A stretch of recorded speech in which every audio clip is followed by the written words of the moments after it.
Good morning, afternoon, evening, everybody. Hello. Happy Sunday. Hello, Twitch. Hello, YouTube. How are we all doing today?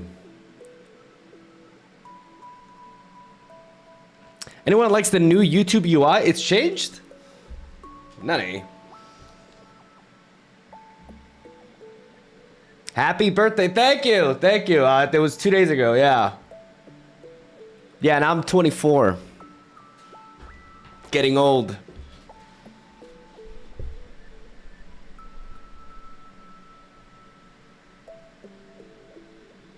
Have you played the Bazaar? I actually haven't. I've seen stuff on it. Like I think it's it seems like a dope game. How's it doing though? I rarely hear people talking about it anymore.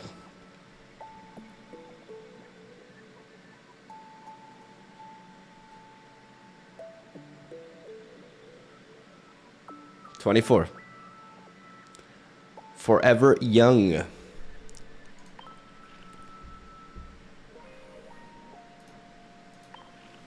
Actually, let me do some packs first. Are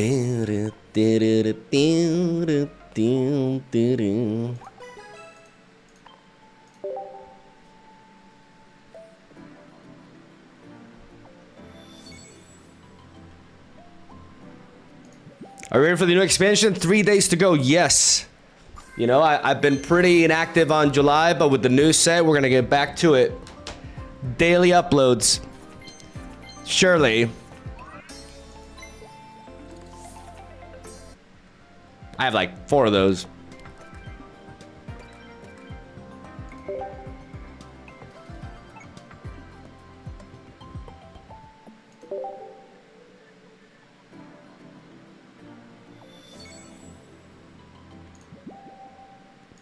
I love the faith you guys have in me. It's truly motivating. Oh! Okay, I didn't even know this was a thing. Bro, what happened to Moltres? How the mighty have fallen. This card was the way to build fire decks. Is it like... Does it have any presence whatsoever in the meta? Like, I think it just completely fell off, right? Genetic Apex Zard is still good, is it? I mean, it's still like the highest, the strongest attack in the game, right?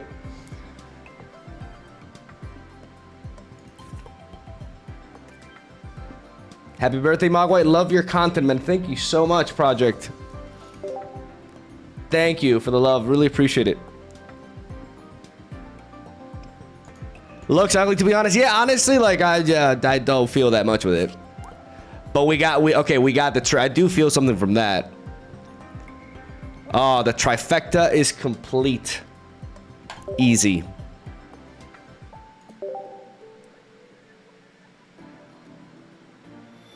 Some cards have leaked recently from Facebook ads. Have you seen them? No. If you could link me,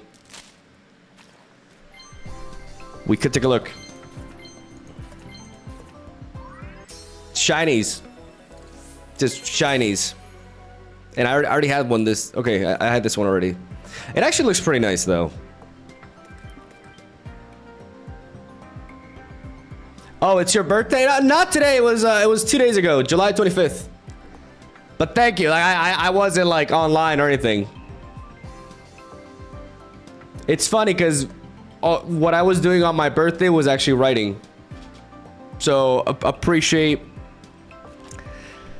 Ah, man, hopefully I have more to share in that sense. It's a lot, but oh my god, I'm getting there.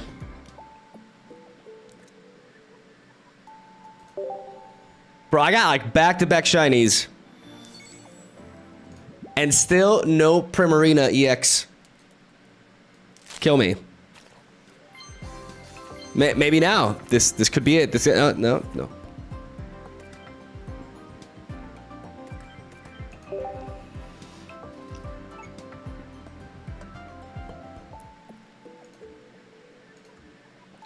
Are you writing a book? Actually, no. It's always weird to say this because it's such a random thing, but I'm actually writing a manga series, and I've been saying this for a long time. Like I'm becoming Brian Griffin.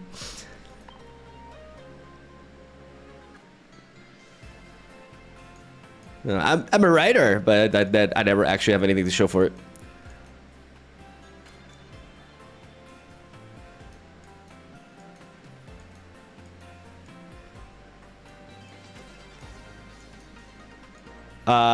No Primarina.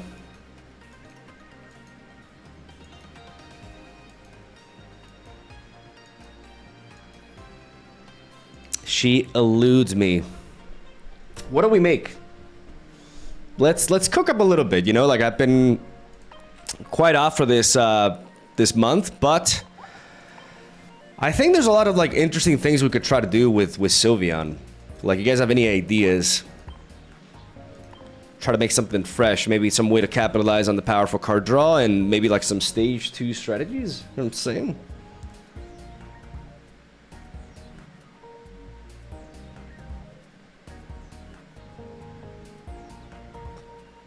A Manga series? Yes, something like that. It's not isekai. No. No, don't worry. No, I'm not.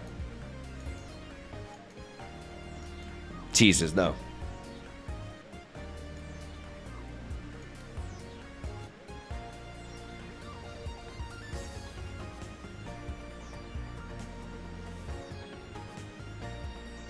Sylveon Togekiss, Sylveon Mewtwo. Like Sylveon Mewtwo with Gardevoir. That's not super, like... I'm pretty sure that's been done. Like, there's no way that hasn't been attempted, right?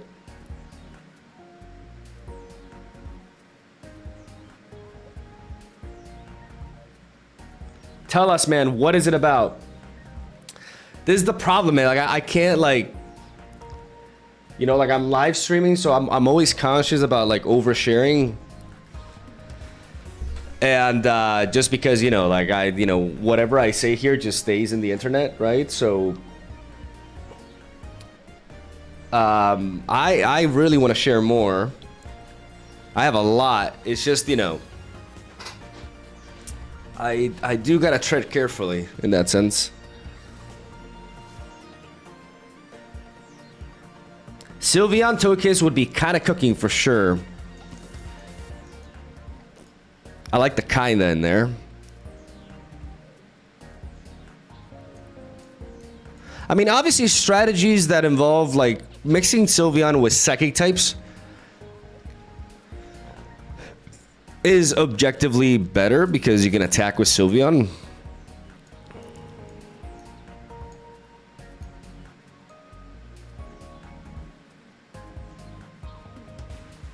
So there is the option of like Mewtwo is obviously an option because being able to consistently pick up not just one piece but potentially both pieces of Gardevoir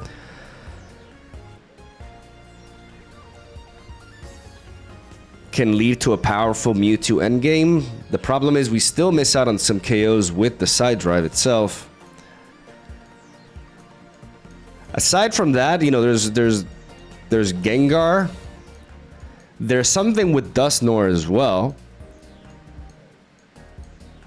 Like adding maybe like a splash of Dusknoir in the mix with Sylveon can make sense.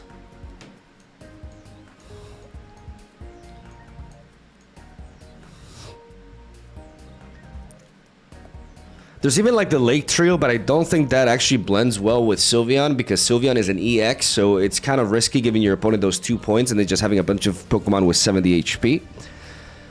And also because you want to have like the board occupied with all 3, and then that means you only have 1 space for Sylveon, so you can't really blend it with anything else. So that I think that actually weakens that approach. Togekiss is a way, you know, it's a staged evolution, and with Sylveon we can draw the pieces more consistently.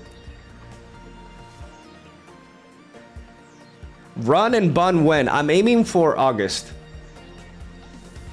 Like, I actually want to do that, right? So I'm thinking in August, what I could focus on is, you know, working for the daily uploads with the new expansion with Pocket, and then streaming the Run and Bun run on the side. How does that sound? Mewtwo is sadly too slow for the current meta.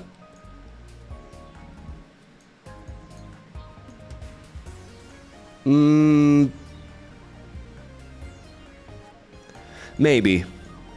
I don't know if it's also like the fact that, you know, he does get one-shotted by quite a few attacks, and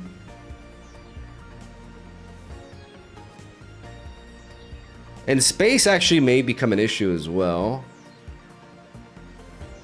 Because I think Mewtwo decks thrive when you have 2 Mewtwo's on the board and Gardevoir to enable them. But then oftentimes you kind of like want to build up 2 Gardevoirs for maximum power, but then you just like, if Sylveon is in the mix, it kind of gets a little bit clunky.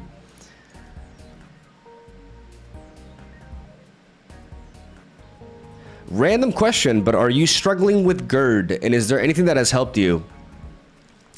Acceptance. Acceptance has helped me. Waking up with like a dry throat and just feeling like death. But you know, drinking a lot of water and trying to sleep reclined. And you know, that's just living with it. What the H is GERD? GERD is gastroesophagus reflux. I don't know what the D stands for.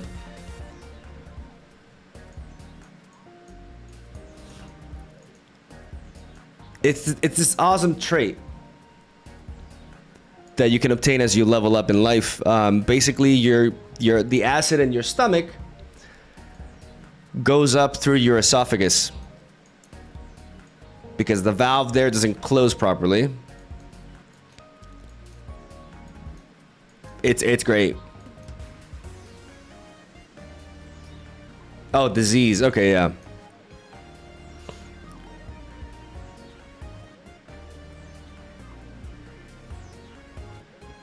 If you have GERD, try the FODMAP diet. Yeah, man,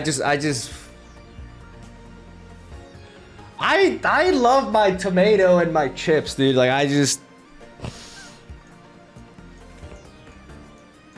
it's hard letting go of like all like reflux diets are just basically take everything that gives you pleasure and just eliminate it.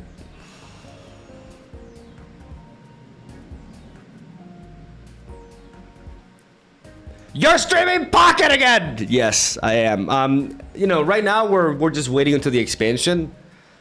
So, like, the content is coming back. Like, I know, I understand, like, I have to earn some trust again, but, you know, like, I basically taken July as a bit of a vacation, right? With some sponsorships in the mix. But I've just taken this month a little bit to recharge mentally, and in August, like, the actual regular content is coming back. We'll make use of, like, the new set and get back to cooking. Hopeless Gretel, nice to see you. We're still doing this, yeah?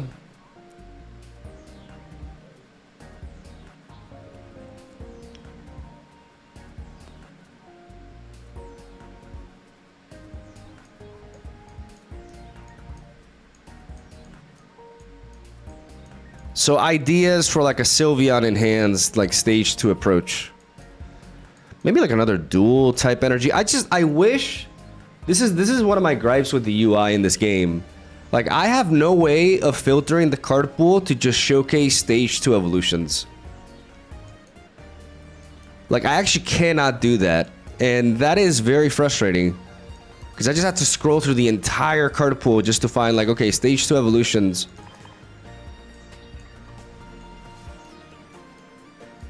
Like, come on, man. Like,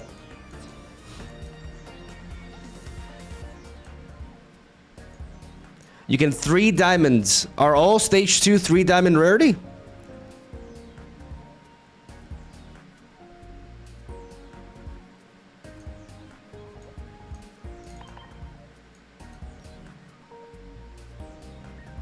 Obviously not.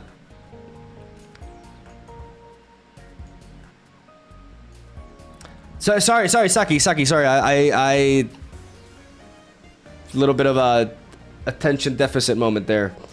I was trying to build up a deck with Wish Cash, and it felt decent with Delcatty. I just feel something is missing. What do you think? Morning, by the way. Morning, Saki. Let's take a look at that for a second. Wish Cash. Oof, I already think I know what's wrong here.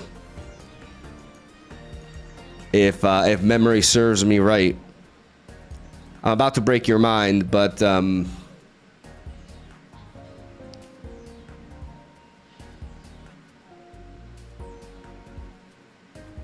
problem with this Pokemon combination is that you're combining 2 Pokemon that are just kind of bad. Like, you're ramping into a Pokemon that's, you know, dealing 130 damage, but it has 130 HP. You have no payoff for, like, the downside of Earthquake, which is damaging your own bench and leaving you vulnerable to Cyrus. And with Delcatty's, like, limited bulk, you just have very little HP to go on, and you're just kind of gonna get dunked on by decks that just have fatter Pokemon that hit harder. 130 is like a good threshold, right? But you're also combining 2 stage 1 evolutions.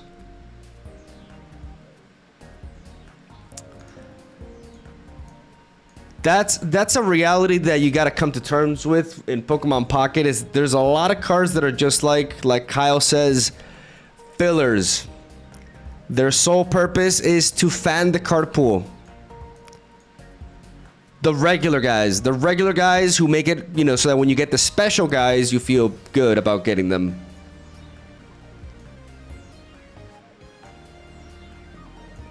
And I'm afraid Wishcash kind of like falls into this, I mean, not kind of, it really falls into this category. The rest of the leaks, okay, let's see.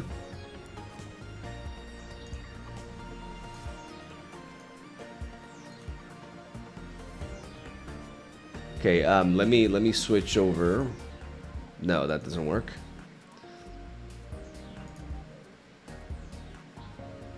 I think this will do.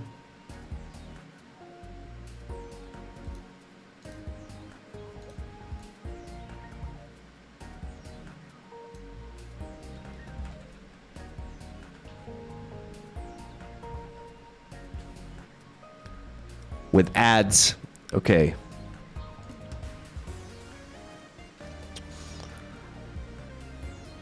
So where's the new stuff? Oh, okay, here's the new stuff. Oh, wow, there's quite a bit. Oh, why is this so blurry? What the? I can't read this shit. Okay, we got quite a few things to talk about here. So first of all, Swanna, 80 HP, 2 colorless energy, a retreat cost that is free. That's important. Feathery Cyclone deals 60 damage. Move all energy from this Pokemon to one of your benched Pokemon. This is actually... Is this like the first playable Swanna? Guys, this may be the first playable Swanna. Emphasis on playable. I'm not sure. I'm not ready to land on like actually good, but let's think about this. It's not tied to the water typing, and the free retreat cost means that if this were to survive after attacking, which is rather unlikely, you're not stuck with a Swanna in the front line. Like, you can just pivot for free after it's lost its energy by rallying it over to something else. So this is fundamentally, this is a non-EX stage 1 evolution version of Passimian. That's what this is. Right? So I don't know if it's a better Passimian, because there's a 50 HP difference and it's a stage 1 evolution. Those kind of down, like 80 HP nowadays, it's like you're as bulky as a Skarmory and you're just gonna die. You're just gonna die. I mean, that doesn't necessarily mean it's a huge problem, because you don't mind this dying, because once it's not like you're like, the thing about Swanna is you're not really gonna be able to attack back to back. You're gonna be able to attack once with this. So if it doesn't die, it's actually better, because you can just pivot this for free and you haven't given your opponent a kill. You haven't given them a point, right? What makes this Pokemon, like, the aspects for this card that are better than Passimian is, first, it's not an EX Pokemon, so if it does die, you don't just automatically lose when another Pokemon goes down. And it doesn't have to die in order to rally over its energy. This also forces you to bring in whatever you're rallying over to, like... It just forces you to switch into that, but given the nature of the game and how heavy Pokemon hit... As a you know, an early attacker that just rallies over the energy to something else, I think this is overall more efficient. The thing about Passimian is I played Passimian in the Rayquaza deck, and Passimian could actually apply pressure on its own. And the fact that it's a stage 1 evolution, really, like, if you don't find the piece for it early, like, what are you doing, right? I hate this game, but I love the content. Keep up the good work. Thank you, Rodrigo. I don't know why I have a cousin named Rodrigo, so I don't know why I'm calling you Rodrigo. Rodrigo Kiwi, thank you so much for the Prime and, you know, for watching my shit, even though you hate the game. That's actually quite motivating. It could be a counter to Oricorio without losing momentum if paired with Giovanni. Yeah, that as well. Like, it can function in that sense as well, but it's taking up slots, right? It being a stage 1 evolution, I think more so than the HP stat, which is very, very low.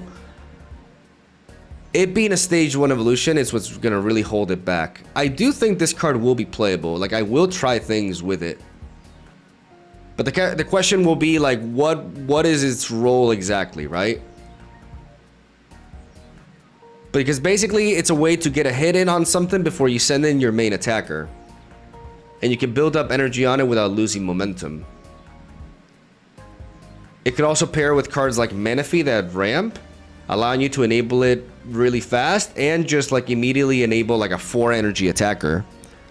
That way, like there's options to go with. It's actually like it's an interesting card. It's definitely like the other Swanas are just like pure filler, but this one does have usage. Like it can fill a niche, and the fact that it's not tied to one specific color really helps it. And then we got Pichu with the Cracky Toss, which is exactly the same one as the other Pichu, right? Yeah, it's just the normal looking one. And then we got Ampharos. I like Mega Ampharos. 150 HP. 150 HP for a stage. Is this a stage? Guys, this Ampharos is a stage 2 evolution, right? It's not a stage 1 evolution. Yeah, okay. That aligns more. Thunder Punch, 80 damage for 2 energy. Flip a coin. If heads, this attack deals 40 more damage. If tails, this Pokemon does 30 damage to itself. Okay, I just completely lost interest in Ampharos. It's one of those coin flip, like all or nothing card. Yeah,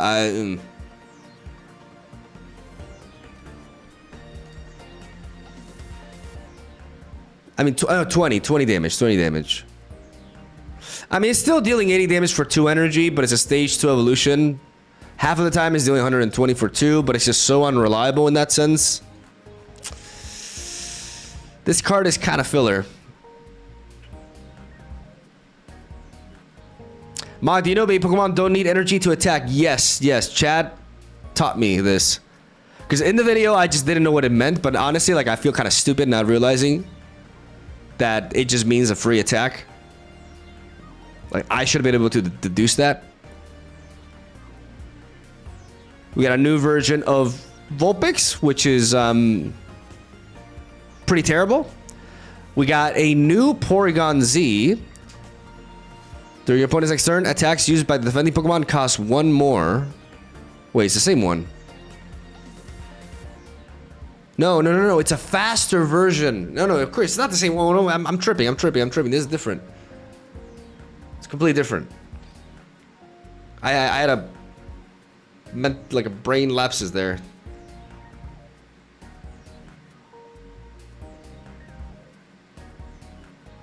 Isn't this just another version of Stoutland? Isn't this almost like exactly like Stoutland?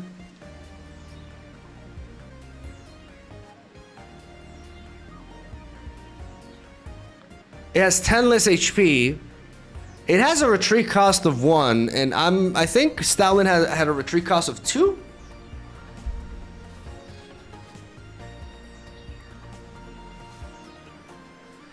Yeah, and Stoutland has an ability. True, true, true. Yeah, this is just the worst version of Stoutland. Classic. Classic Pokemon Pocket card design, ladies and gentlemen. You will understand this later. Okay, maybe I need context. Okay. Yeah, maybe there's more to it.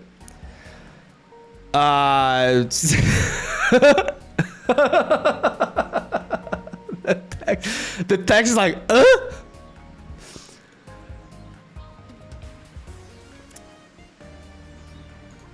Nani? Okay, so... Okay, there's a comment here. One other Pokemon, either your or your opponent's, is chosen at random 3 times. For each time a Pokemon was chosen, do 50 damage to it. Either yours or your opponent's?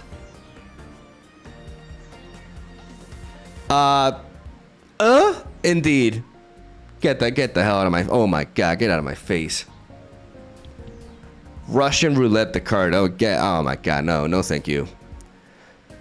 Okay, we got a fire version of the baby. Take a fire energy from your energy zone and attach it to one of your bench basic Pokemon. So a fire version of Pichu.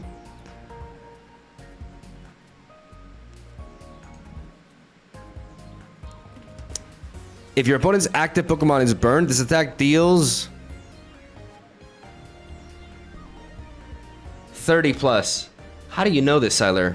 No, 60. Yeah, that's what I was seeing. 60. Exactly. Yeah, no, it is. I agree with Siler. 60. So if it attacks a burned Pokemon, it's dealing 90 damage for 2 energy, which is the equivalent of a Starmie EX attack on a basic non-EX body with 90 HP. The retreat cost of 2 is, you know, but you can navigate around that with like Leaf. I think this is playable. With like a burned shell, this is actually playable.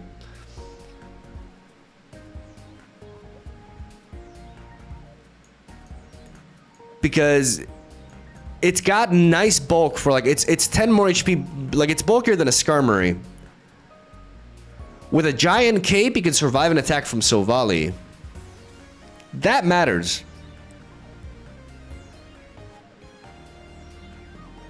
Only if the burn. Ooh, that's the issue though. Oh yeah, that's true. Like burn, it's only. Oh man, that just. Oh wow, yeah.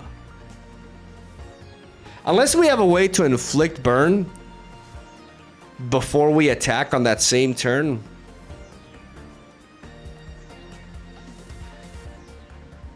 Which is something that I think would be inevitably tied to coin flips anyways. Like you are relying on the coin flip, like the burn sticking.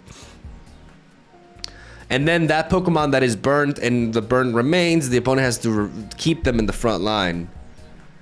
Yeah, no, this is actually ass. Arigato gozaimasu. Flip a coin. If heads, MegaMogwai plays Pokemon Pocket.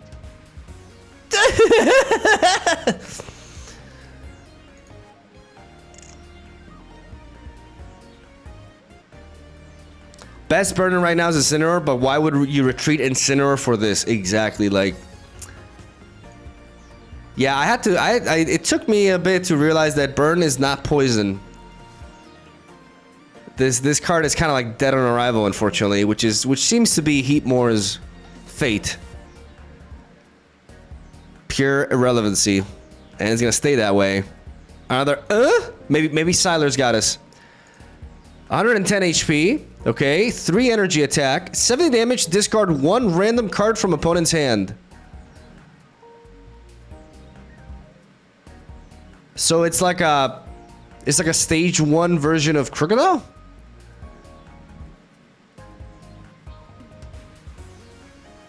The thing is, Crocodile at least has 140 HP. This thing has 110. This thing is like dying really quickly. But it's like it's a discard, right? Like it's not returning the card. It's still a worse Crocodile, and it's not like Crocodile is amazing to begin with. Ariados, 80 HP, stage 1. Okay, Ariados is generally like really bad in the games. Let's see if it actually has like a purpose in Pokemon Pocket. Maybe this card could surprise us. 40 damage, opponent's active Pokemon cannot retreat. Honestly, not bad.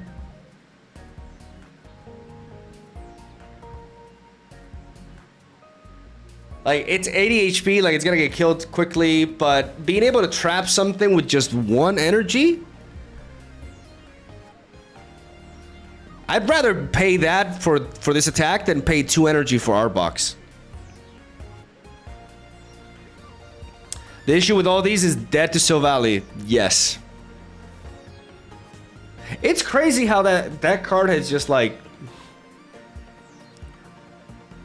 That card just renders so many useless.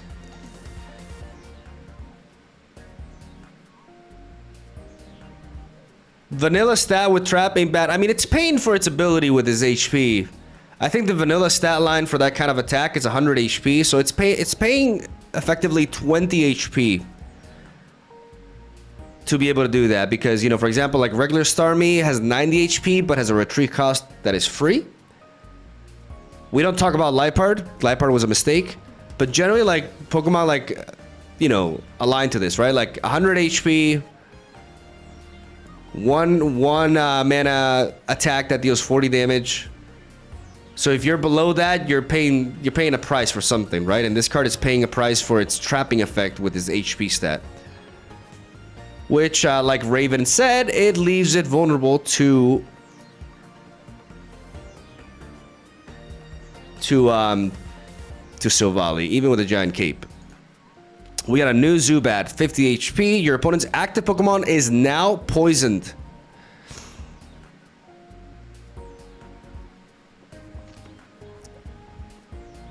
Yeah, I mean, maybe like in a Zubat, in a Crobat shell with like Nihilego and stuff. This is arguably a better attack than the other one. Like just 1 energy, 20 damage. Like this is just inherently better. It's an improvement.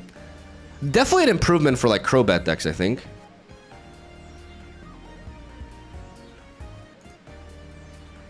We got Ladybug, we got Wooper, okay. Oh, the plot thickens. Ability Buggy Evolution. I'm actually gonna change, give me a moment. Because this music is kind of like driving me crazy.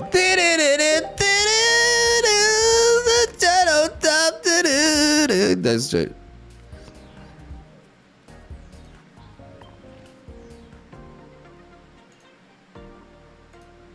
Okay.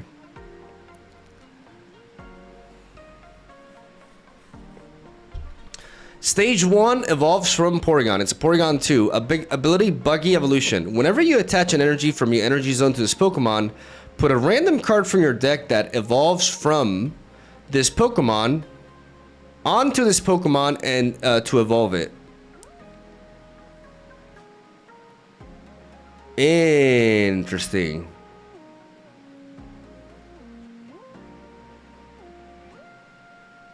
Interesting. That leads to a bigger picture with this card. Because you can even potentially run both like Rare Candy and Porygon 2 and just guarantee that you're like it just makes this like it makes evolving onto this thing very consistent. Very consistent. And you can evolve into the other one. Yeah, exactly. Like, it's actually more relevant with the other one, I would argue. Because you can more consistently evolve into... And you'd rather evolve this way because, like, the other Porygon-Z is a 3 energy attacker, so evolving into it quickly with Rare Candy is not as good as, like, 1 or 2 energy attackers.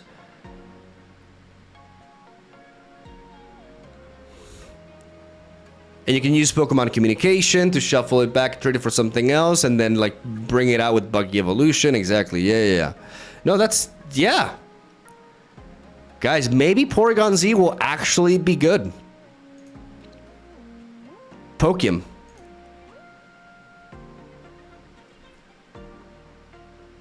You can don the 3rd energy onto it. Or what about the new card? Wait. Yeah, you can also like elemental switch. Because it's a normal type, right? So elemental switch works with it.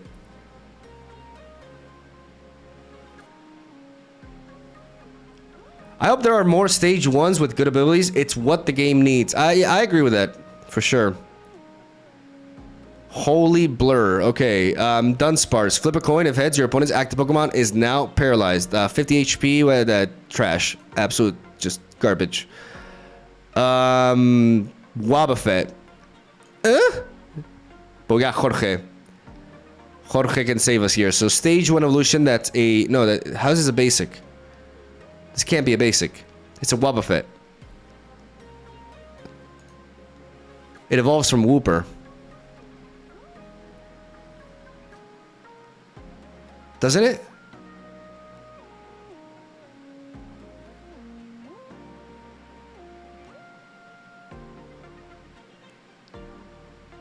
Oh no, Wooper is... Wooper is... Oh my... I always confuse these. Yeah, Wooper evolves into Quagsire.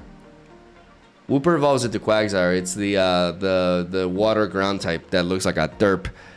And Wobbuffet is actually... Okay, never mind. No, I stand... Okay, I stand corrected. Oh, my Poke knowledge has been exposed.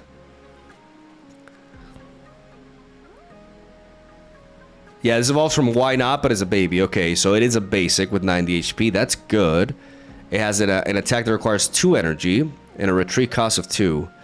So base 50 damage. Then if Wobbuffet was damaged by an attack during your opponent's last turn, even if Wobbuffet was knocked out, this attack does 50 more damage. So 100 damage. It's like it's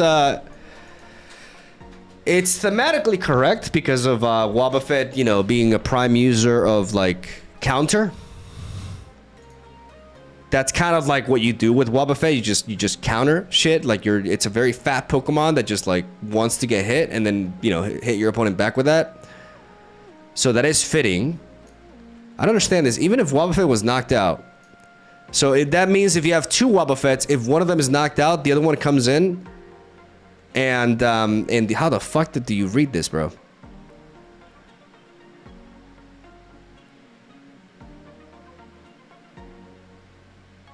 This works with the tool too. Yes, but you would need to place 2 energy on it. You will need to find a way to get 2 energy on it again.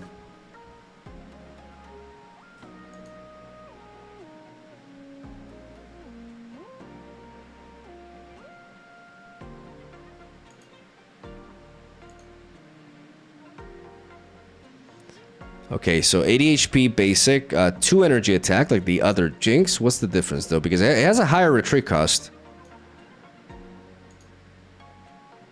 Attack, attract, smack. Flip a coin. If heads, your opponent's active Pokemon is now paralyzed.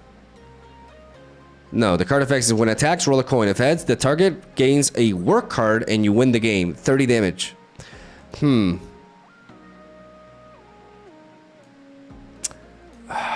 Who's telling the truth here?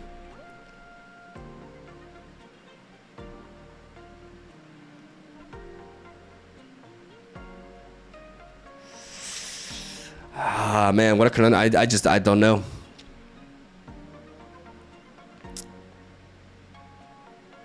I don't know.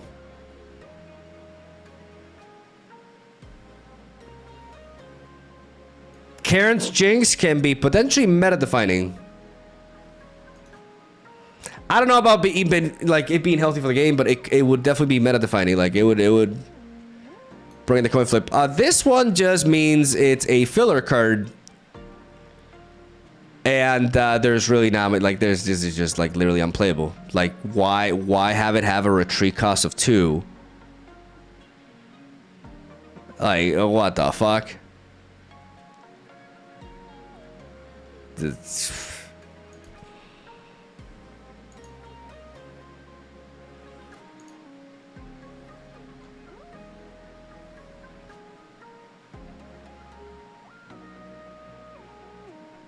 So the trade update is happening.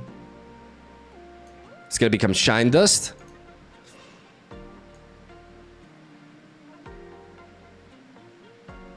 Okay.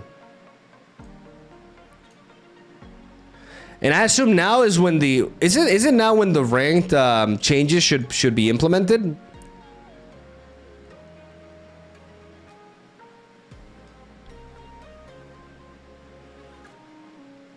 Like we're at that point.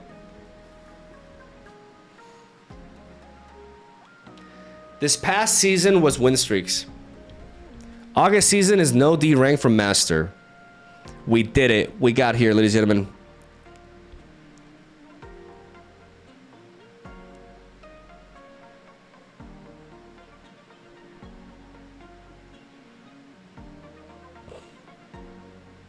You didn't talk about Emipom.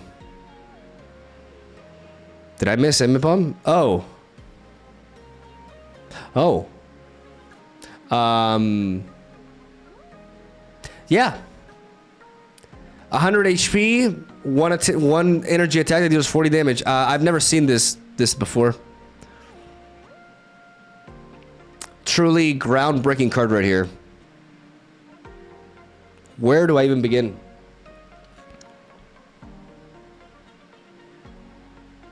Better Dodrio. I mean, Dodrio has a retreat cost of free. That was supposed to be its niche, right?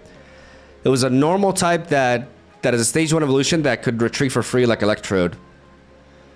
Unfortunately, Dodrio found no competitive viability within Genetic Apex, and that kind of set the tone for the card's career.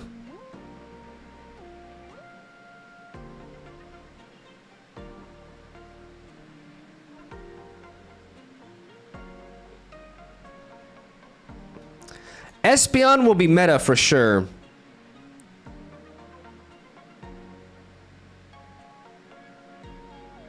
It has to be in the active slot to trigger this ability. I actually don't think Espeon on its own is that powerful. I do think the fact that it shares the same typing as Sylveon will make it better.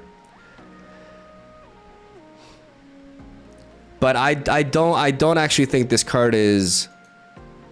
Like, I think Umbreon is significantly better. Because having a Cyrus, a free Cyrus, basically this is an equivalent to Pidgeot. Except Pidgeot is a stage 2 evolution that gives you a Sabrina, right? Umbreon is easier to evolve into in general because it's an evolution, and we got really good support for that. And it gives you like a Cyrus every turn, which is arguably stronger, depending on the situation though. Like you have to mix it. Like I think mixing this, you could justify combining this with stuff like Spiritomb.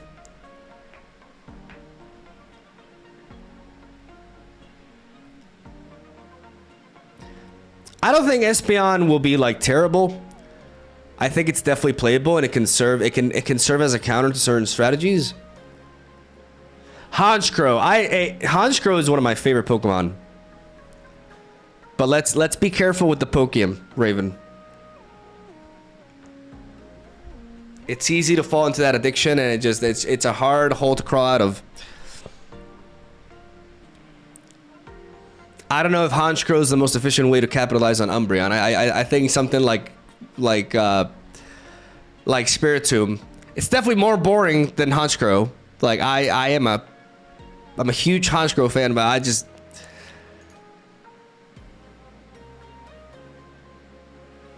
I've already had too much Pokemon. It's nearly destroyed me. The problem with Umbreon is just low damage. Yeah, I mean, yeah. It is a powerful ability though.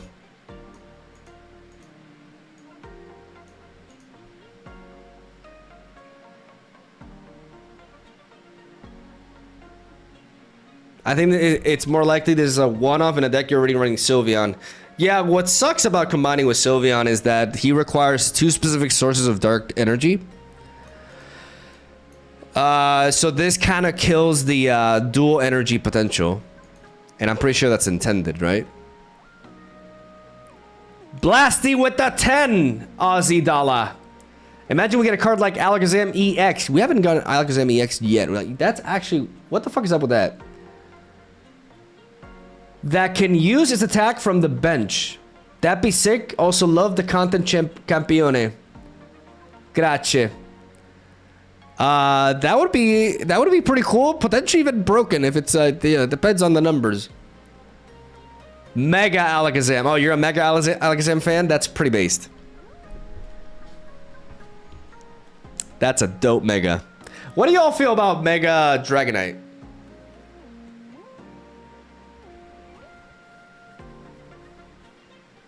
What's the general consensus here?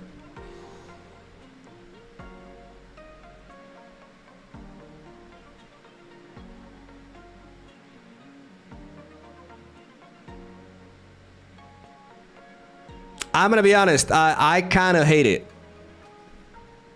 Maybe take the kind out of the thing.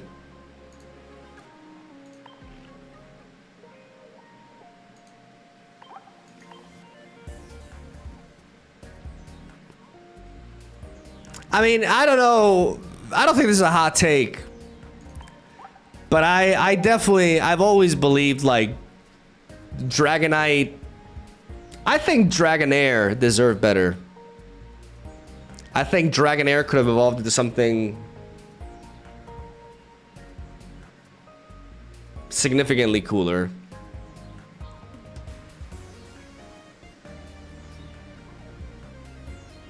I think Dragonair looks insane. And then it just becomes, I don't know, Barney.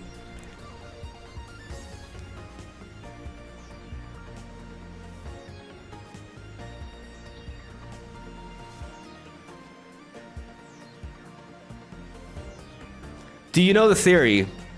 What theory?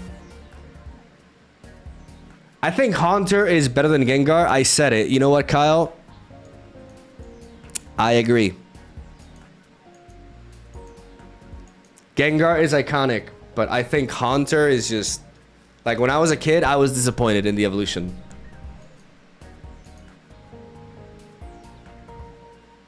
Oh, I need to change... Oh, yeah.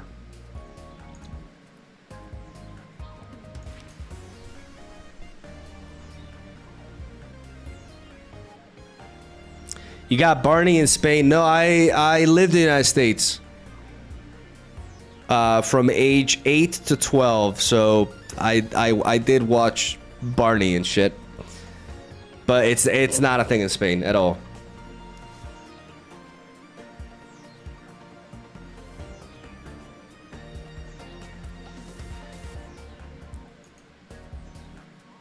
I hated Barney as a child. I mean, I kind of like just didn't really care. Like, I moved on to like Dragon Ball Z really quickly.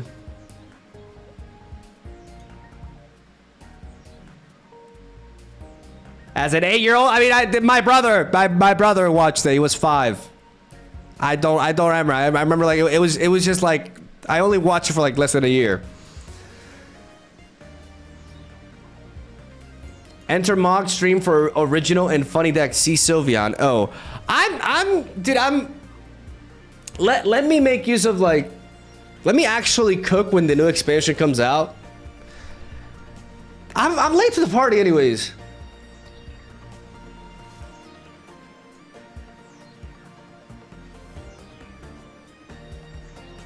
You were an 8-year-old. Was TV even invented then? Let's get tied out.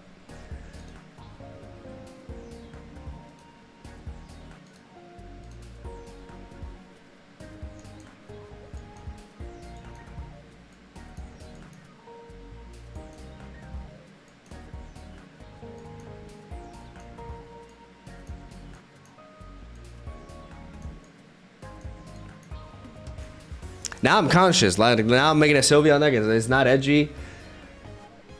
What can I do that's edgy?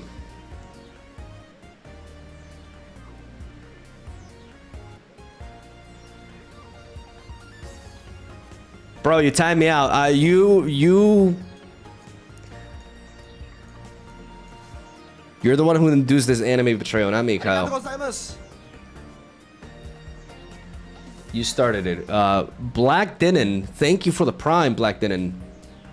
What is a Dinon?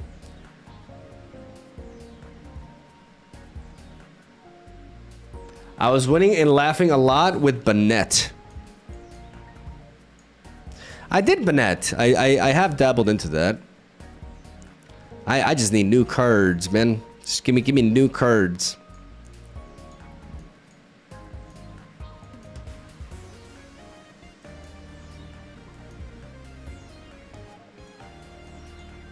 Yeah, it's a counter to Charizard.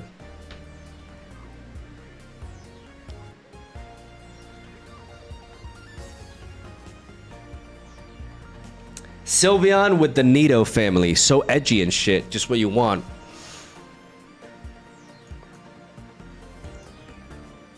I kind of like also want to play something that doesn't like lose 9 out of 10 games. Like every time I've dabbled into the Nidos, I just... Wait, does edgy just mean bad? Kunkbot, you finally learned the truth.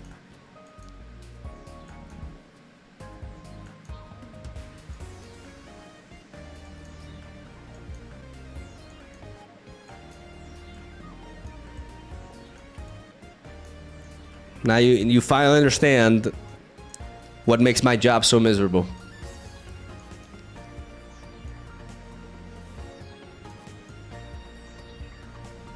I can't play good cards.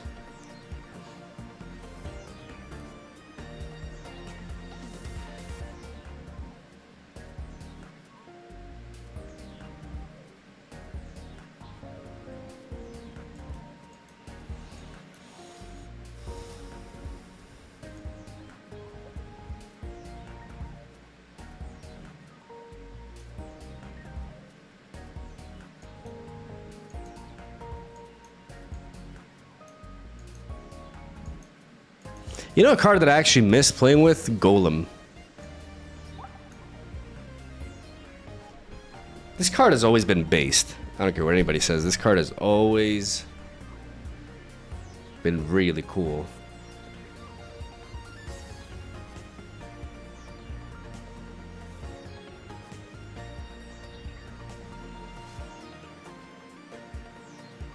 This guy's a Chad.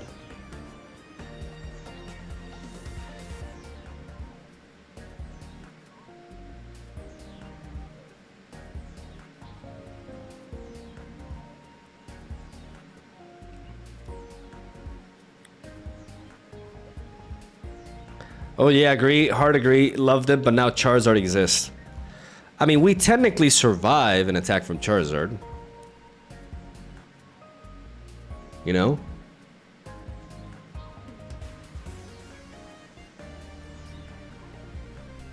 We live.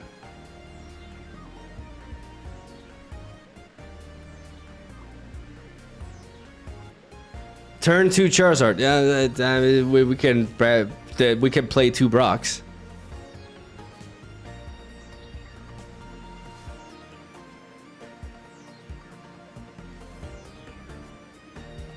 Chatumi played against one Wiggly Golem deck and almost lost. Was unkillable. See, but you said almost lost, so it was definitely killable in the end, wasn't it? That's not the pitch you think it is. I don't want decks that almost win.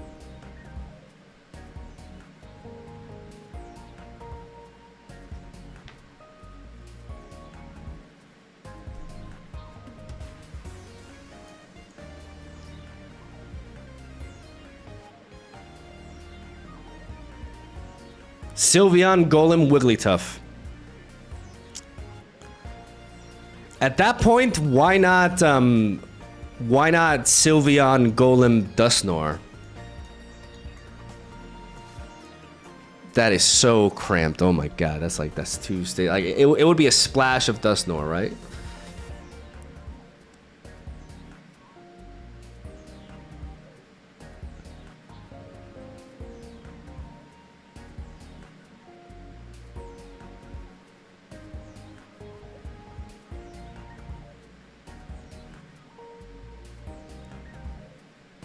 I'd rather work towards Dusknoir than Wigglytuff.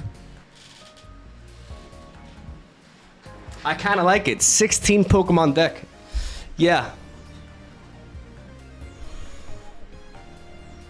This like ideas like these, it's why we still get people asking for like a 30 card version of the game, you know?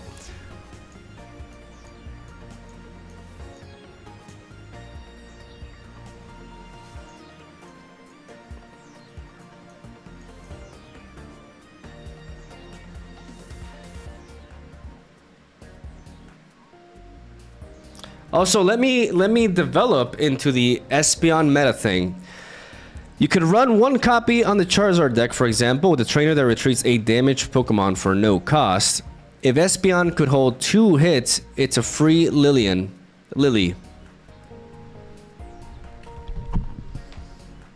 There's a lot of pieces in play there. Like you have completed the stage 2 evolution line for Charizard. You completed the evolution line for Espeon, and you have this supporter. I miss Machamp. Isn't there something?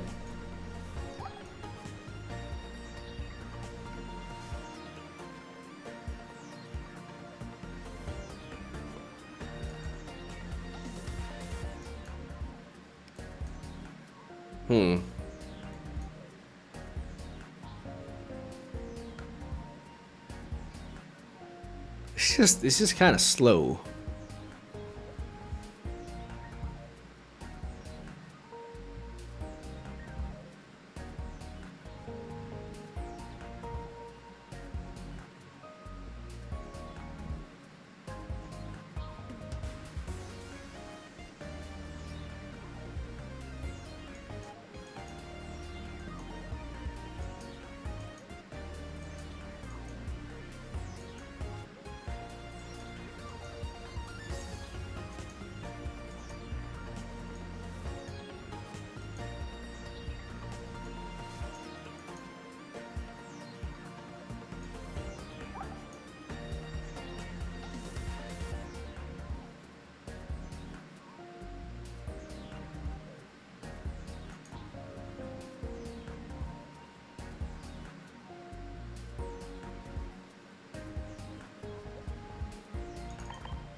Oh my god, I have no space for anything. I hate this. I can't do this. I can't. I can't.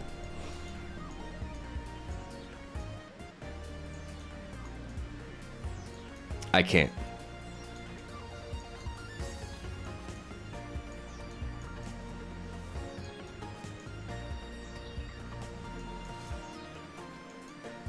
I'm not ready for that.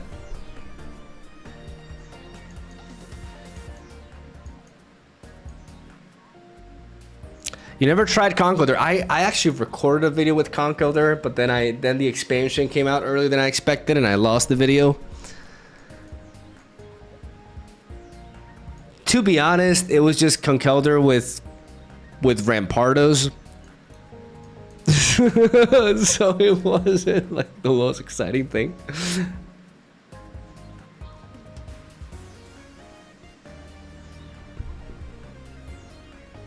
You good, Unc? You have dead eyes.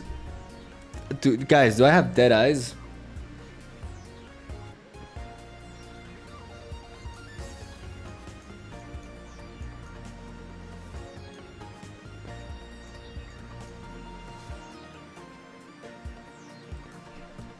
Is this me?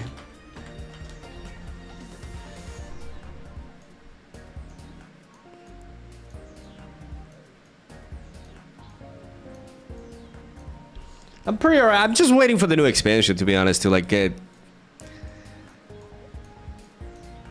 get brewing again. Right now, you know.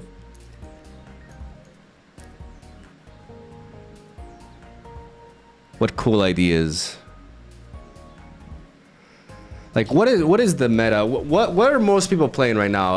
I would assume it's Sylveon Greninja and then Sylveon Charizard EX.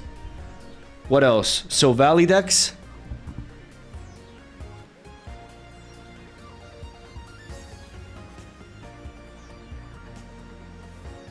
When? Run and bun. August. We're aiming for August.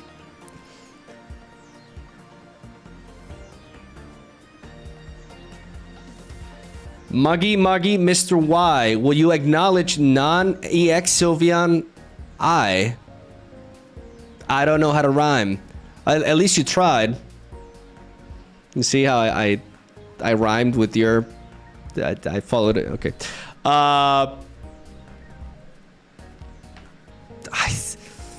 Is that what I'm gonna do? Like a full Sylveon deck? I don't know if that's what people are most excited for.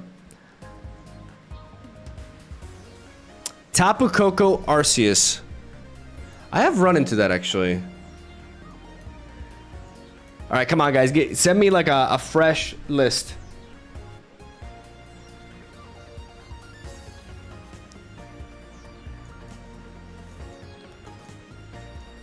We could try this Tapu, Koko, Arceus.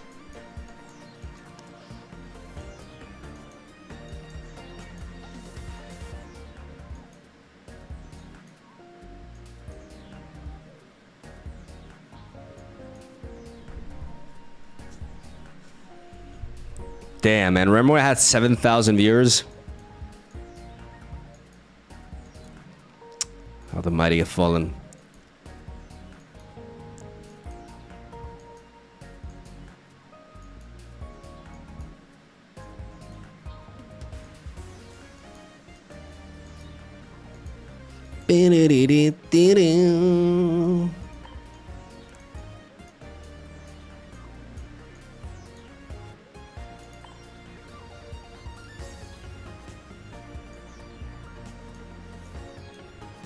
So what is this foundation for?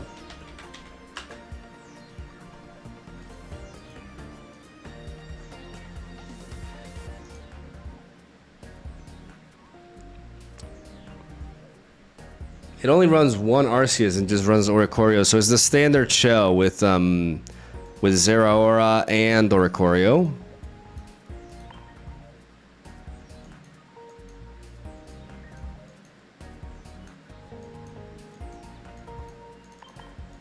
But it resorts to one copy of Arceus.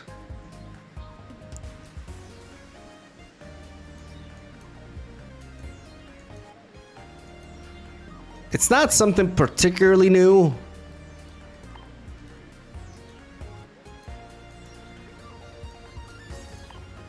But I assume it is slightly off meta. Maybe I can go with I can flex with the golden one.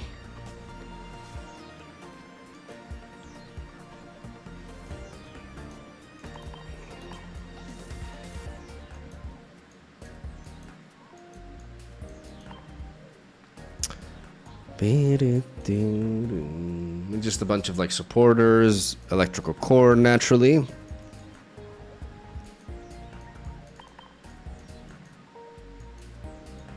Electrical cord and then one giant cape, 3 different tools there, support that, and then just obviously we want Cyrus, right? What are they playing here? They're playing Giovanni as a one. Like what they're approaching is like I mean I like the Dawn as a one-off. There's like one copy of so this is what I'm seeing here. Like a little bit of everything when it comes to supporters, right? Like one Sabrina, one Giovanni.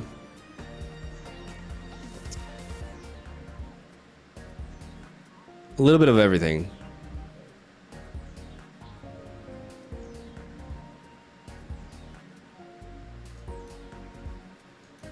X speed.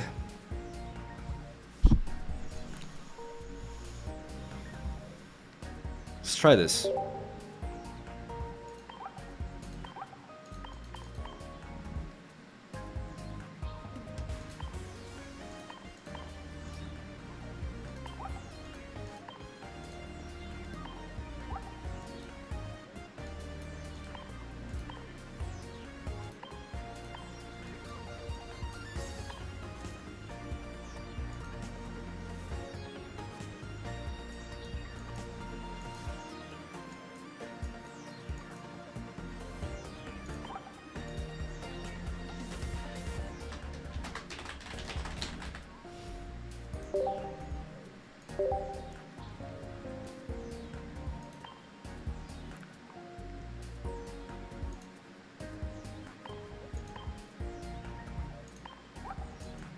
So ranked is down.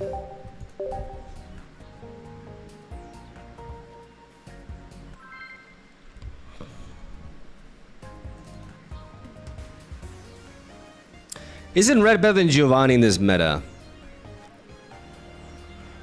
Well, there's quite a few like non-EX targets too, especially like in matchups like Sovali. And we already handle EX Pokemon well with the full set of Oricorio. What do we lead off with here? We're going second, so we naturally, I think, want to lead off with Tapu Koko.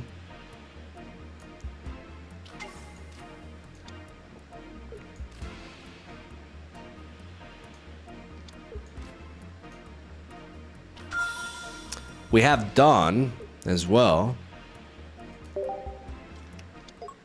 Already making use of our Zora. Okay, Nunny. Oh, is this Darkrai Giratina like Dragonite edition? Oh, meu Deus, we're going way back, aren't we? That is a great opening hand, though. Dawn can enable Arceus later in the line as we can just ramp naturally with you. We have the electrical cord there as well, so enabling Arceus is going to be really easy here. We get to thin a little bit more. Double Zeraora. I kind of like that, even though we lose Oricorio, but maybe that's a mistake. Maybe, honestly, maybe dropping this second Zeraora is ultimately a mistake.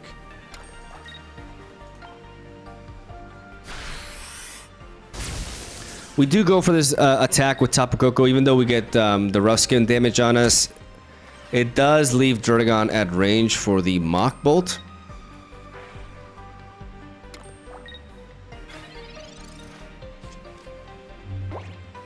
Not really equipping the electrical cord yet because it's not like my Tapu Koko is vulnerable to dying this quickly.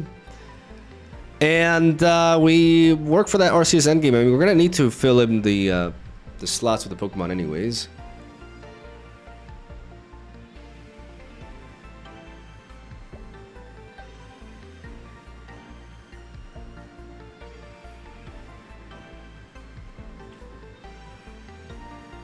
So basically the foundation of this deck is just like a deck full of basics and utilizing ideally Tapu Koko as a lead and then working for the Arceus for the finish. Pretty decent like mid-level attacks. Nothing that we have hits extremely hard, but because we get to run Oricorio in the mix, we play well into strategies relying on that. Yeah, that's awful. That's like, okay, that I'm confident. Just like that, I am confident. I'm gonna go ahead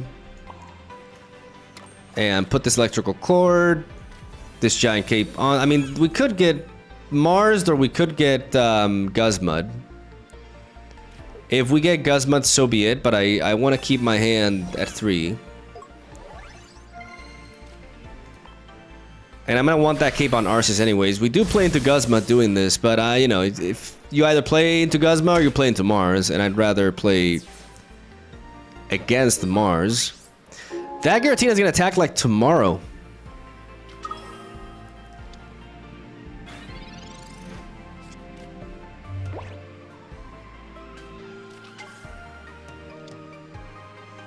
was actually Darkrai, Giratina, Dragon, but that's the downside of adding Dragon as well. Like you don't find your basics as quickly. This is kind of like oh yeah, fuck off. Yeah.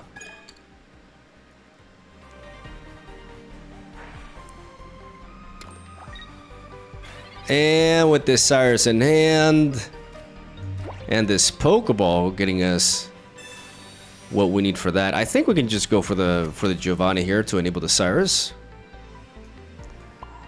Place the energy onto you. And checkmate them, really. With Cyrus in hand,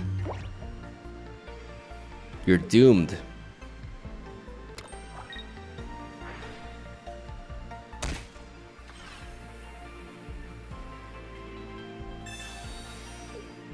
Sure.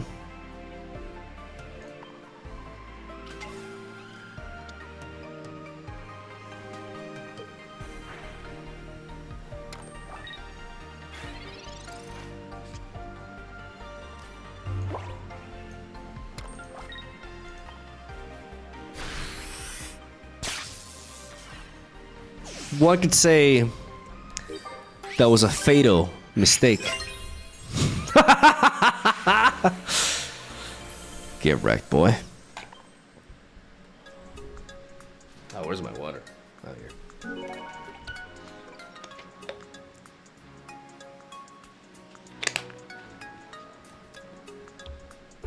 Tough crowd.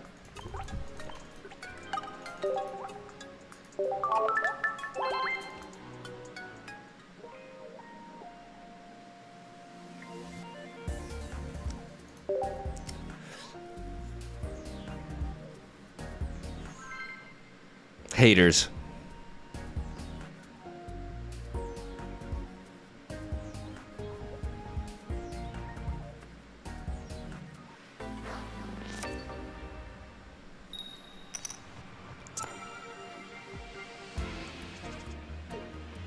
Okay, we go on to Psychic. Oh, we got one hell of an opener again. Oh, meu Deus. Yeah, no, we got everything here.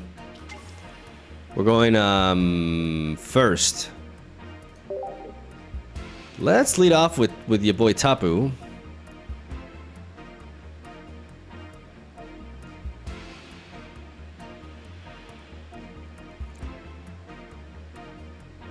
Is that correct?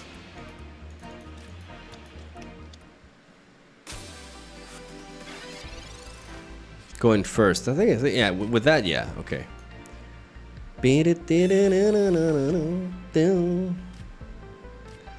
Let's go ahead and drop in Oricorio, Arceus, and Zeraora. We're playing them all.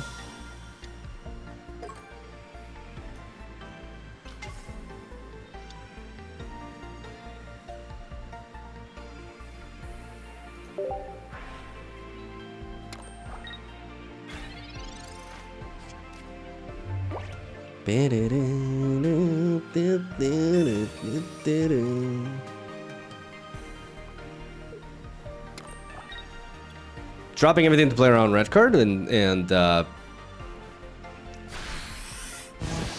adjusting. Okay. Now we equip the electrical cord,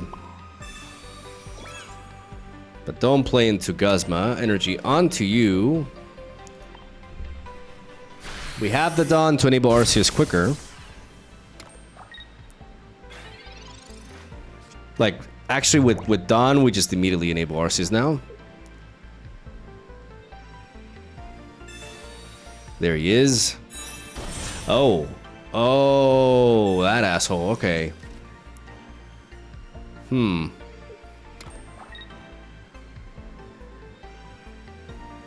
Oh, are they gonna get away with this?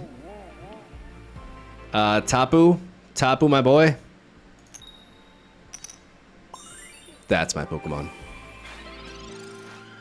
That is my Pokemon right there.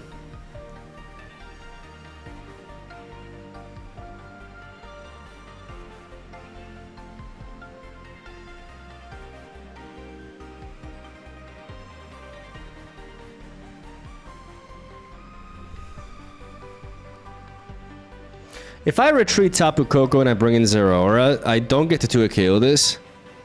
And I basically end up vulnerable to Cyrus anyways, while Oricorio makes me less vulnerable to plays like Sabrina later down the line. So I think I just keep the Tapu Koko here.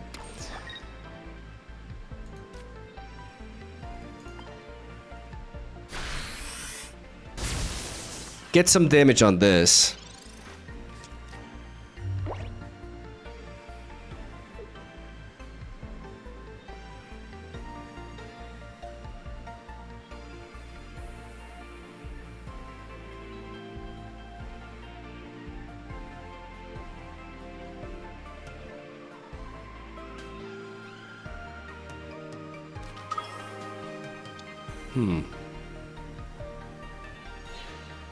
Oh. Nunny.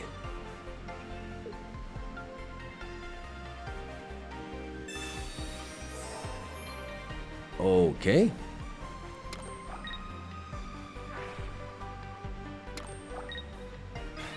Yeah, no, I mean, we know what to do.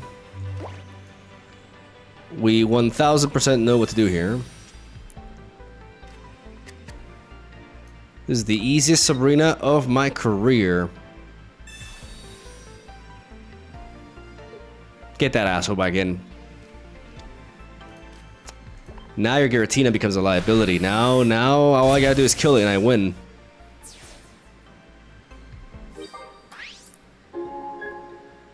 And you ain't got no mana.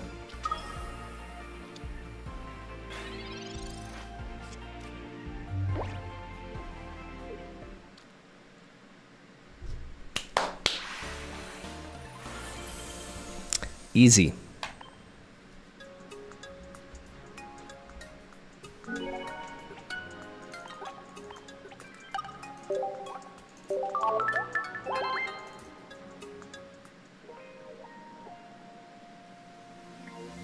I think they break. I mean, they did evolve into Gengar.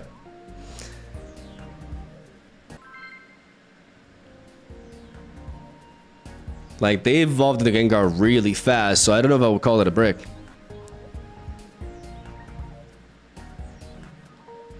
So Zera, I think, goes in the active. We're going first. That makes sense. That actually makes sense because you can always pivot into Tapu if you want with the energy. Okay, we got an Oricorio lead. If this is Charizard EX, which it seems to be the case, then oh no, it's well, I mean, it's kind of like the same, right? Okay, what do we get? Okay, so we do find Zeraora.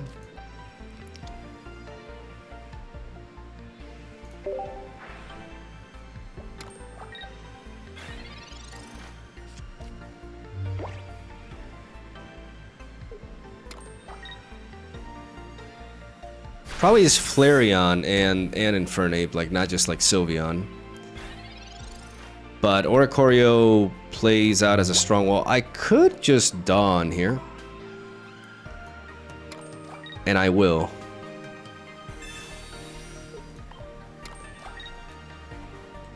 With an electric cord in the mix as well. I'm gonna zap him. This way I'm able to apply pressure quickly. We are hungry for Pokemon, but once we find the professor's research, that could... Oh, that's actually good. Like, I love seeing that red card. That red card could significantly improve my hand, and it does. Monkey. I think double Oricorio is something we want to work towards. Ooh, a Mars. But I think we draw first, and then we can work towards that. Okay, now we're talking. Now we are talking, ladies and gentlemen. And there's Tapu. There is Tapu. Do I just like pivot into Tapu Koko? They can always rare candy into Infernape and blow me back, so they can't do that as long as you're here. We're always developing Arceus no matter what. They have no immediate way of like dealing with this. We can keep that slot open. They've already gone for the red card anyways.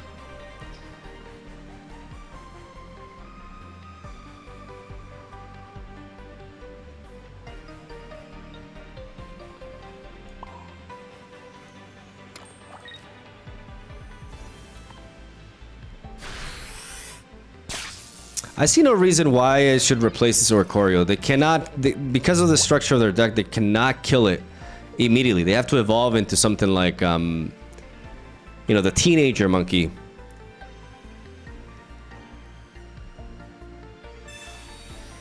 They could have a Sabrina here, though.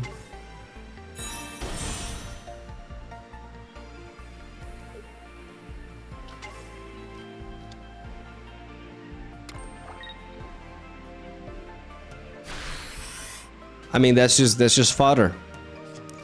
I love me some fodder. Yeah, I think double Oricorio is the way here. I think it just really solidifies. And why not just go for Mars here and undo like a good chunk of their hand? Undo the draw and make them quit. Yeah, it's pretty much the strength of like this combination, right? Like we're just running a bunch of basics. We don't need to find extra pieces, and this card still just like kind of like auto wins in a lot of matchups. This is one of the big reasons to play Electric.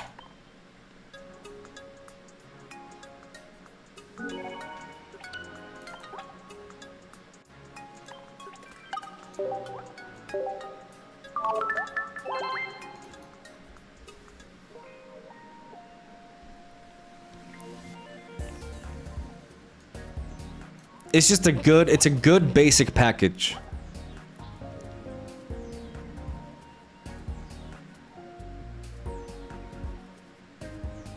It flows really nicely. It's not doing anything too crazy, but it's rallying over energy quickly. Like it's the Dawn definitely puts in the work. I don't know how I feel about the Pokemon Center Lady. Like it's nice to have, but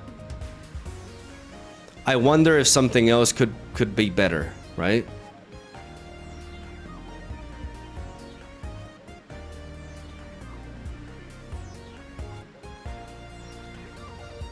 What do you think of Pokemon Champions?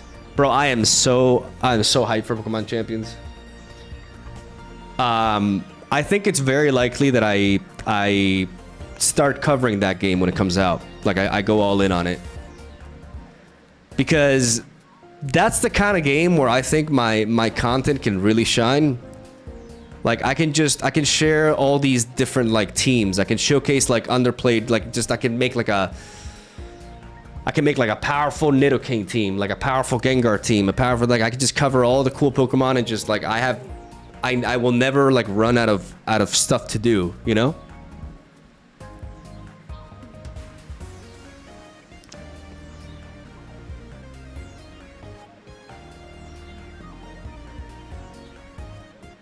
Like, at the end of the day, Pokemon is very similar to card games.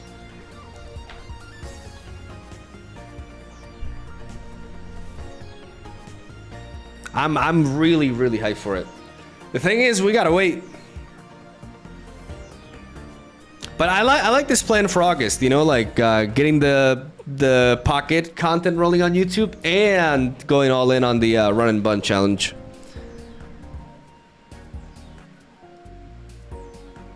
Have you played VGC before? I played a little bit of VGC, but I mostly have experience in singles. Smogon singles.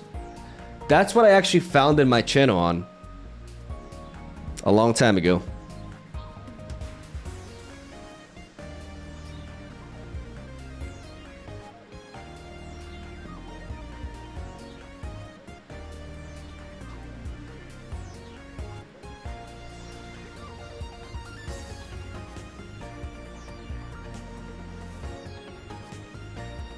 Champions will be a greater hit because it's official Pokemon battles on phones, and considering Pokefans' player base will be huge.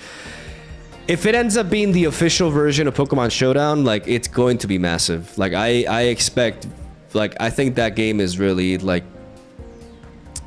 I do also expect there to be a lot of drama revolving, like, the monetization, right? Because at the end of the day, a lot of people are used to playing Showdown, which is free.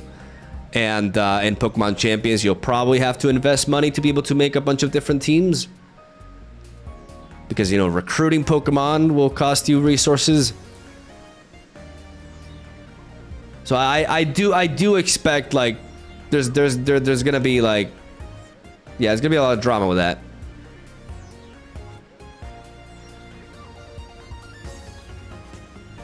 Dude, I missed the Smogon and Fire Emblem content. You're an OG.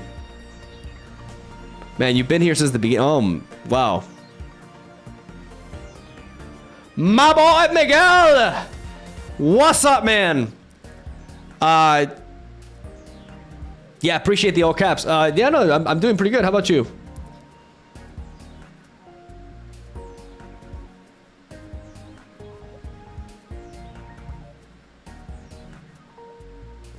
What the fuck is Smogon? Smogon is essentially like, because singles has never been officially supported by Pokemon, like the official format is VGC, which is doubles. Smogon is like a community-centered system for 6v6 Pokemon battling. They have a tier system established, you know, where overused, underused, rarely used, never used, and going below, and bans happen when some Pokemons are like broken in the format, like they get banned. Like it's a community-driven balancing kind of like system, and it's just the premier way to play singles in Pokemon. The good version of competitive Pokemon. Yes, I agree. It's like that. It's the thing that Verlisify hates, right? I don't know if you guys know about that guy. He still exists. So generally, anything that he dislikes tends to be a really good thing. Like Smogon and Wolf and what was his name? Wolfie. You know, the champion of VGC, you know.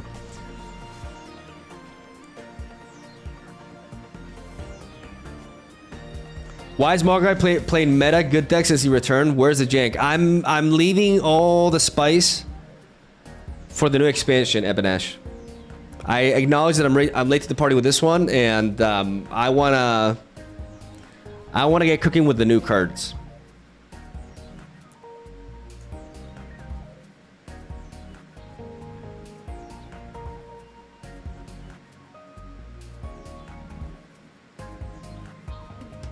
Did he just ask what is Smogon? Man, the kits are out today.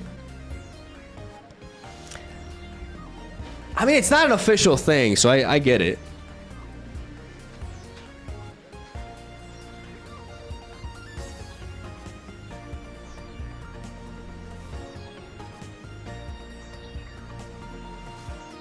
Silver gonna be a problem in the TC. I think Silver is gonna be really annoying. Yeah. Especially in Silvally decks, where the card will shine. The card is just good with Silvally. Like, that is undeniable to me.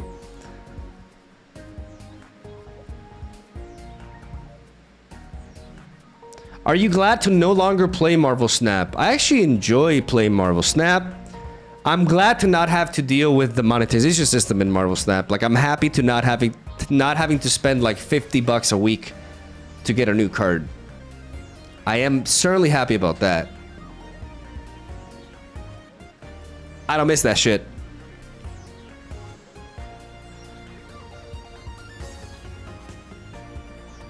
Just playing what you find fun today. Yeah, just wanted to have a chill stream. Just play some stuff, like shake off the rust a little bit. And we'll actually get brewing with the new expansion. I gotta pee though. Hey Mogwai, love the channel. Watching from Japan. Would love to do you someday. This isn't Yu-Gi-Oh! Like, I'm not a Kaiba, but I appreciate the challenge. And I appreciate the support. Thank you. I gotta go to the bathroom. I'll be right back.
Hoogland was right about the TCG Pocket popularity dying really fast, though. The game is still huge. What he was referring to is generally like the people who are invested in the player versus player experience. Because the vast majority of people who play this game just open packs and collect the cards. It's a collector's game first. The game is still inherently massive. His take was like regarding content, which is true.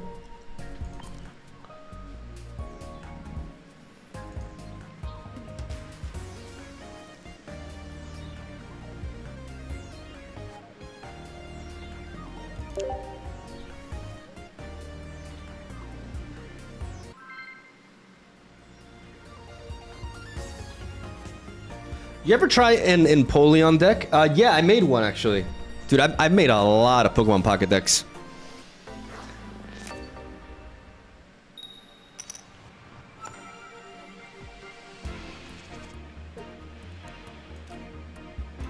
Darkness, okay. We're going first, right? Yeah, okay.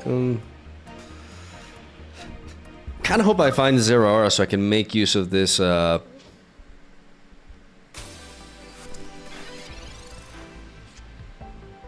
start and the Dawn, basically. Like, I have a Dawn in hand, so with Zeraora I can start smacking this thing immediately. I do not find it though.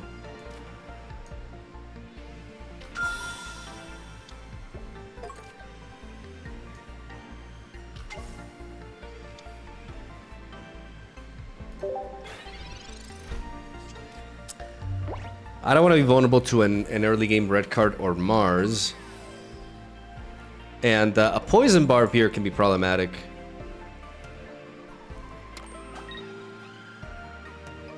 There's no Darkrai, so they're playing Giratina, Darkrai with Nihilego. And there's the Poison Barb.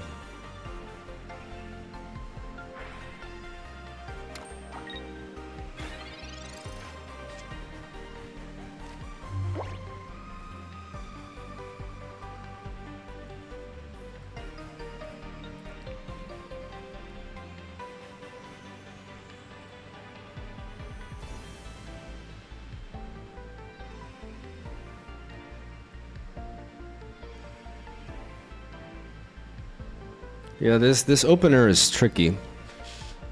I don't have a way to capitalize from Dawn until I go for the electrical cord, but if my Oricorio doesn't succumb to, like, it's gonna succumb to poison, so that's not gonna trigger the electrical cord.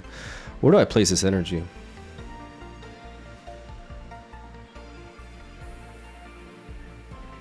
I think building up the Arceus is more important.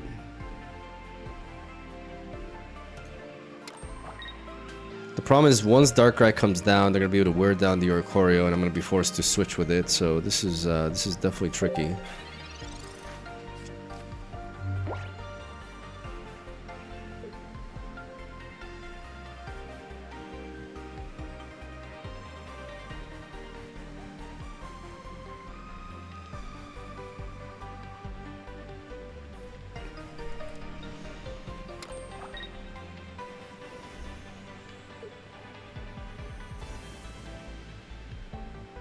Darkrai is going to break the balance of this board state when it comes online.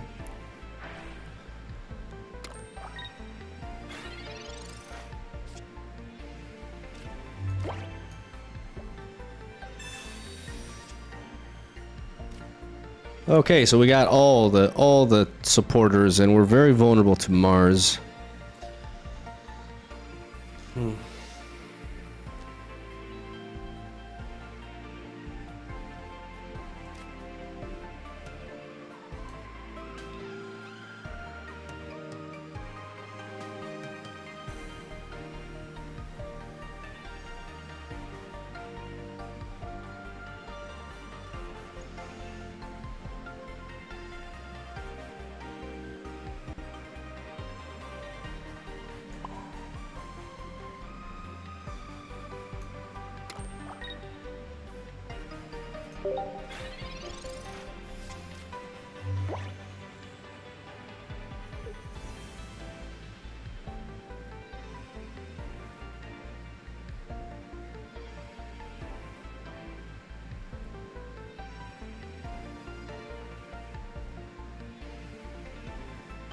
Because this thing has a poison bar attached to it, the moment this Giratina attacks, it will enter Arceus range if I can find enough Pokemon to enable the attack with him.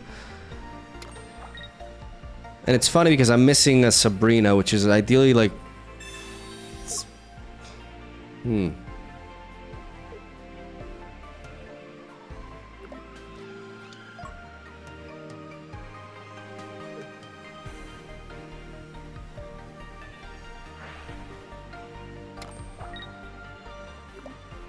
They don't attack with this just yet, though. So I can make use of...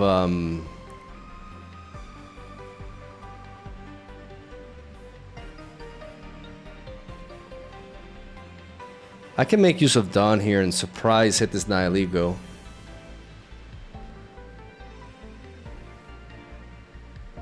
Drop this Aurora down just so I'm less vulnerable to hand disruption.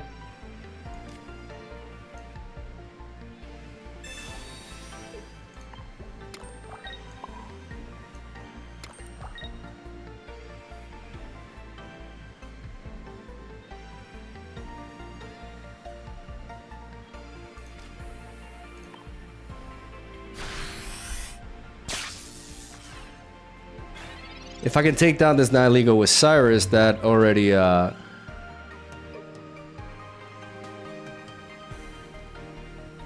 that puts them in a precarious position. Because then one Giratina down and it's over.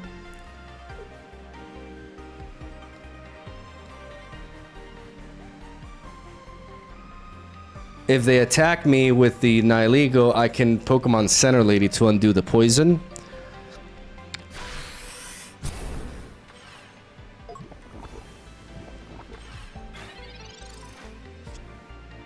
Which is exactly what we need here. I can place the energy onto Arceus.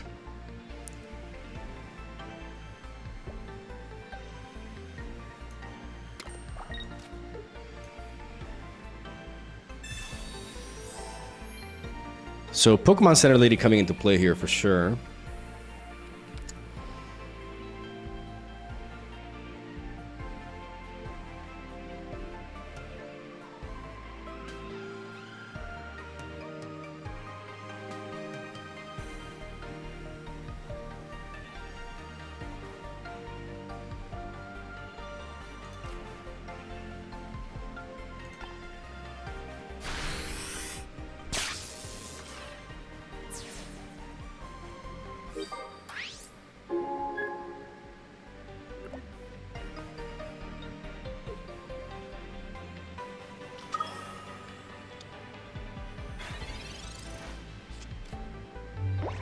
They need a Sabrina to be able to get a kill with this. They finally find the Darkrai, I assume. No, it's another O.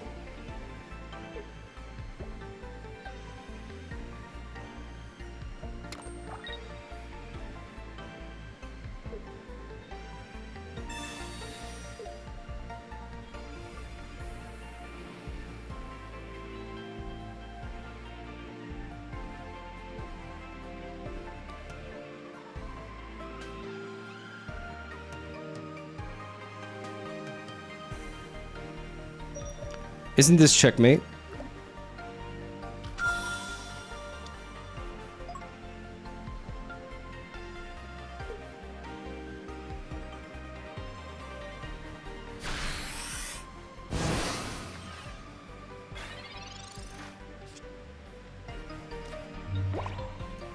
You're ranked master.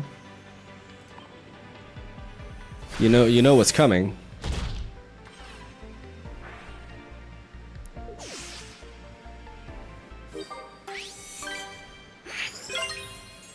Easy.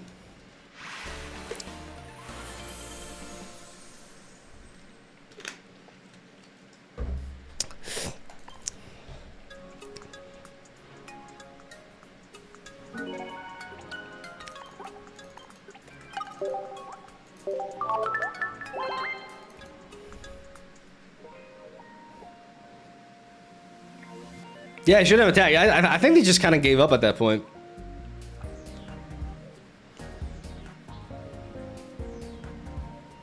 To be honest, I would swap for Zera because I'm a chicken. I mean, that was my initial idea, but then it's just like, no, they don't. They've already placed their energy this turn. They haven't found the Darkrai. I think maybe a good play would have actually to put a cape on Arceus, because they can Sabrina and Guzma on the same turn. But then again, like they can just Guzma and then set up the Sabrina for next turn.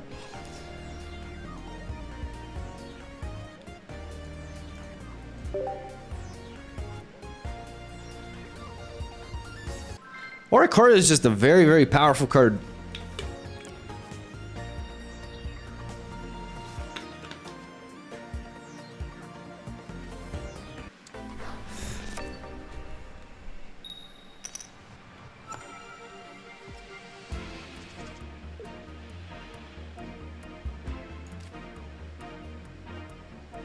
And because it's such a powerful card, I'll lead off with him.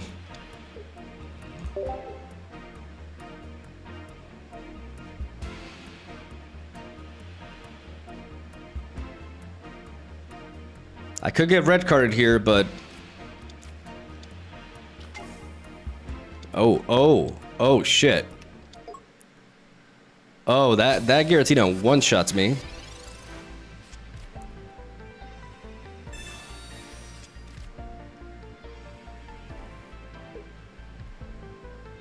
That Giratina's a problem. And, oh man, okay.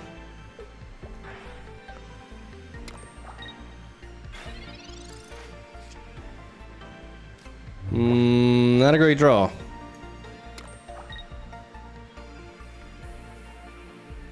Could try to build up the Arceus, to be fair. Let's just drop it. If they Sabrina us, we have the Dawn to play for it.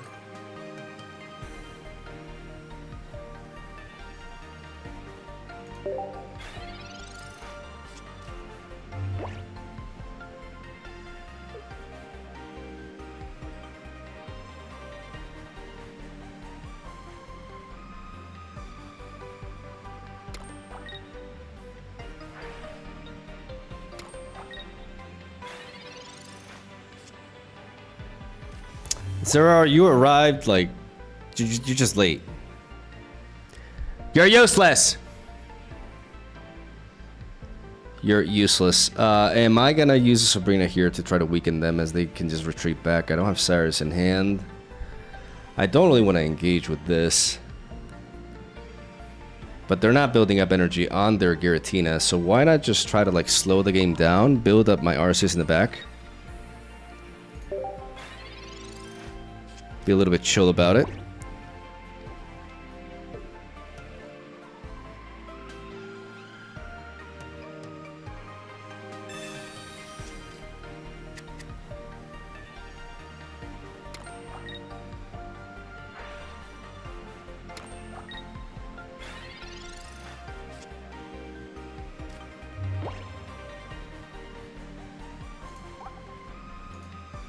Alakazam is a problem, though.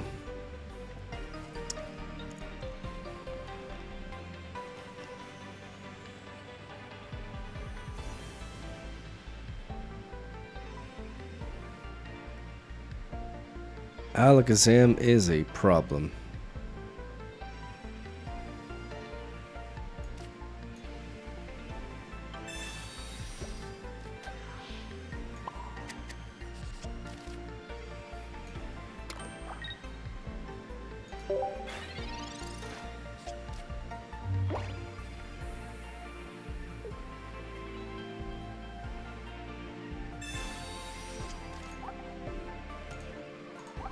Okay, so they find their second research.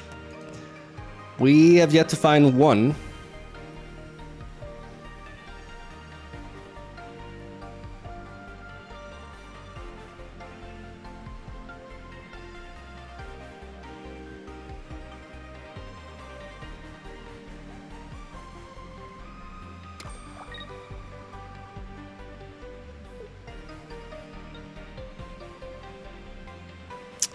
Yeah, the fact that they developed Giratina and Alakazam is a threat. I kind of have to have them bring in Alakazam first.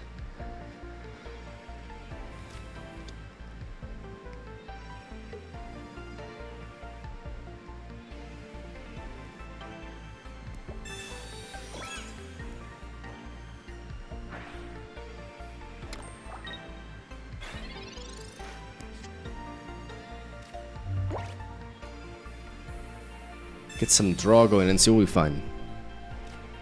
Double Oricorio. Giant Cape can be very useful. I can pivot into you, but what if they evolve into Alakazam? How much is Alakazam dealing to me with 3 energy? 60, 90, 120, 150. We technically survive, unless they happen to have that and they Guzma. But I think it's a worthy plan.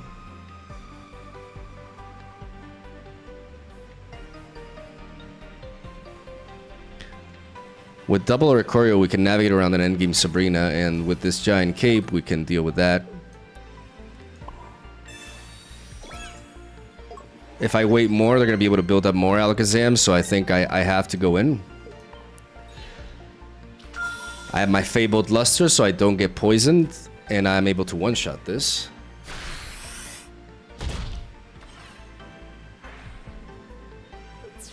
And I one-shot the Alakazam as well.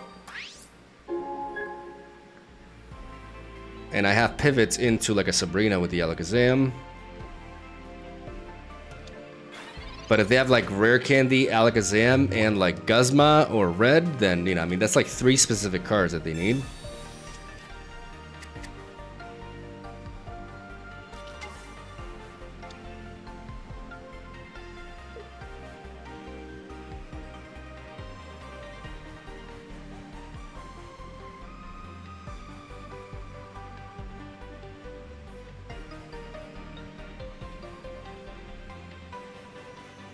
So I think the odds are actually against that. And they just feed me an Abra, which essentially solidifies my Sabrina as a win condition.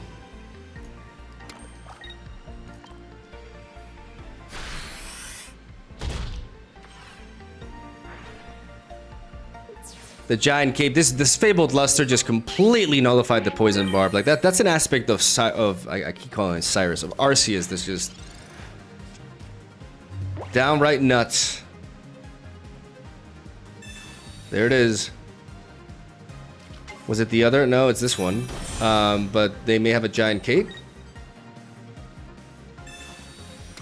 Okay. But I live. I live, baby. My cape. And yeah, that's like all of a sudden like that looked like a complicated game, and it just ended up in an Arceus sweep. Oricorio in the back. GG no re.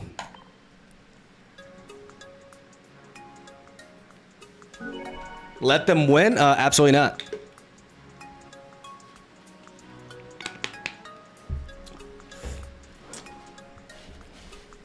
We don't do that cringe shit here.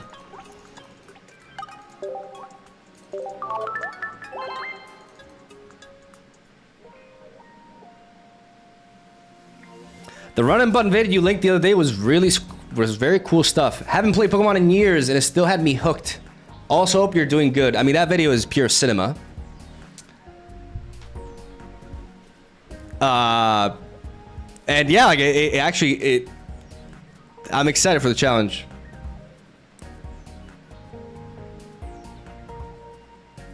Swap Sabrina for Repel and you can use Giovanni or Dawn with it in the same turn. Yeah, but there's a lot of things that I can't Sabrina away. It's not like my supporter density is that big, and just the payoff of being able to do that with like 2 other supporters, I just don't think it's quite there. I mean, I'm at the limit, like where 8 supporters is pretty high, but it's also like acceptable. Yeah, this archetype is solid. It's not really anything particularly new, right? It's just like really making use of Oricorio. The Arceus is absolutely... It slaps here, though. It just blends well with this package, because it's just a bunch of basic Pokemon together.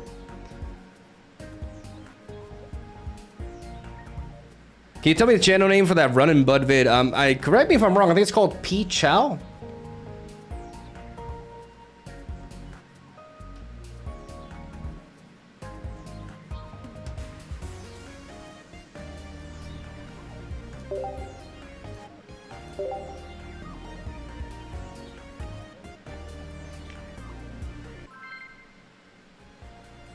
Oh, Pokemon Challenge. Oh, ooh.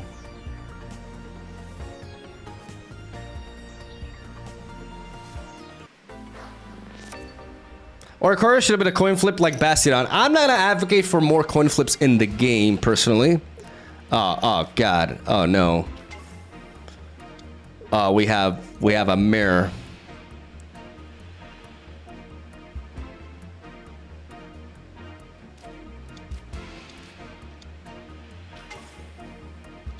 But you know, that's not a terrible match. Oh, okay.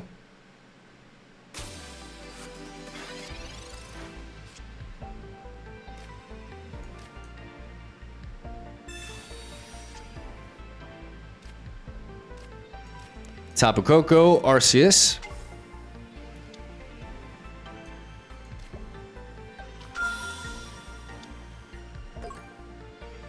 Electrical cord onto you.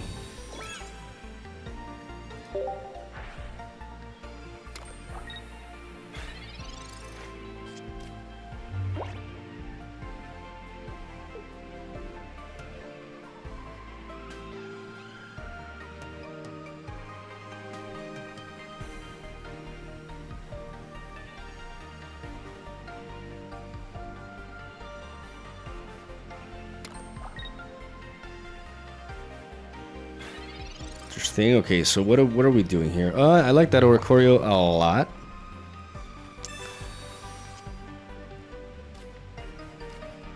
So let's just develop it, and now I think we just start hitting this Oricorio. Yeah, I mean we went for the research, so we can't really Sabrina them this turn. I think saving Sabrina for later is better. Even if they find Crobat early.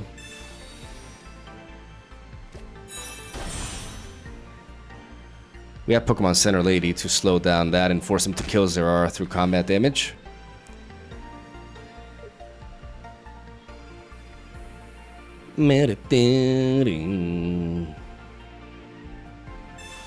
Oh.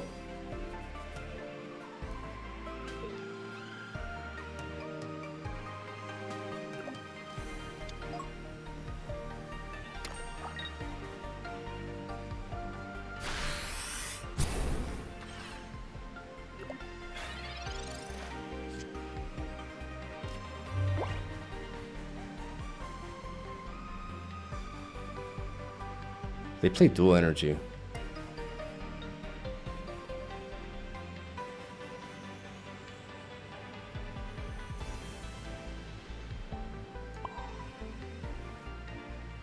So this is what we're doing. Energy onto Arceus, Pokemon Center Lady onto Zeraora, so they can't kill us with the Crobat ping.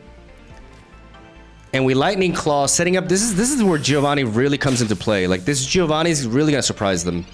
Because if they actually stay in with the Crobat and kill us with it, then we can retaliate with Oricorio and Giovanni to take it down again.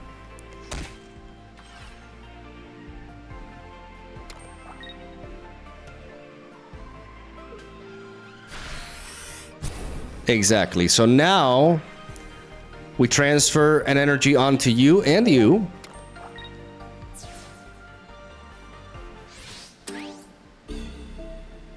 We bring you in.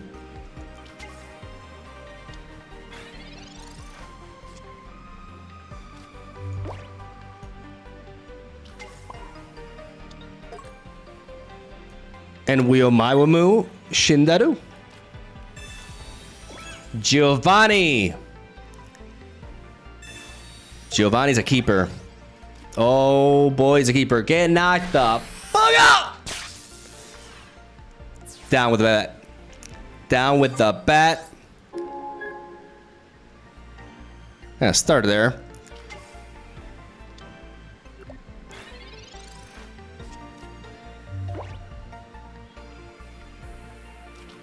And now you die. Gonna build up another Crobat.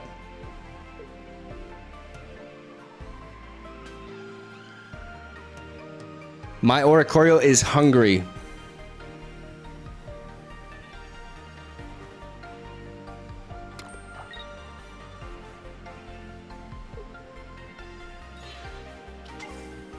Omega Lola. Omega Lola. Energy on to you. Zap him. If it ain't broken, don't fix it. Right now, they have no way to threaten my Oricorio, so why not just keep pummeling through it? Yeah, they can have Ilima and all sorts of cringe shit, but it doesn't matter. I just keep attacking, and you die. You don't even try, you just die. People just dying today. Omega lol. That's like 6-0, right?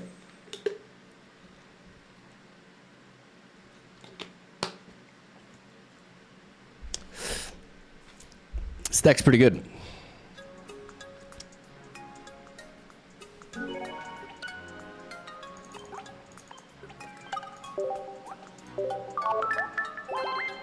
Thanks! You had fun, right? Please tell me you had fun. That was a great time for both of us. I thought Giovanni sucked. No, Giovanni's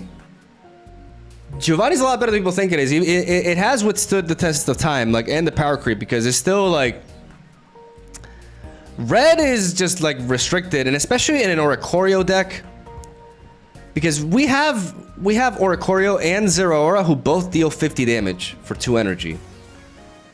There's a lot of Pokemon, a lot of basic Pokemon with 60 HP, so being able to one-shot them is a big deal. It also aligns well with Arceus, giving you empowering your attack up to 140, allowing you to kill Pokemon with 140 HP. It's just more flexible and more useful more often than something like Red is. Guzma could still be a good inclusion, but Pokemon Center Lady has actually just felt good. Like, not a single one of the one-off of the supporters that we're running has felt bad. Like, all of them have done something. Like, I don't want to... after playing, like, all these games, like, I don't really feel like taking out any of them.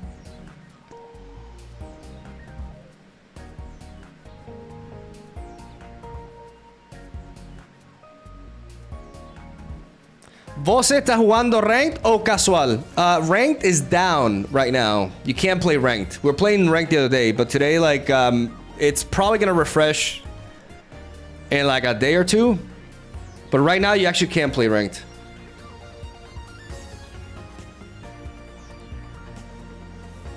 Hey, Mog, did you get to master this season? No. No, I played like less than 10 ranked games in total. So yeah, July wasn't my season. Would you change Mars for Silver?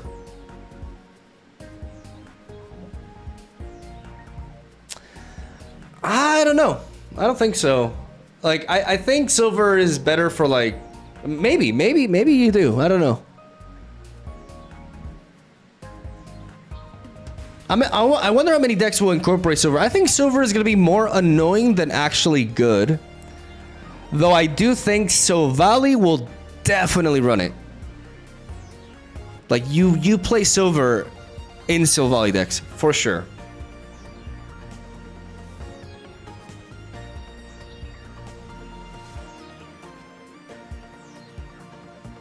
Silver might be pretty strong with Gengar. To make up for like the early game, to prevent them from playing supporters and then logging them out with Gengar, that could make sense.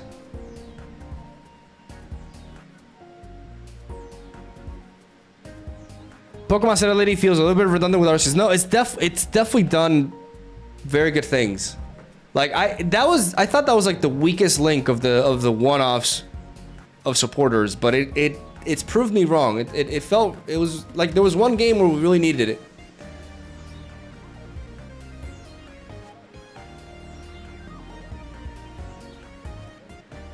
What do you think about Porygon-Z? Stage 1 that can evolve on the same turn to Stage 2.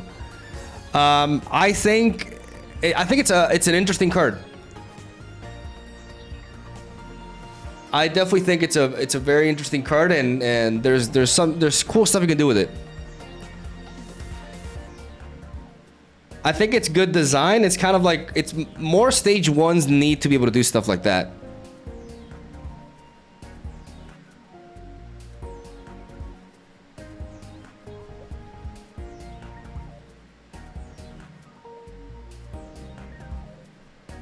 Silver Crocodile might be crazy. I don't actually think that's the case because Crocodile is very slow, right? Like I like the deck that I made for Crocodile with Celesteela and Ilima. But you know, it just becomes a bit redundant. Like you're yeah, it helps you like take away their hand quicker, but the problem with Crocodile is not that. The problem with Crocodile is like getting to a point where building up a 3 energy attacker that deals 90 damage makes sense.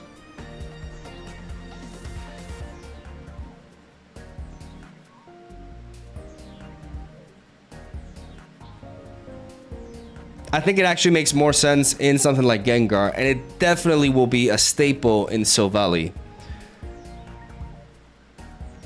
Because good proactive supporter plays are just good with Silvally.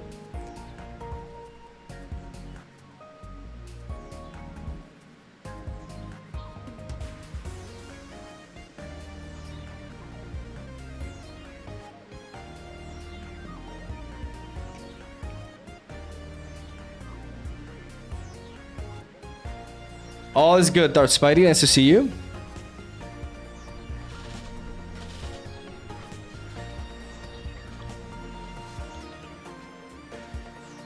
Both Gengar got me to Master Ball last season. Shuts down Silvally, and it also worked really well against Buzzwole. I feel like, you know, it's not like a top tier deck, but I do feel like Gengar is still like better than people give it credit for. And I actually find them to be one of the most fun Pokemon in the game. Because he kind of like, he represents a little bit of like a lockdown strategy, right? Which in a game like Pocket is like kind of like a rare thing.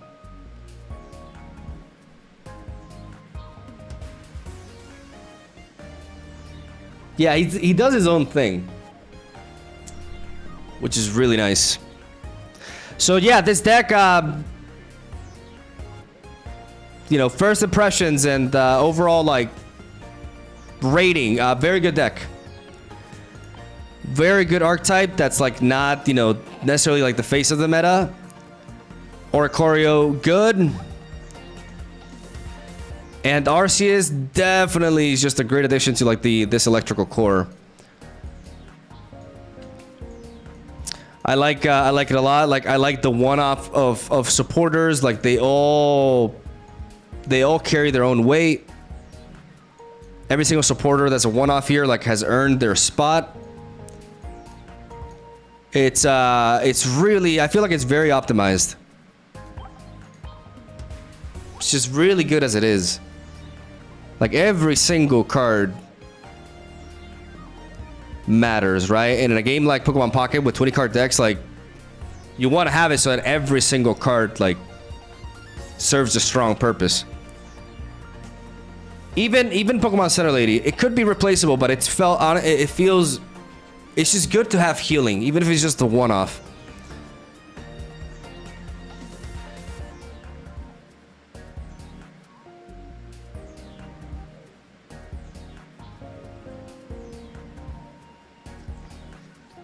All right, guys,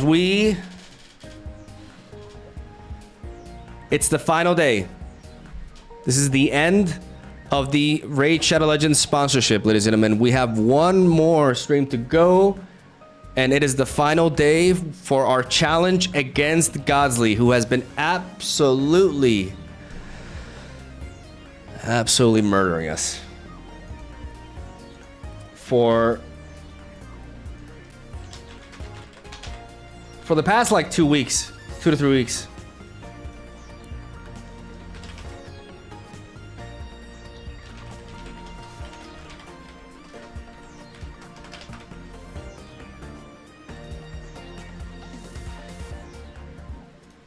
Let me actually change things for a moment.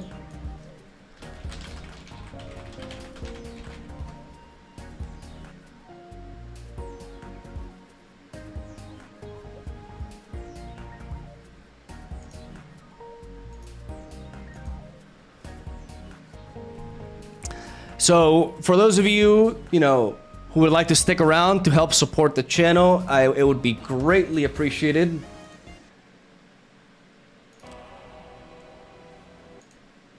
As we got the final push here, ladies and gentlemen.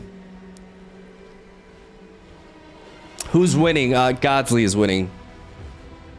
Godzly is demolishing us.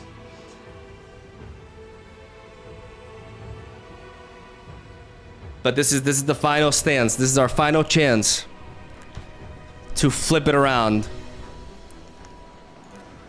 How's our clan doing?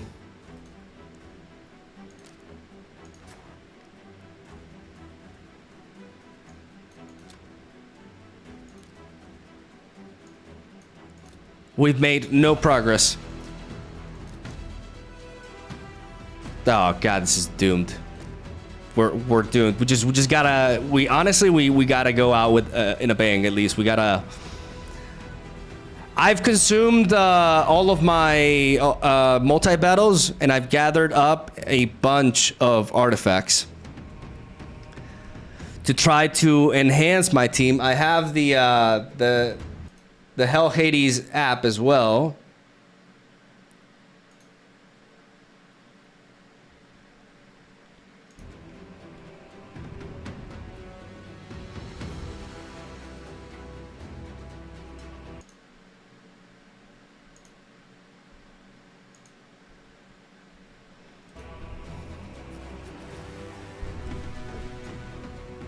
You winning would be a first. Thank you, Nanger. Thank you. That's exactly what I need to hear.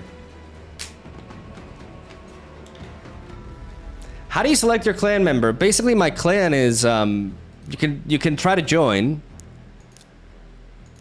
It's called the God Slayers. Though it didn't really live up to his name, unfortunately.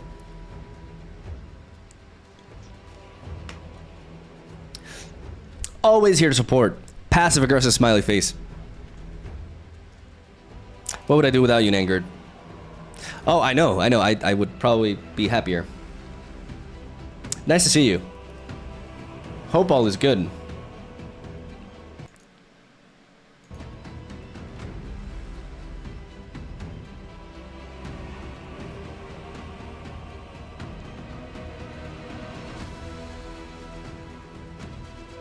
So what we have to do, like what I would need you guys to do is to make a push for like the clan boss, right? So the clan boss, the demon lord. We will need to break through the hard. Like we need to defeat the hard, like and it can only be done by a bunch of us fighting against it. And then we have, if we were to be able to take down the brutal, this is such a copium. This is such a copium. Oh my god, the holy mother of copium. If we take down the brutal demon lord, then we actually win the challenge.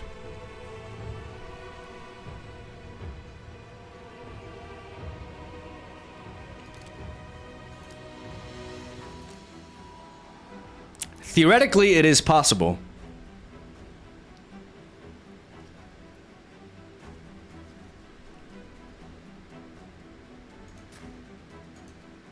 And I also have to advance further in the campaign. In order to do so, I need to enhance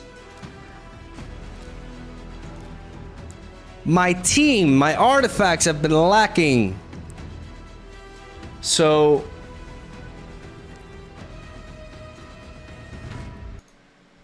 I need to go for the I'm looking at the Hell Hades optimizer. I have an app here that allows me to optimize my artifacts. Let's see what the new artifacts that we have in Wukong.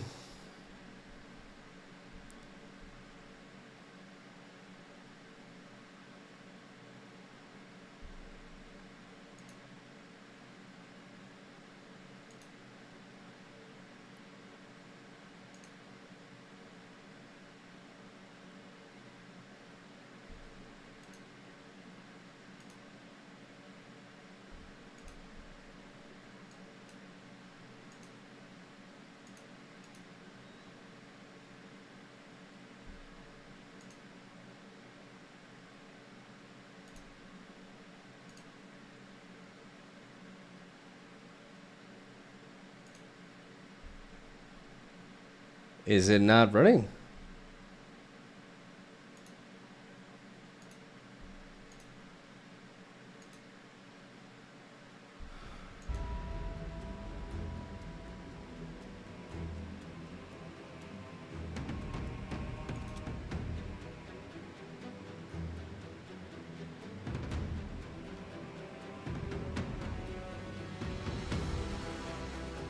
Hello, TrueNub. How's it going?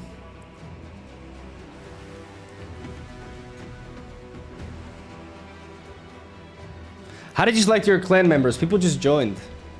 And then I fired some people who were not helping. And that's how we've been going with it.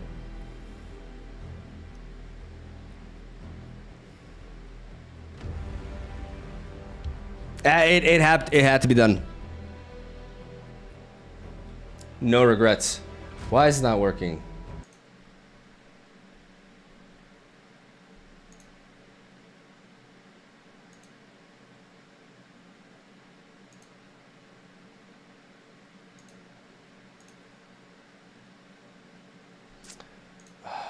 Oh, Hades. Okay, let me see. Maybe I have to reload it.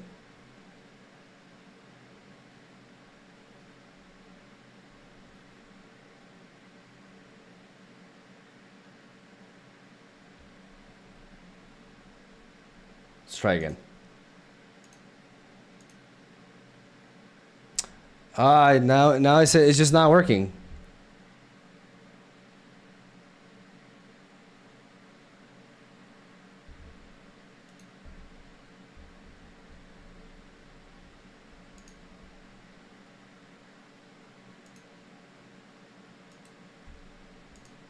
Link down, restart optimizer.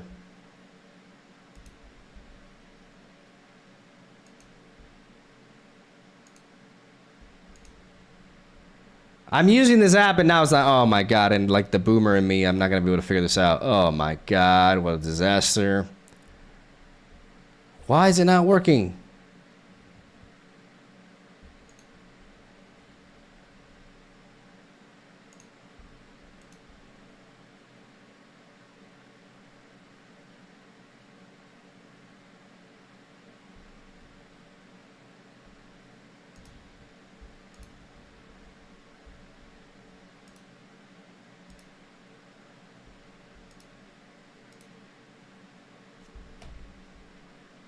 The optimizer did not start. Is the Hell Hades active extractor working? Clearly not. Okay, let me see if I can just like close it.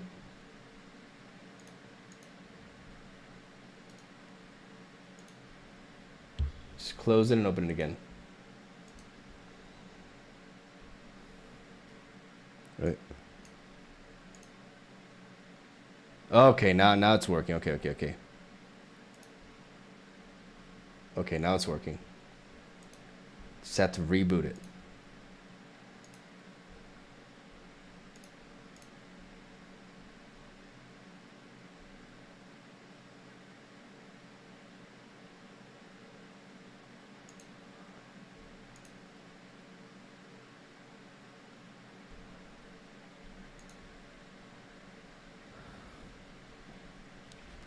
Okay, so my speed goes down considerably, my attack goes down considerably, my defense goes down considerably, but my accuracy goes way up.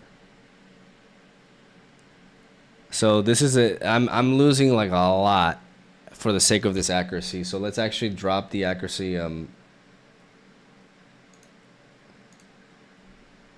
Let's drop that accuracy to, let's say, like 130.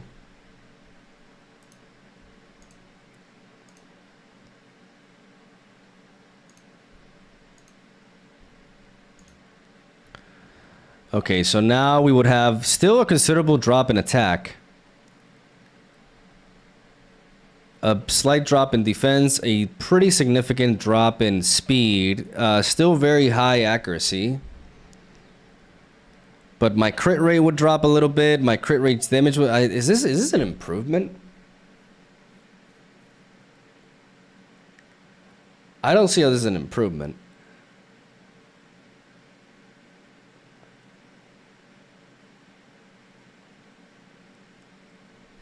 Let me know. Open up my notes from Sensei.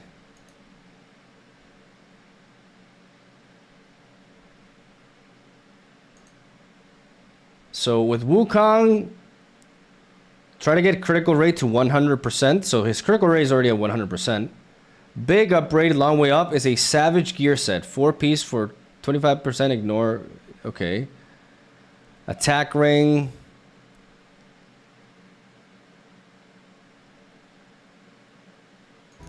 I feel like this is just a massive downgrade no matter how I look at it. I think I just have to treat my Wukong as optimized. It would be nice for him to have more accuracy.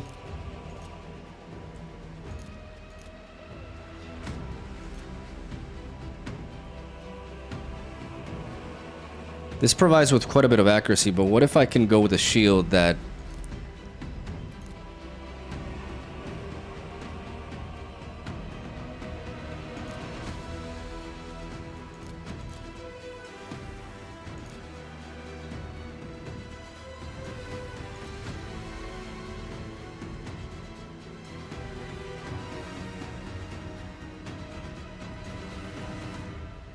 I would lose a little bit of defense. I would lose a critical rate. But I would increase the accuracy. Is there anything else that increases my accuracy? Everything else just like drops it.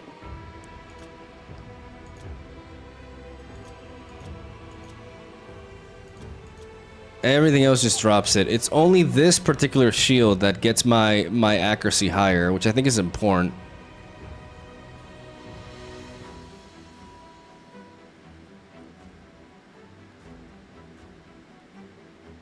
But it just works for the stun, really. No, I think this is just better. Like, I don't have as much accuracy, but I have more overall power output. I just don't think I want to mess with that.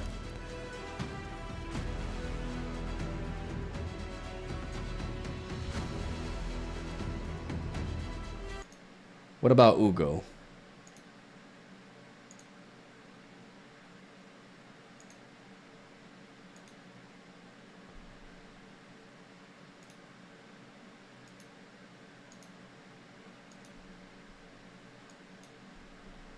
What about Ugo? Ugo wants HP.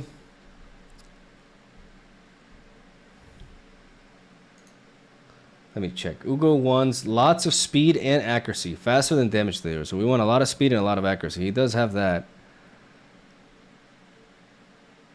HP percent, third best stat. Okay, so what if we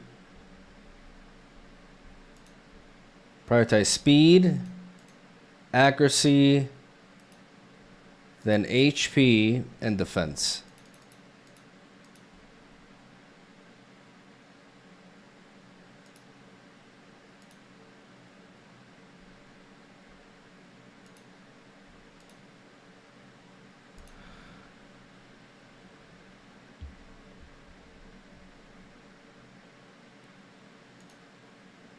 Why is that working?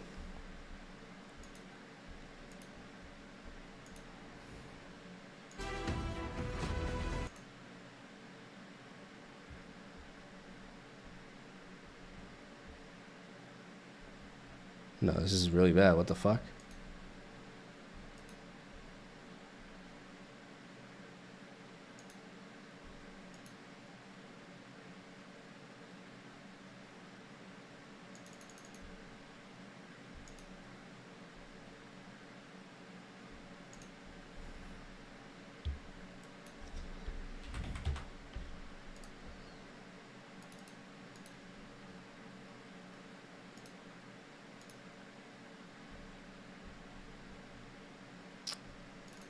Crap.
Yeah, despite me getting all these artifacts, I haven't really found a way to...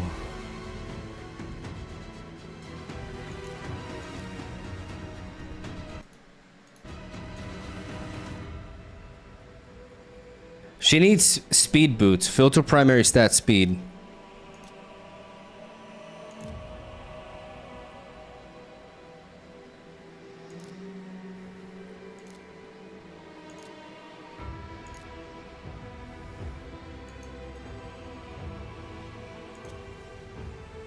What's the downside of this? I lose a lot of HP.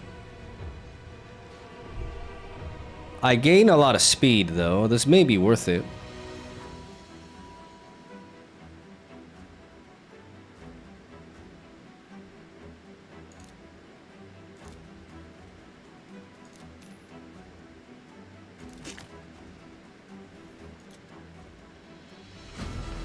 That's already like a big upgrade. I don't know if I like this weapon on her, to be honest.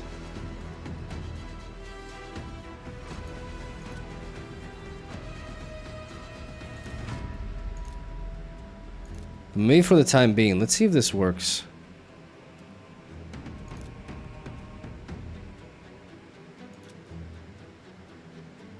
How much do I have? 1.7 million. Can I upgrade to this? Yes.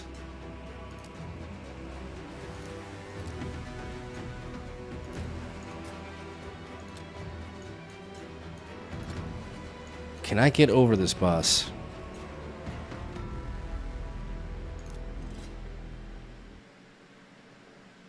Wait, is my Ugo faster now? It is, that's really big.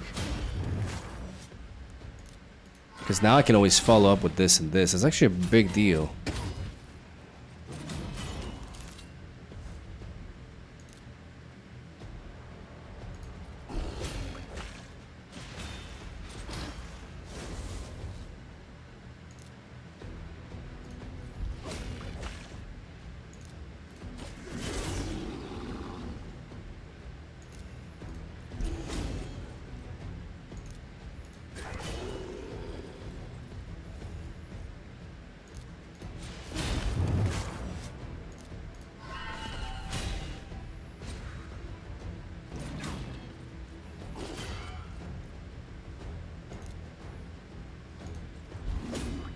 Weakening this so that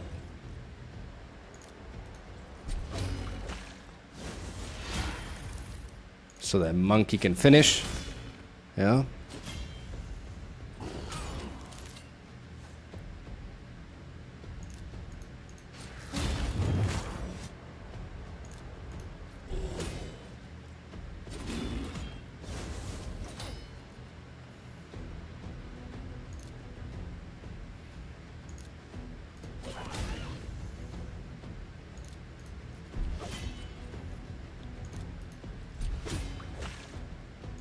And now we heal fully.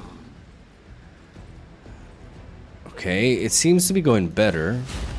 But I always just hit a wall when I run into these. They don't really buff, so I think I should just aim to stun.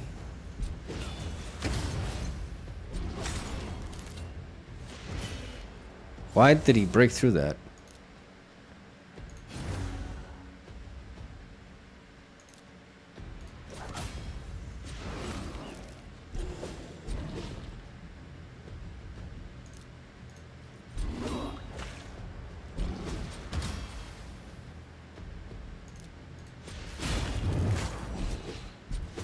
Jesus.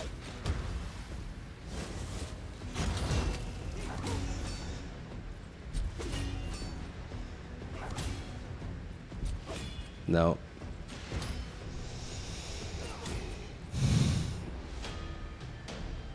Bro, I just can't.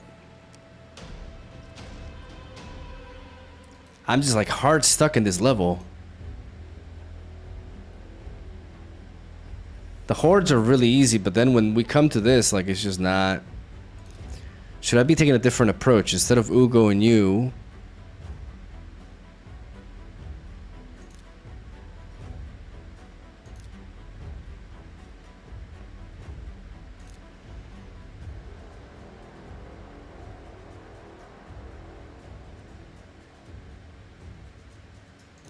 Could this work? Like, I'm lacking damage, but...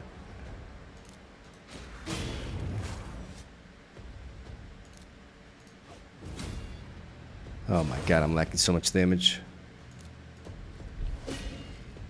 I don't have a heavy hitter.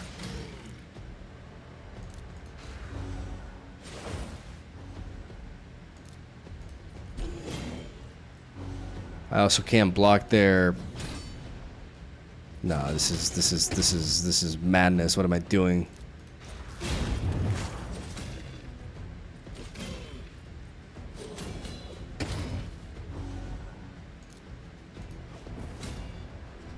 I mean, it's slower, but I may be more resilient overall.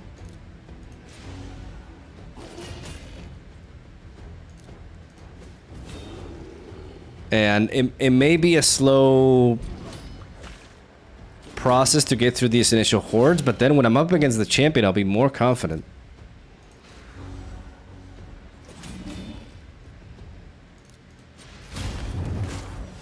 I just have to slowly grind them.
Like, slowly but surely.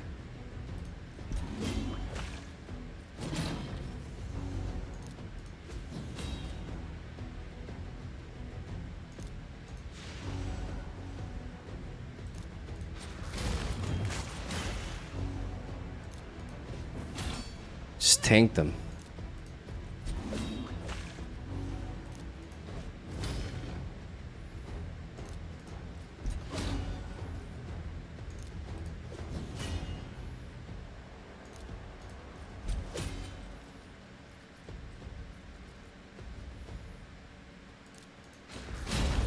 Bulky offense.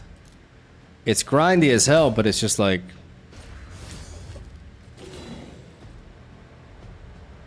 It could work.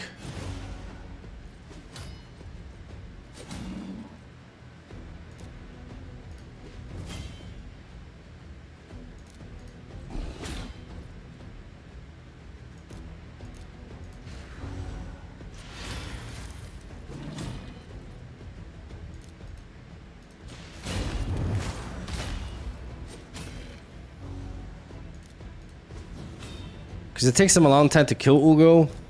And when they do, I can just revive him.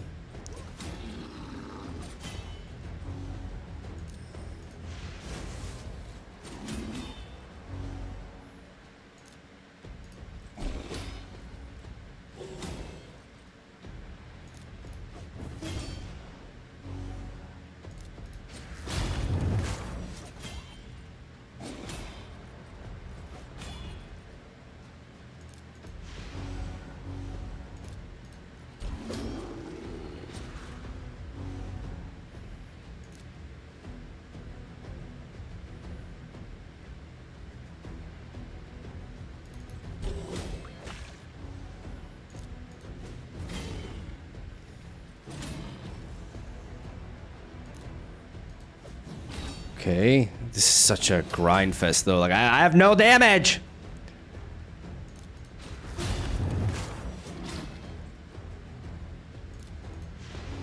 I have negative damage.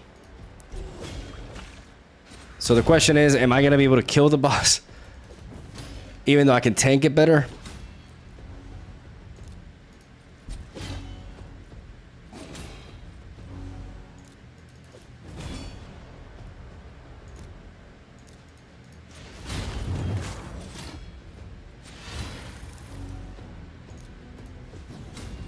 There we go.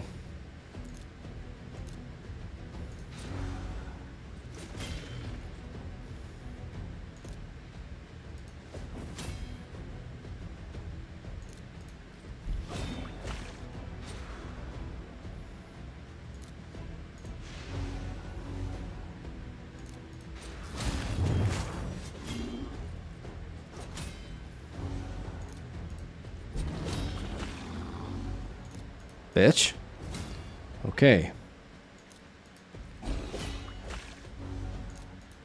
God, this is a grind fest though. Like these fights are so slow because I'm running 2 defensive champions.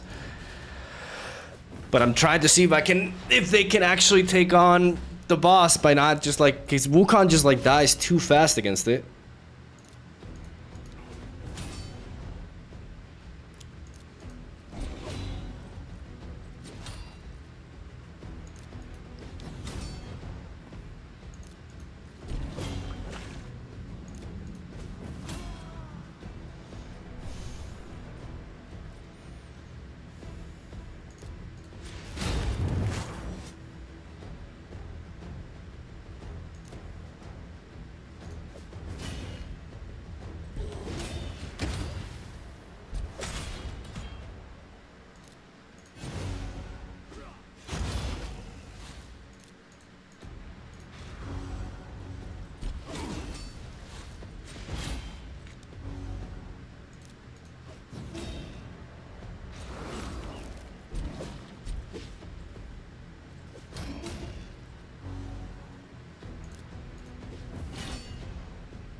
We're already doing better.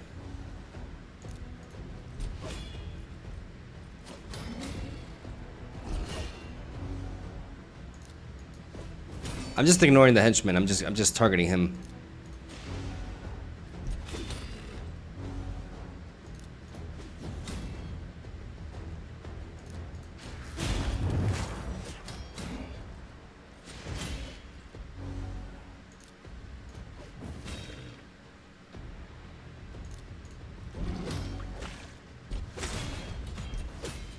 Okay, critical moment. I have to revive him.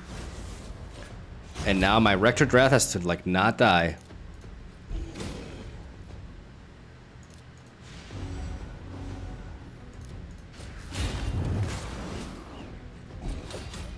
Oh, she's tanky, but she's not that tanky. Fuck.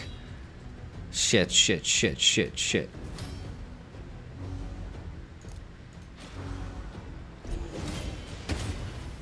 Just go back to... Just attack Ugo. Attack Ugo, please. No, stop. No. Why are you ganging up on me now? Oh my god. Oh my gosh, she still needs... I need to... Oh, no. Come on. Please, for fuck's sake. No.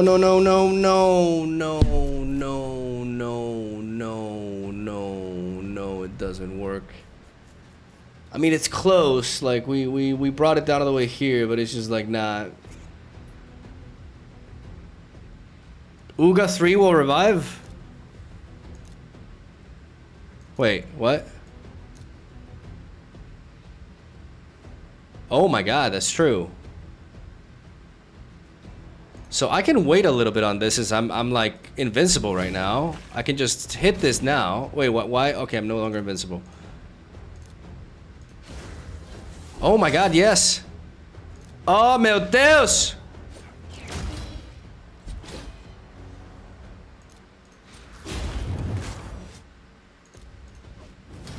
Oh, for fuck's sake, just die. Bro, just fucking die.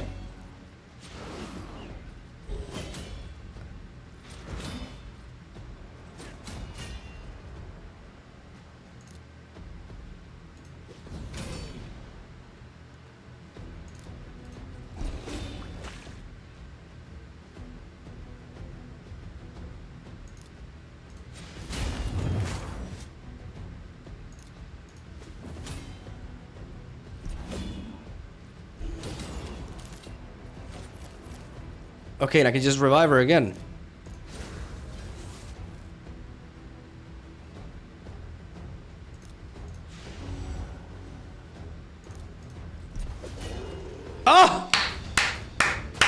Wait, why is it 2 stars?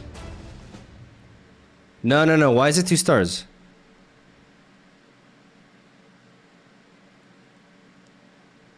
Wait, what? I beat with 2. Why is it 2 stars? Oh, because I took 10 minutes. Oh, that's so bullshit. Oh my god. 10, 12.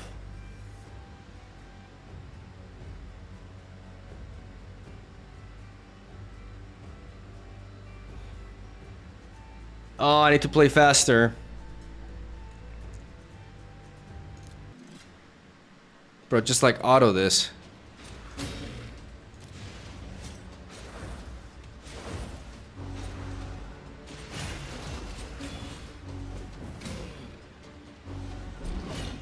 No, they're just not they're attacking randomly, bro.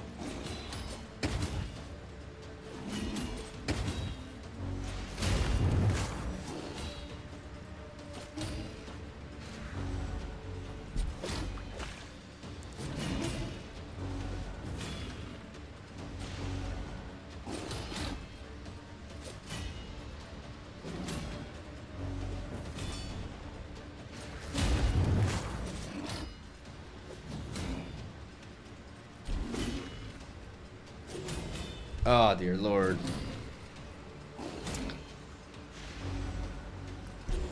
It's like 1 minute already on these assholes.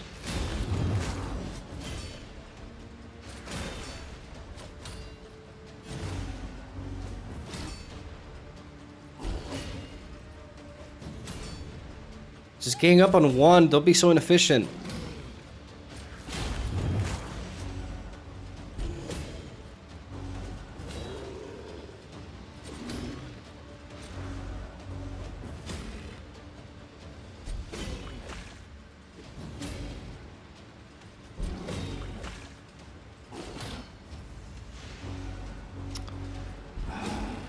Bullshit. Okay. So 1 minute and 30 seconds for the first one. This will probably take even longer, but then that means I have like I can do it. Okay, let's just gang up on. No, but it's just they're just still going faster this way. Come on. No, let's just auto. Fuck it. They just play faster. They just act faster this way.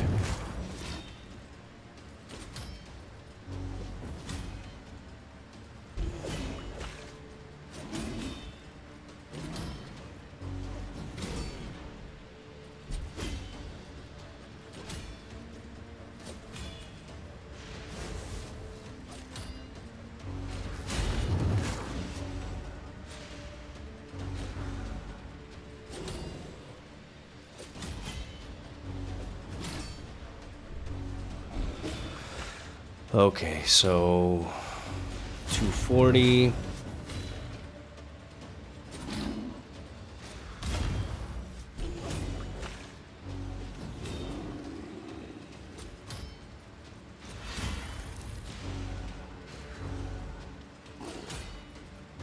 Three minutes. Oh my god, we're already 3 minutes in.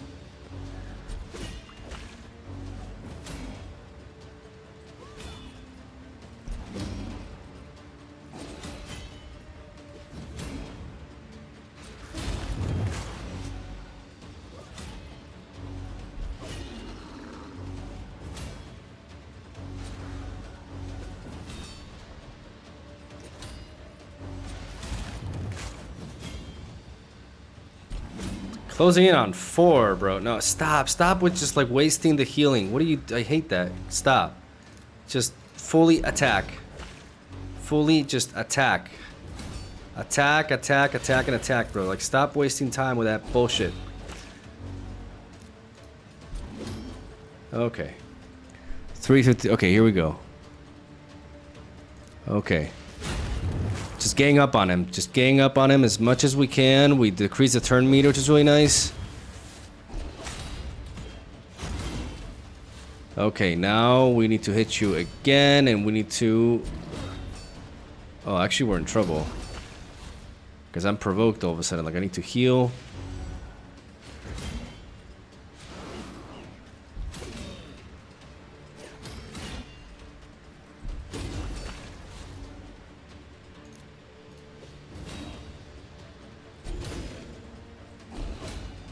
Oh my god, this provoke is really annoying. Okay, so I need to revive him.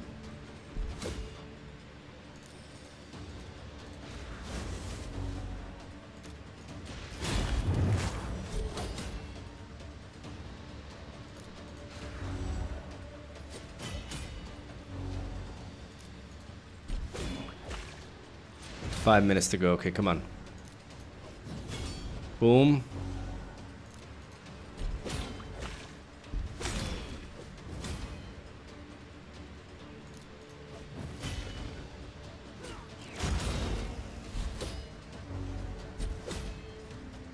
Oh, this provoke is so fucking annoying. Bro, stop. Okay.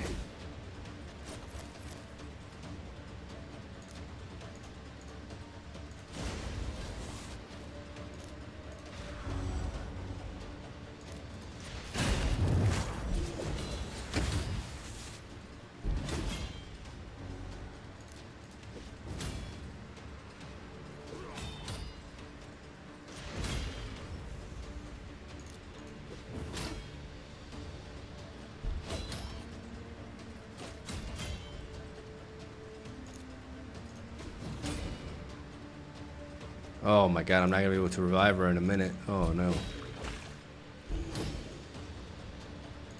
Okay. May that give us time. No, am I? Oh my god, what? They killed me? How the fuck did that? Okay, we need to like.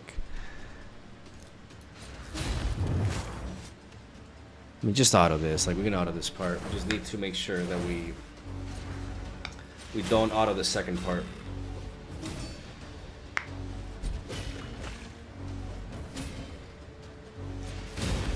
They target the guy you click on, by the way. If you don't click the boss, they will focus the... With the provoke, you mean?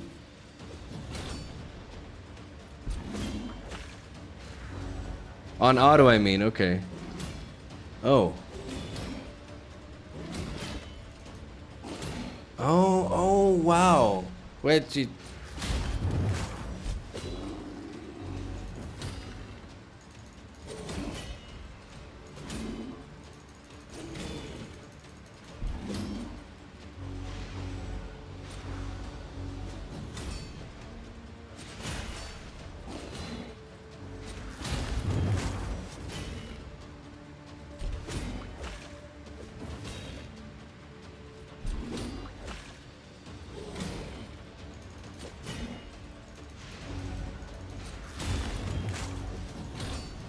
Why is she's not?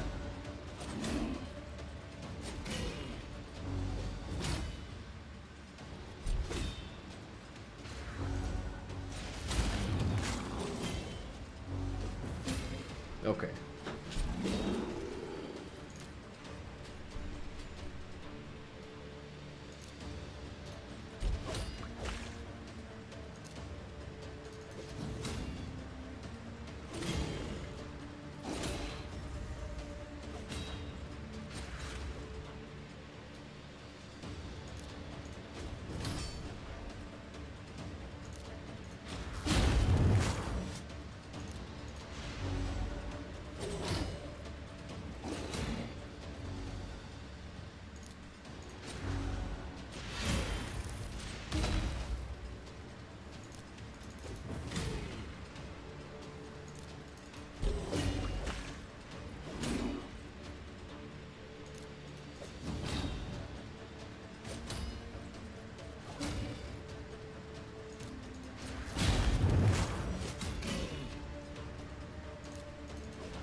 This one seems weaker, so we're gonna gang up on him.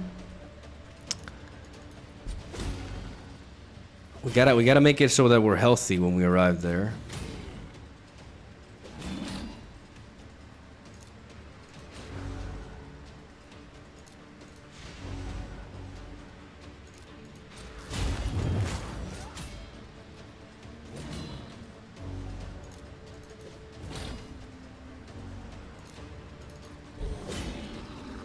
And now that there's only one, we just regular skill them, beat them down to death as we build up the queues for the other ones.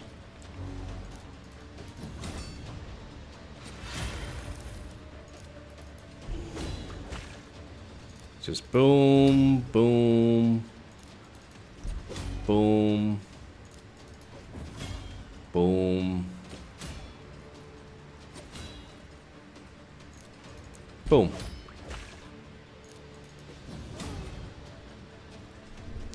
Now we're good to go. Now we lead off with Ugo. And we effective immediately, like, yes. The minions hit harder, man.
This provokes shit. This provokes shit.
Come on.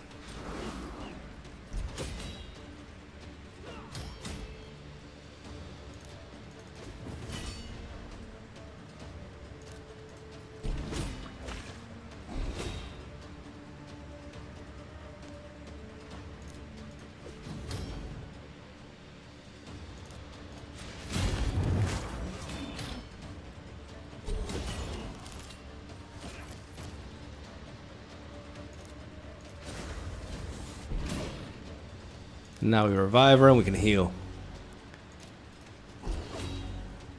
Yep. Yep, this works. Yep, this works. Let's get it. Let's get it out of here. 3 stars, baby. There we go. Now we're talking. Now we're talking. Okay. Okay, so this tactic ended up working out. Okay, let me write that down because we completed stage 7. Maybe honestly, that's what I gotta try to push for. If I can complete the campaign, then I can just I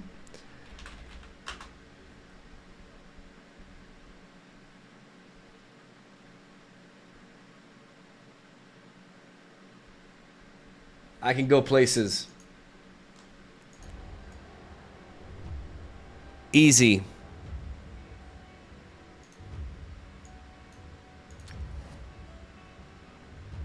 Okay, so these are like mostly alright, so that means we definitely want Wukong. So let's go with the Wukong, classic Wukong Ugo approach.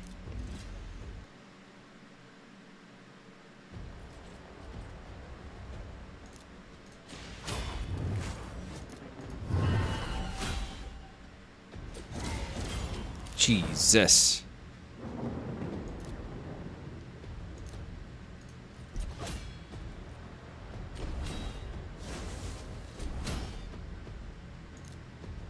Monkey, please.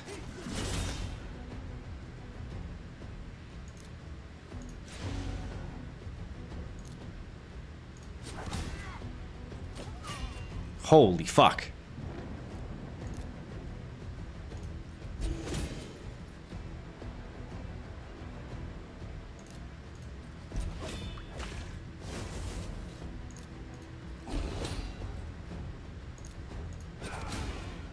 Okay.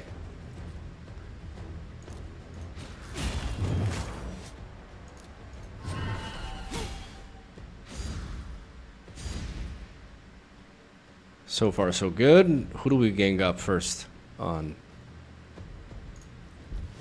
Probably you, because we are able to... Oh my god.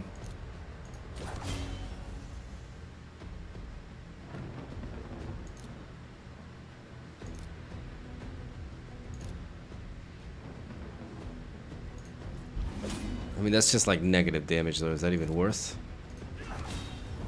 Okay, that should put it at range for the stick, though.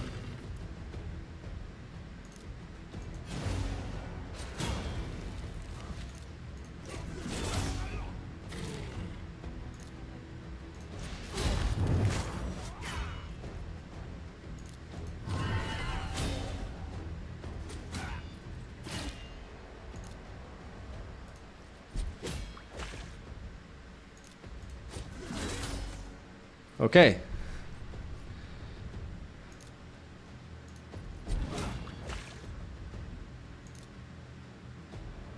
Who's the most dangerous one? This guy looks really dangerous, so I'm gonna try to stun him. Oh, meu Deus. Okay. Bro.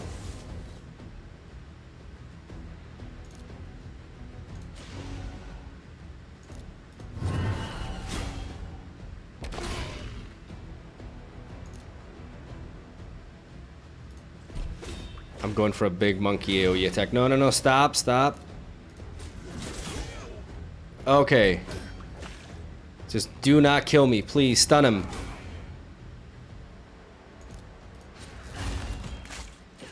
No? Oh, okay.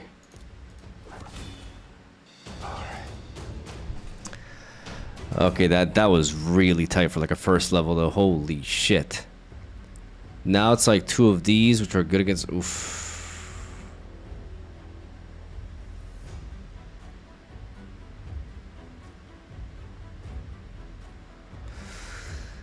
Is it better to go Rector Drath instead?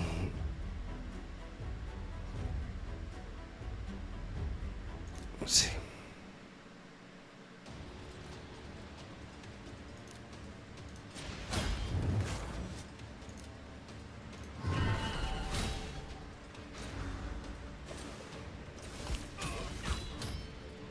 God, monkey just like dies immediately.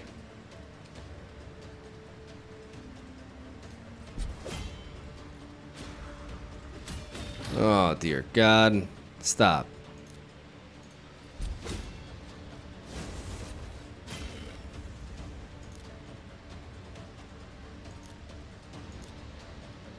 How about here? Yes. No, no, no, no, no, no, no, stop, stop, stop, stop, stop.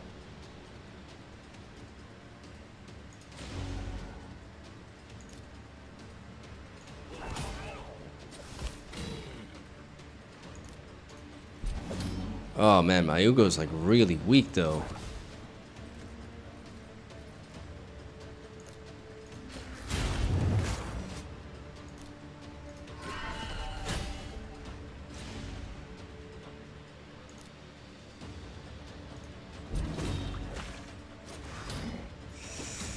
Oh no, no, stop.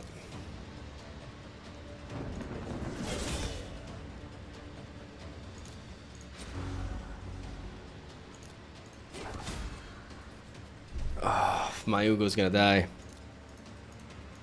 Bro, why is she glowing? Why is she like a Super Saiyan? What the fuck is going on?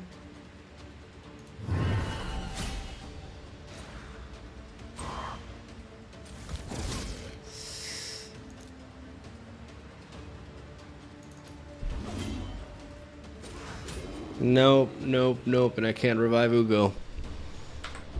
Shit.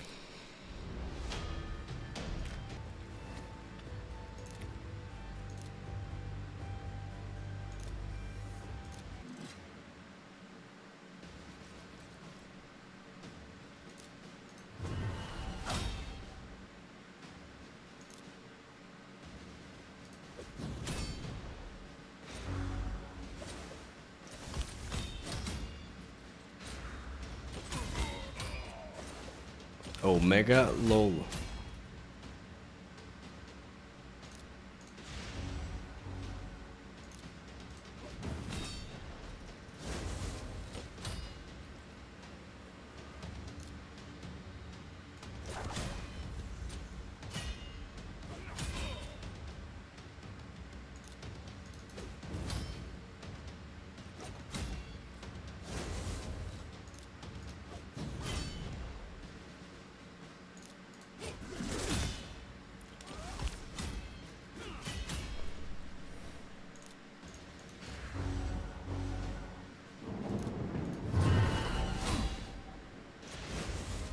What?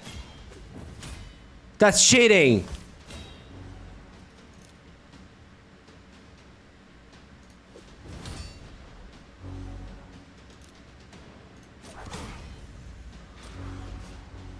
Why is she's healing that? What the fuck, man? Monkey, kill.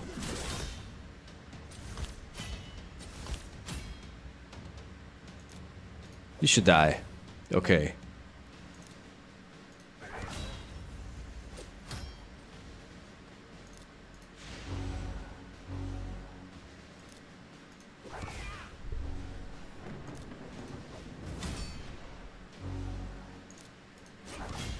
Stun, very nice. Okay.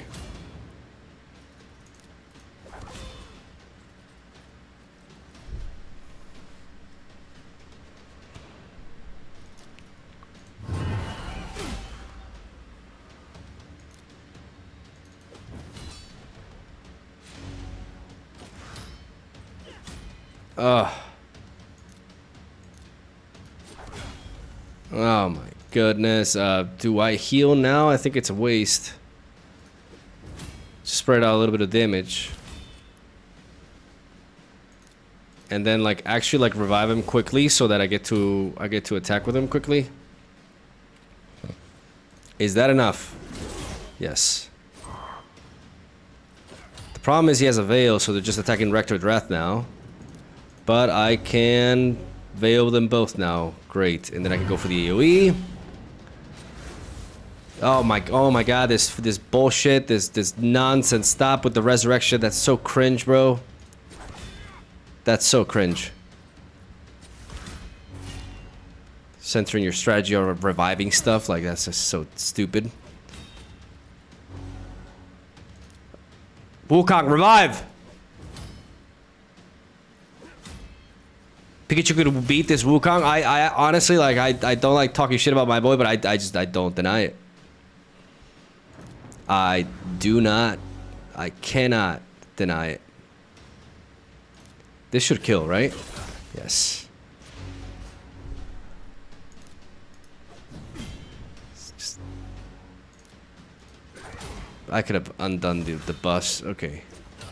I need to undo the buffs. That's what I should be doing. Let's hit you here, and let's go for you. Yeah, fuck you, guy. Stun. Beautiful. Beautiful. Okay, round 3. Here we go. So these two just like focus on buffing, so I gotta attack the flanks. I gotta focus on you first, I believe.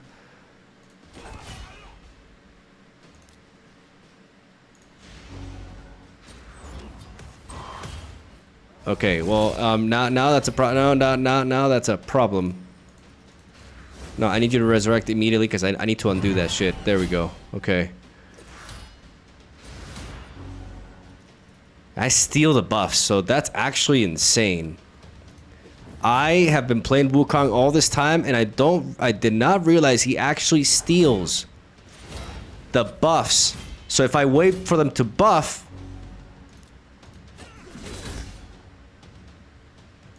okay, I just need my Rector Draft to not die here. Oh my, stop.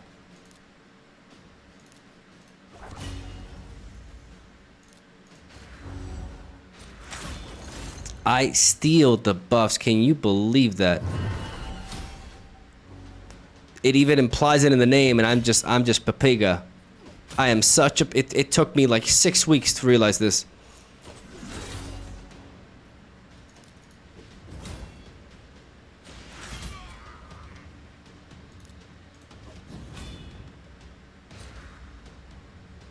Wukong will come back. Anytime now. There we go. Now Stunner.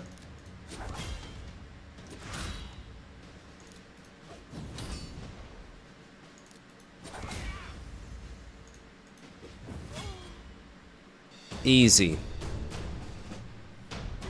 So this worked. Okay, stage 2 complete. And now we got 3 of these. So Wukong is more important than ever.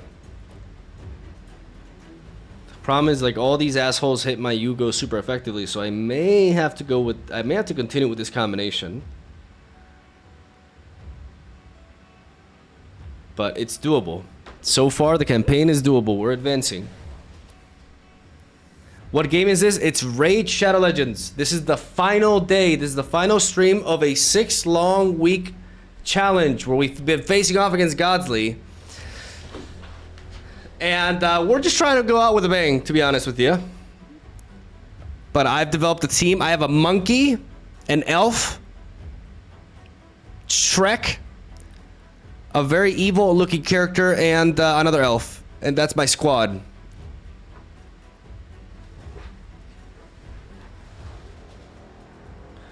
I gotta go to the bathroom real quick though. I'll be right back and we'll push this. Be right back.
All right, here we go.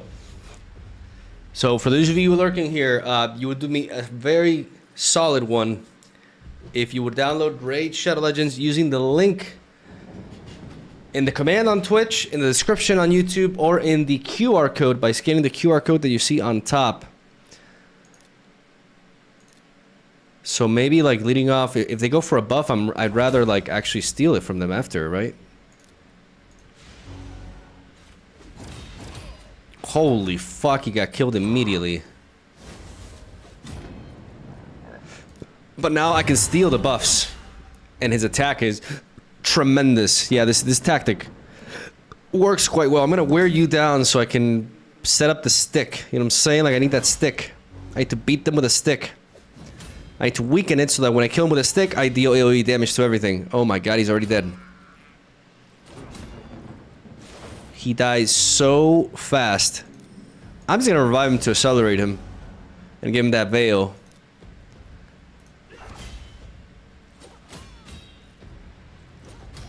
I don't know how great of an idea that is, but I get to heal here. And now I think he's at range for the stick. Yes, he is. Okay. Okay, now let's wear you down, because you're just annoying. And let's keep going for the stun, right?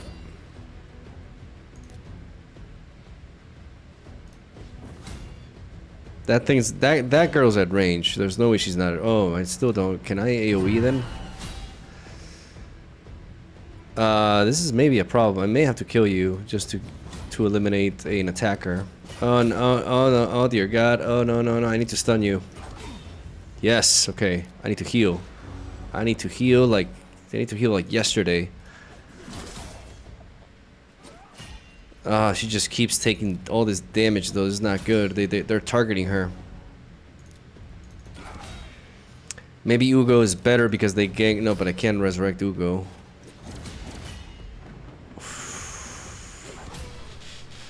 Oh, she's weak. My Rector Drath is weak.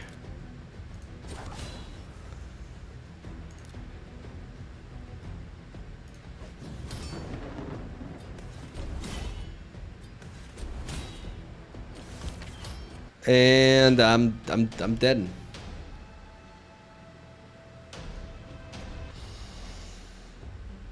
I mean, I completed 2 of them.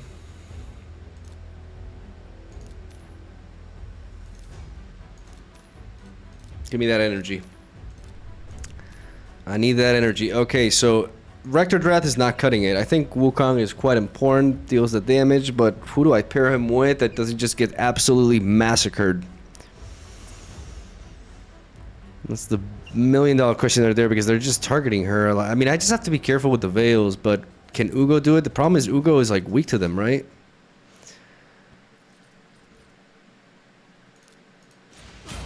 But maybe I can just like deal more damage.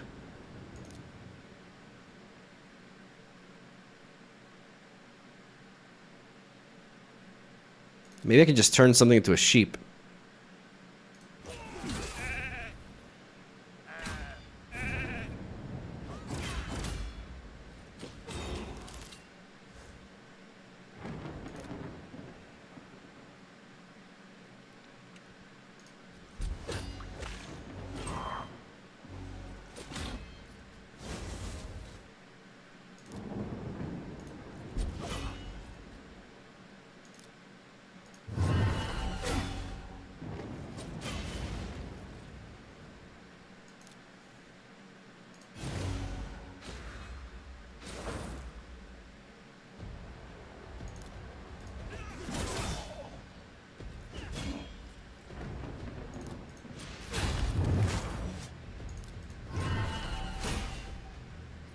Okay, this combo is leading to more offensive pressure, which is great. Do I have the stick? I do. The stick of truth. Okay, we run through them.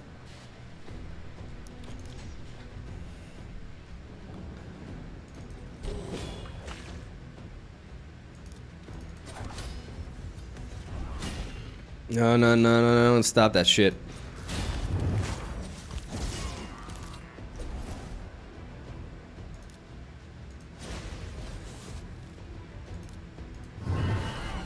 Steal those buffs.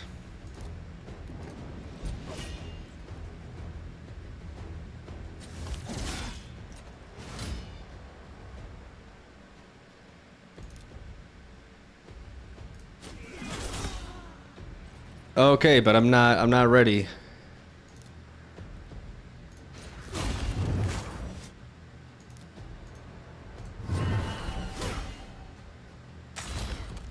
Oh my god.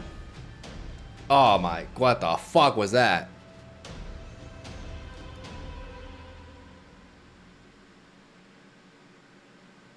Oh dear lord.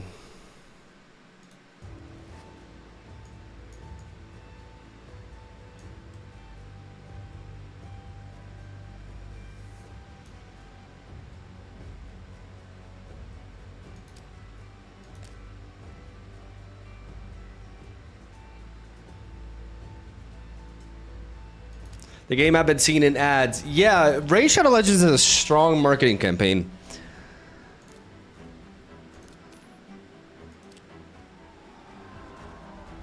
Didn't they have like a Elijah, like, did they do like a commercial with like Elijah Wood or some shit?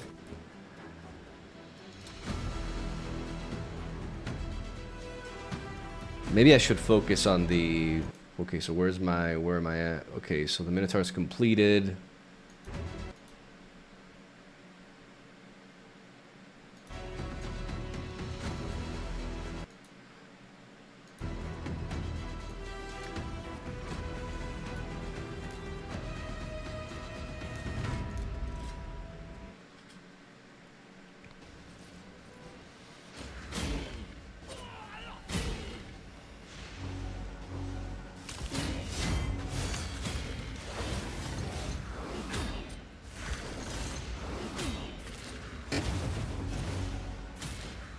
Jesus Christ.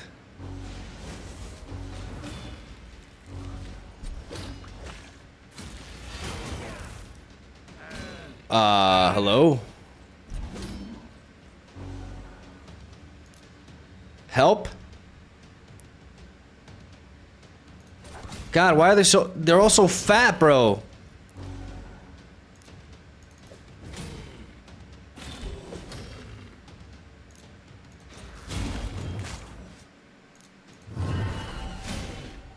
Oh my god, I'm just like not touching it. Can I just kill that asshole? Can I please just... Okay, guys, I killed one dude. I did it. Holy mother of... They hit that?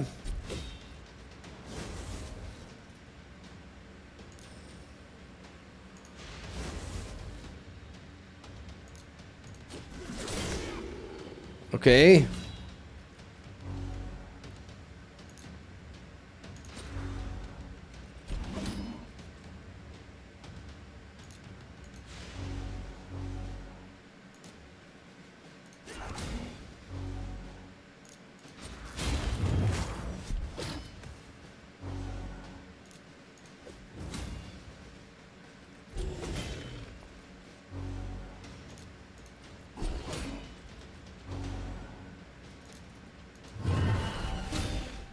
Why don't I steal its buffs?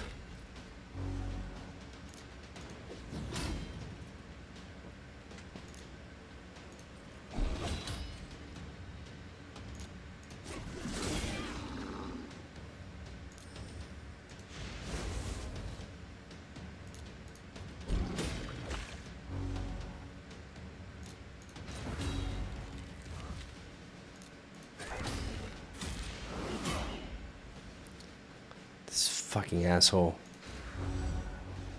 Let's heal a little bit. Let's heal even more. Let's just heal back up to full and let's get rid of this thing. Okay. So we got out of that one just losing one, but oh my god, this is copium. This is copium. I feel it. This is just pure copium.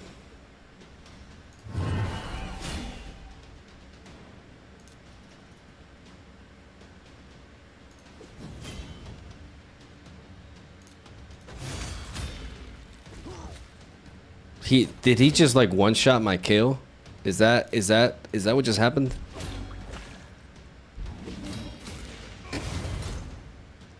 That's what happened. That is literally what just happened. What in the actual, like, what? Oh my god. Just please, just die. Okay, 2 of them done. Okay, no, don't provoke her. No, don't do that.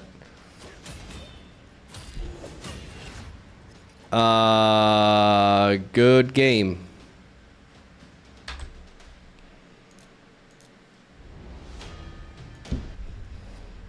I hit a wall.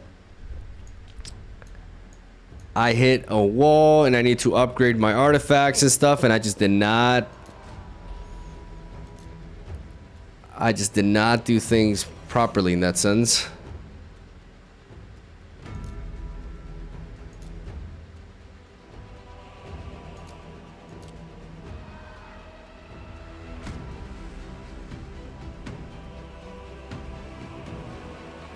Hey, Mogwai, did you play SVO? What is SVO? Did you play Pokemon TG Pocket? I was streaming that, and now we're doing this. Oh, the Shadowverse open. No, I haven't played since the new expansion. Like, I haven't actually played because I decided I wasn't gonna make content on it. So I kind of lost a little bit of drive for that.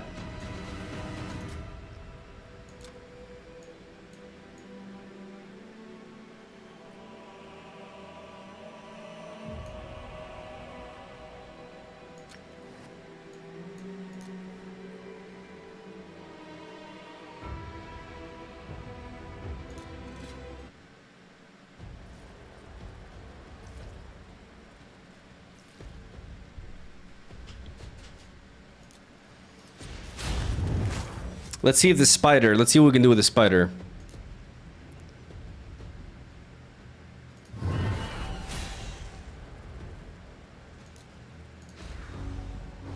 Get that veil up.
Can I lower its no?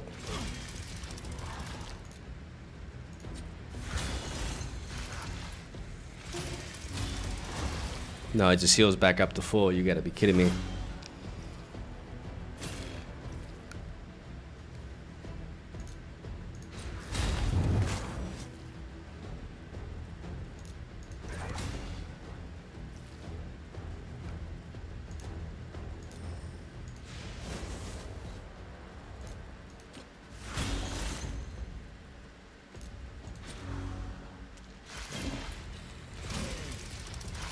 Goodbye, Hugo.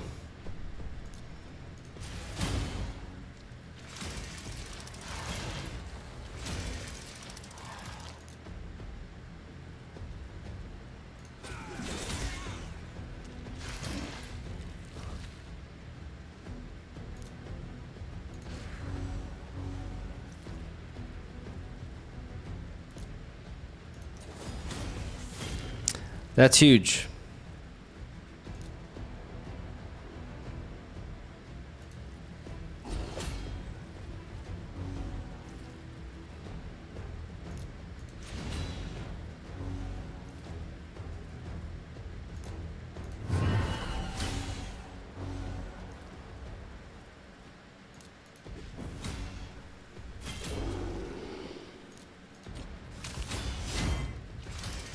Putting up all the spiders, like lighting them up to be easily killed before, just before this fucking thing eats them.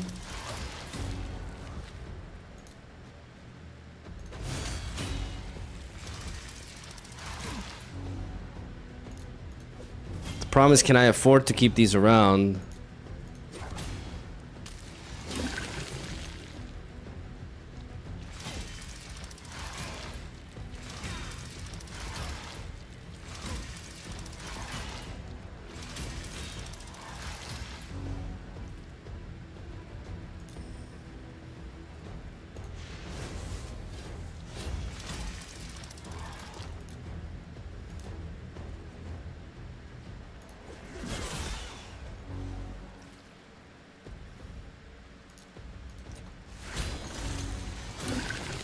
I mean, we countered the heal that turn. But it's just, these spiders just come in like immediately, bro.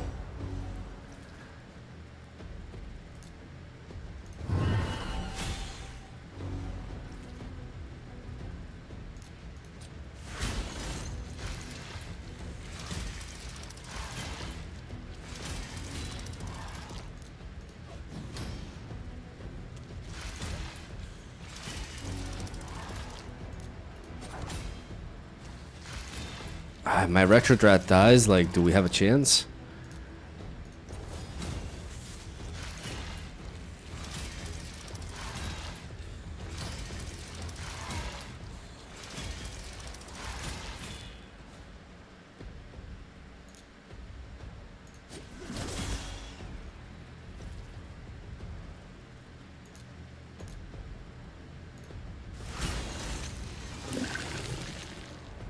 Bruh.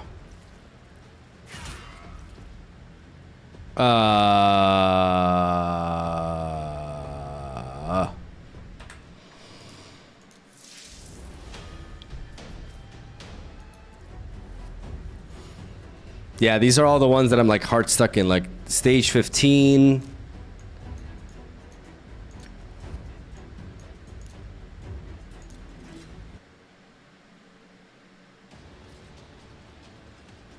I could have, I just did not optimize my team. I didn't take the right steps.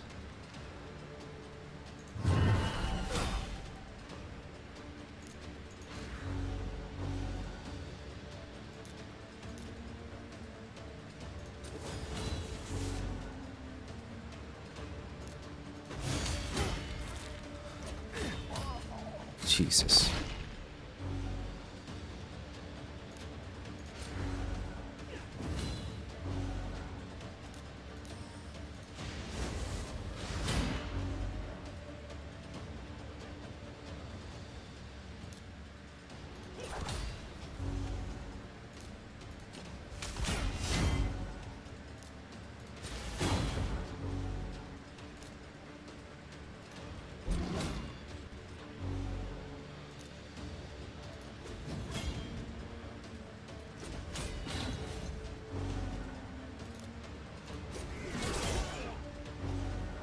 Okay.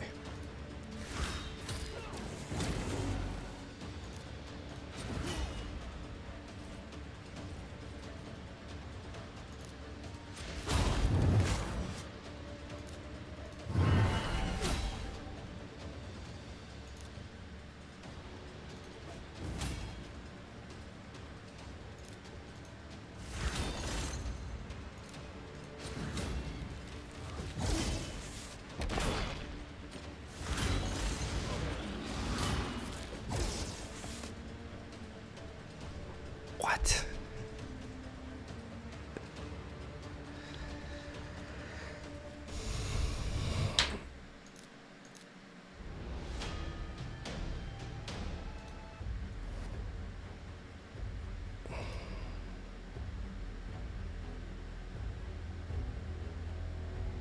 I already know how to do this.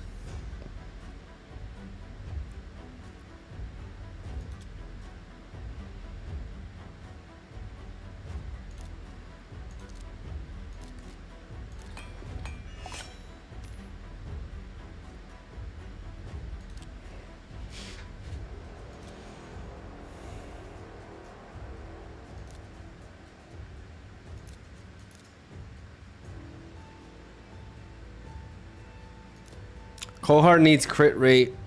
Yeah, why is her crit rate so low? So low, yeah.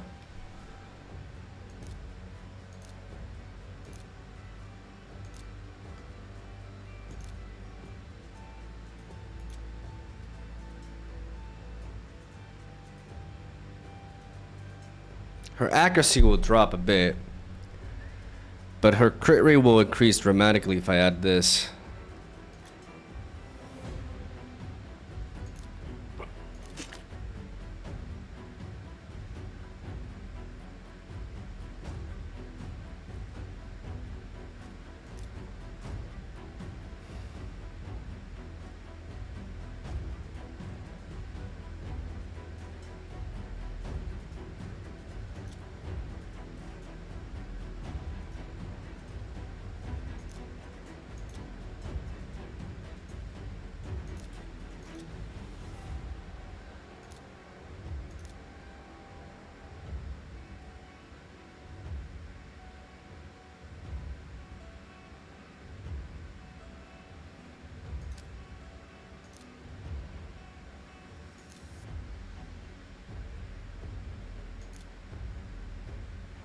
Oh, I lost the weapon. Oh my god, what am I doing?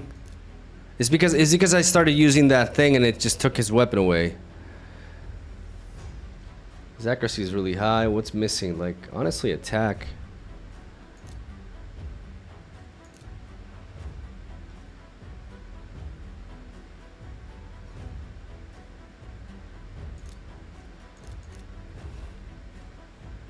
What 6 stars do I have?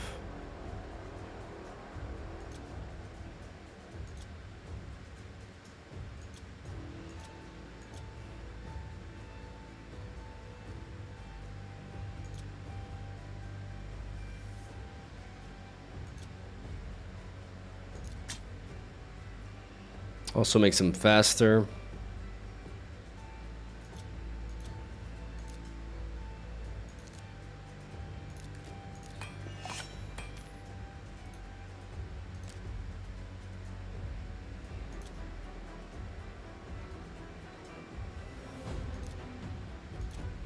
May as well get that lifesteal again.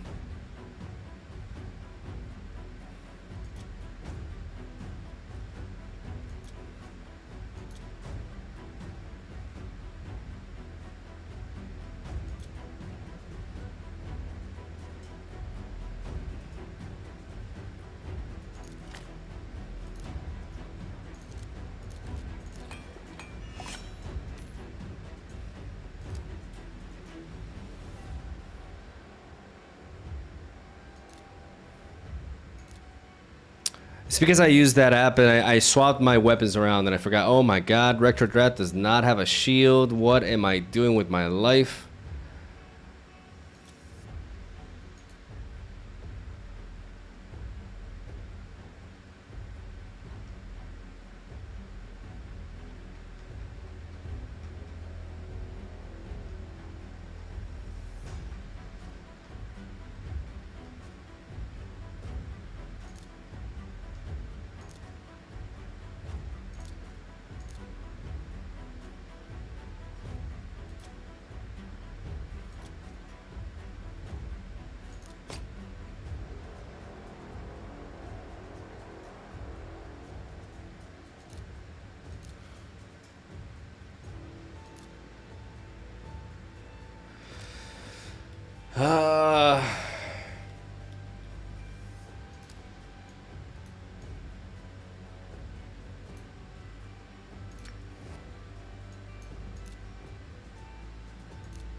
I need to be able to get through this.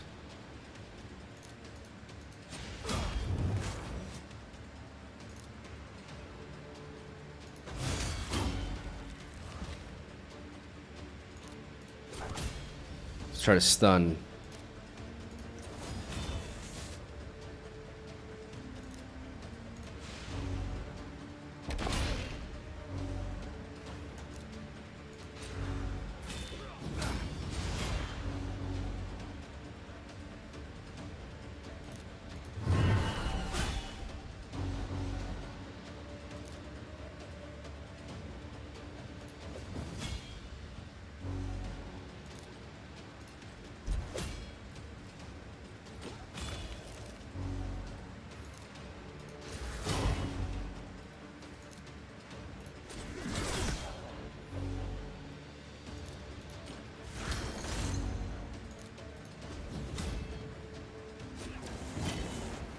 Bro.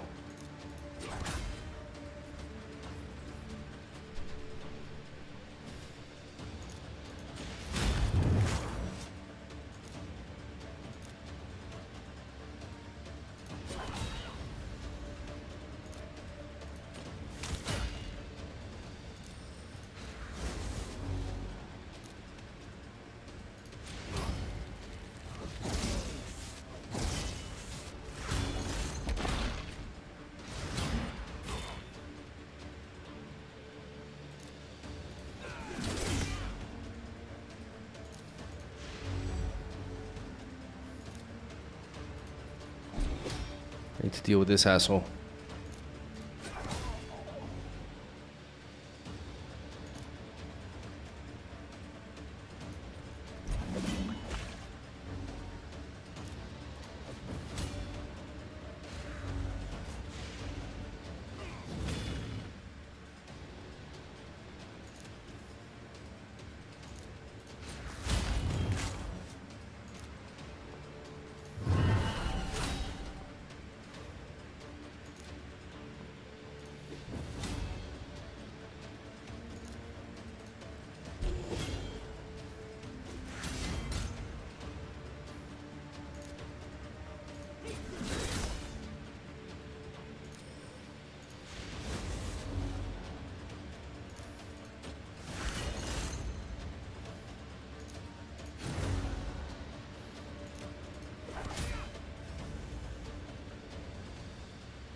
Okay, we made it through.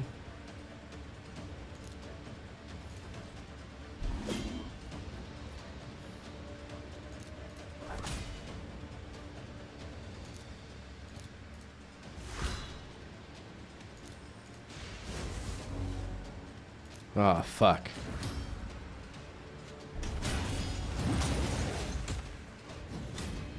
No counter from her. God damn it.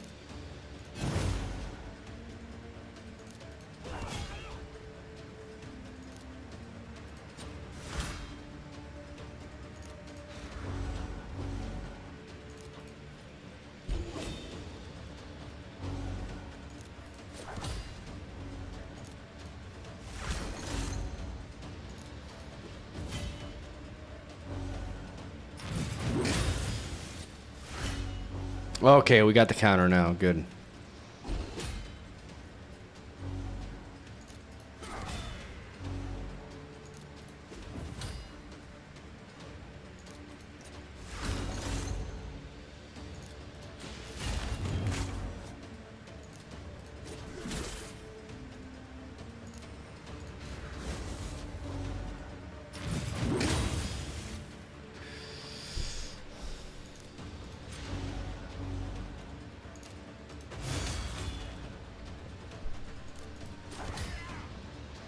I mean, for him, we just need to be faster.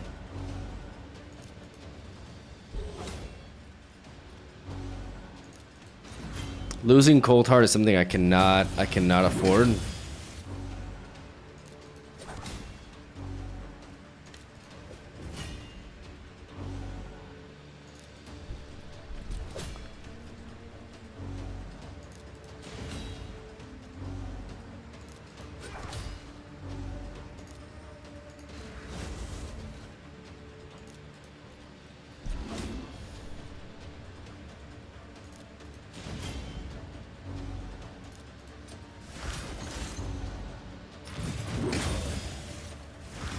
Okay, we counterattack. Nice.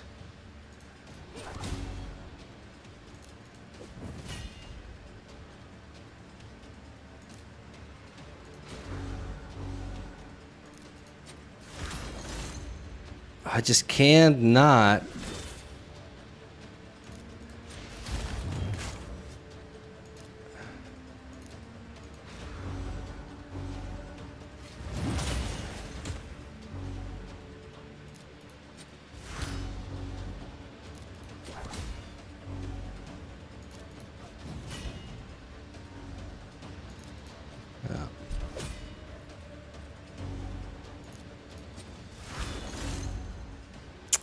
Nope.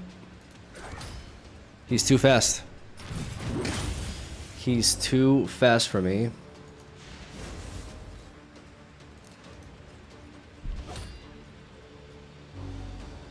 I haven't been able to get a single Heart Seeker in.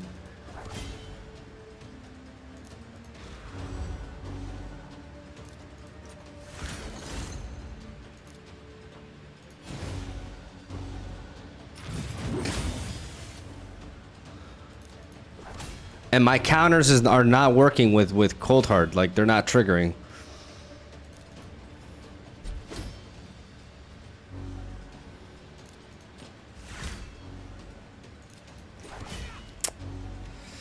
Ah, dear Lord, and my misery. Okay, no, we just do not have. She's just not fast enough to. She's just not. She's like, my Cold Heart is just not. She needs to be faster. But I can't sacrifice her. She needs to be quicker. I need to find a way to make her quicker.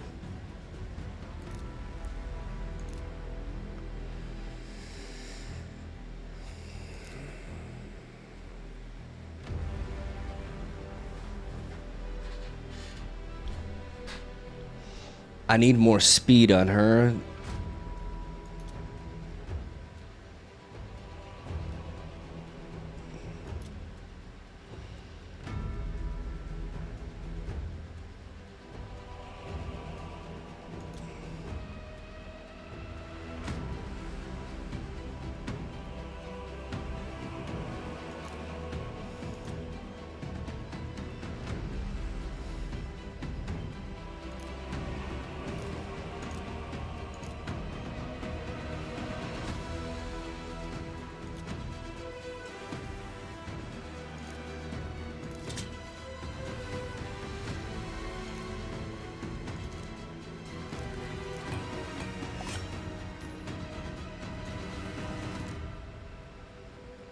She's faster now.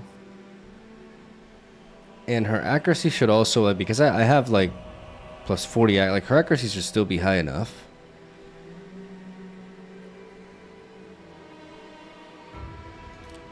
Let's try with this.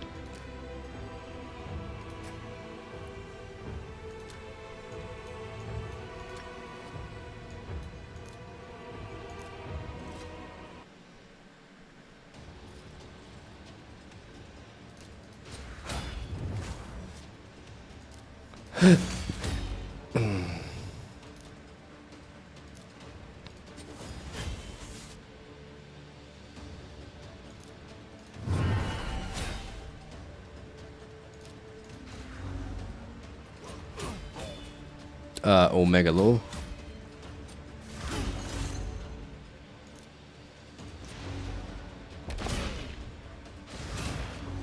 Oh fuck.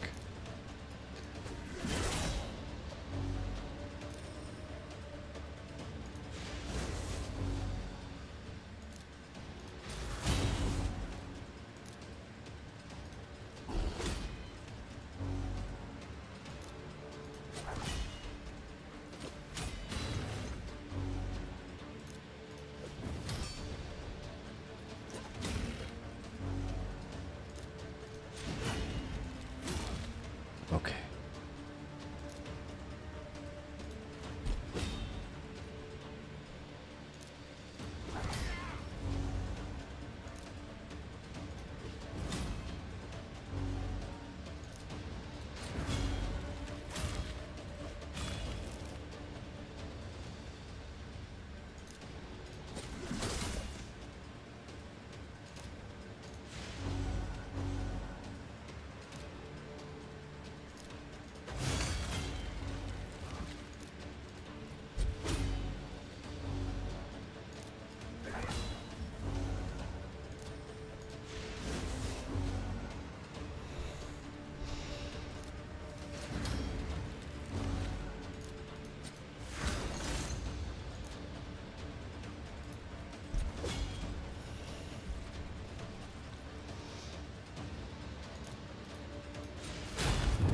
So far, so good.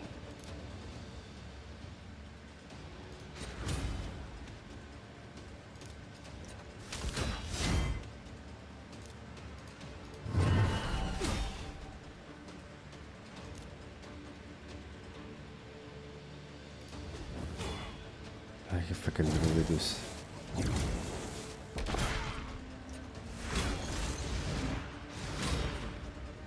Jesus.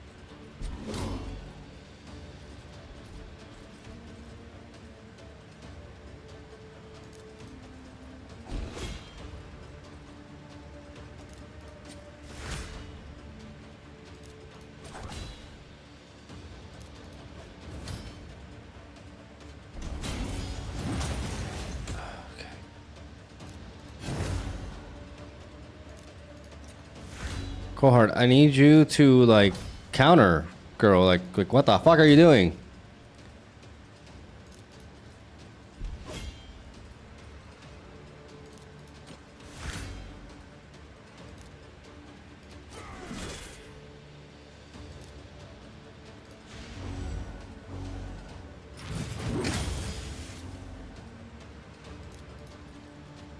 She's not countering.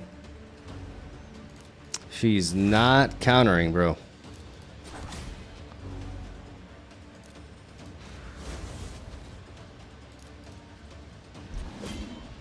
Come on. Oh my god, the disintegrate. How do you not have the disintegrate yet? Oh my god, why did I use it? Oh my goodness. That's everything, because now I'm not able to. Oh my god, that's everything, because now I lose her. Oh, I cannot click disintegrate with this asshole. I just can't. Oh, that's so frustrating.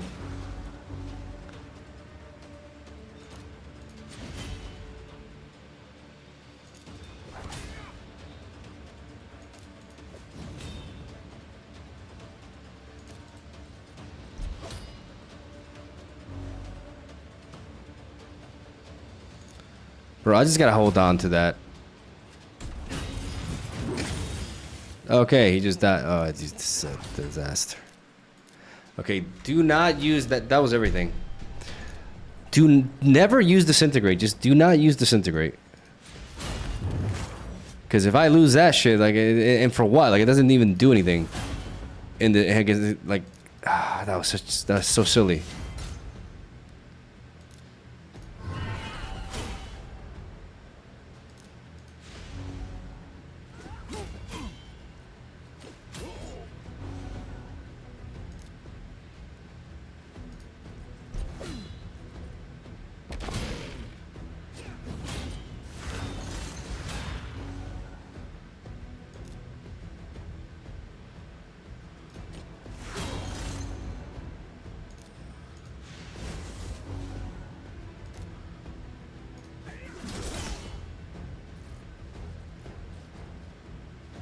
Okay, I can heal up a little bit.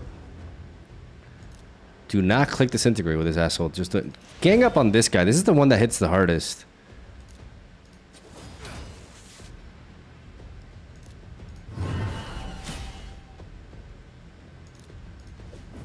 Stop that guy from attacking.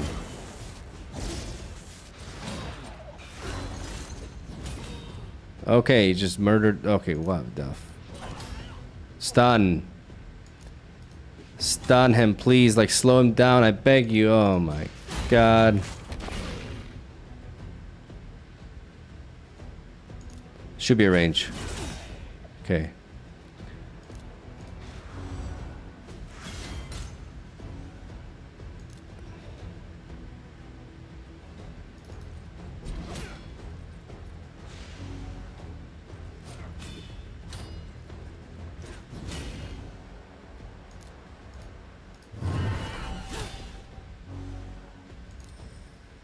I need to resurrect Cold Heart because she's absolutely essential here.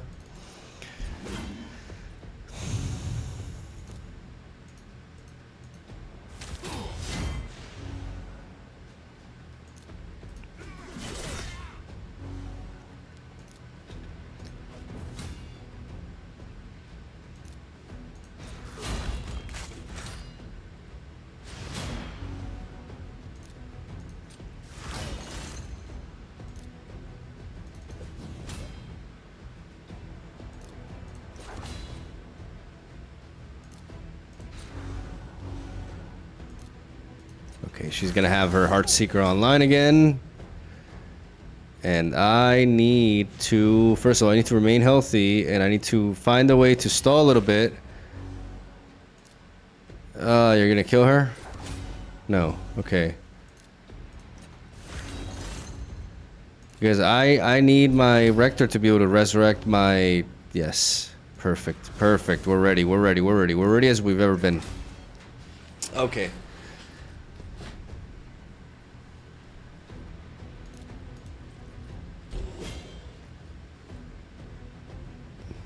I don't think we use the Disintegrate now because the first attack is just going to be hard to stop.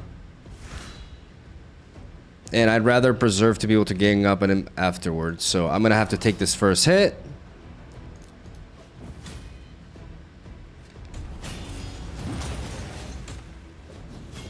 What the hell?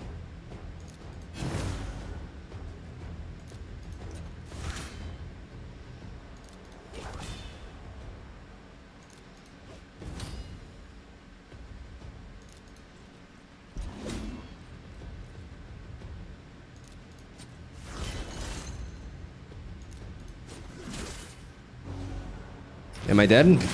No, okay. Okay, we counter, thank goodness. We need more of that from you, Cold Heart. Like, we need that in spades, okay?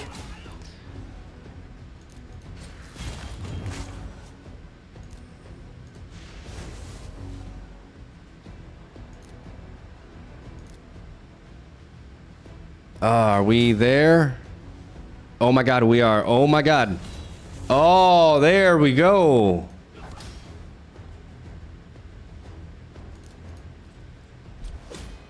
Okay, now we're talking.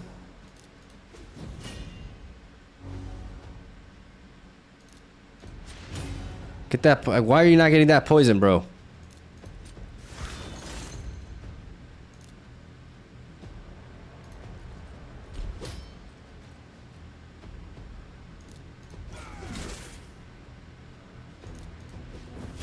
Meter thing? No.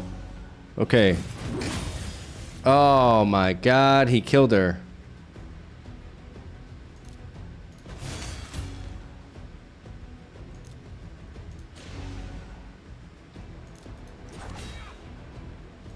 How are you not? How are we not what?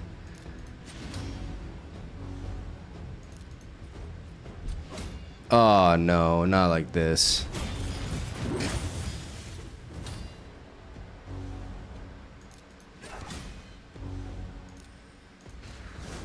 Ah, losing Cold Heart there was big. Fuck, okay.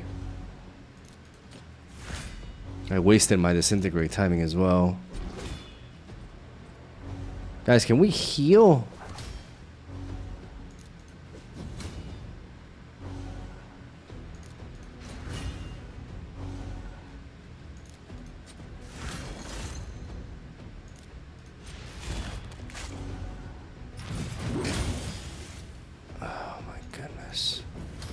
And now you don't counter Cold Heart like that. You're just so unreliable. You're so fucking unreliable. That's when I needed you the most.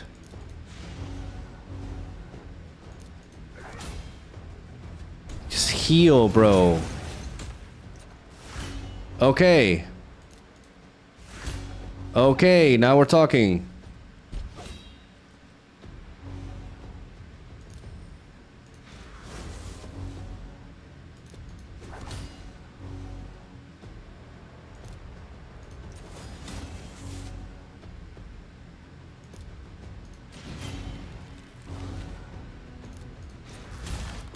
Ah, they resisted that? Fucking hell. Oh my god, they're gonna go down again. Because they're so slow. No, no, no. This next attack is gonna kill her, right? Okay, no. Okay, and we counter. That's huge. That's huge. That's actually fucking huge.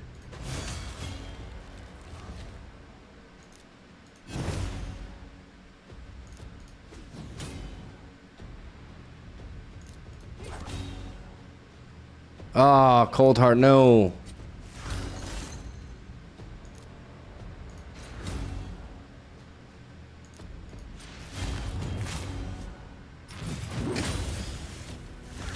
Good.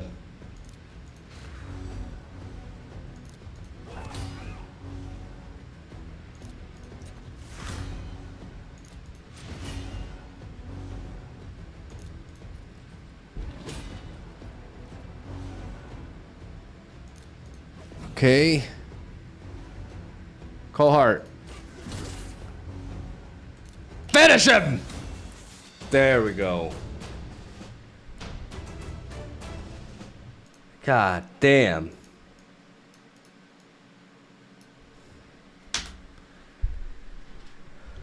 I don't even want to try stage 18 because that shit is madness probably.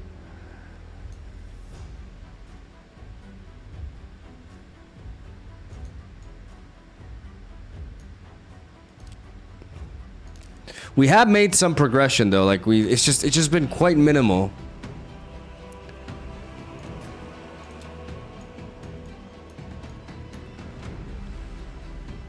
We completed stage 7 of the campaign, but we're stuck in 8.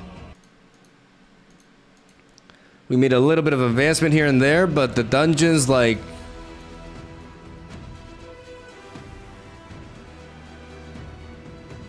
That extra speed on Cold Heart definitely made a difference, though.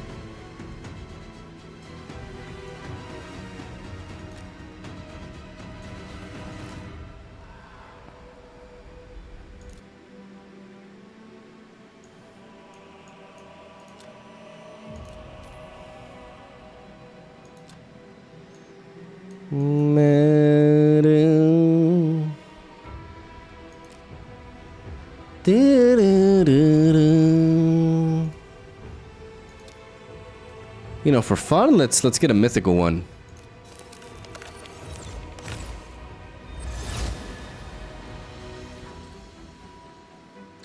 This is rare.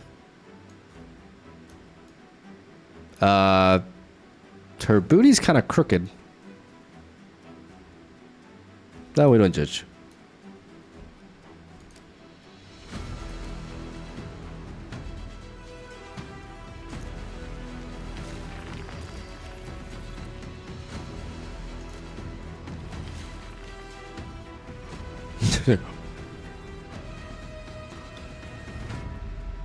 She has a YouTube thumbnail face.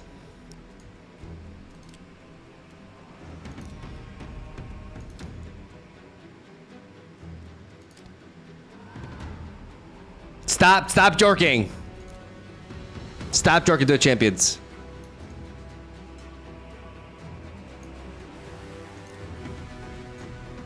Okay, you can jerk to this. Just put a bag on her head and damn.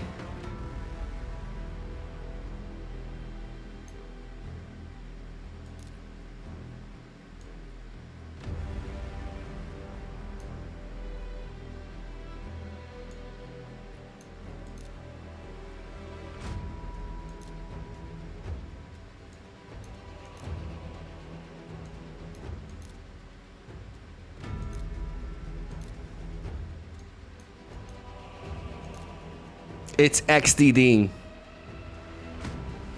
XD Dean, the champion. She's actually from the same faction as Wukong here.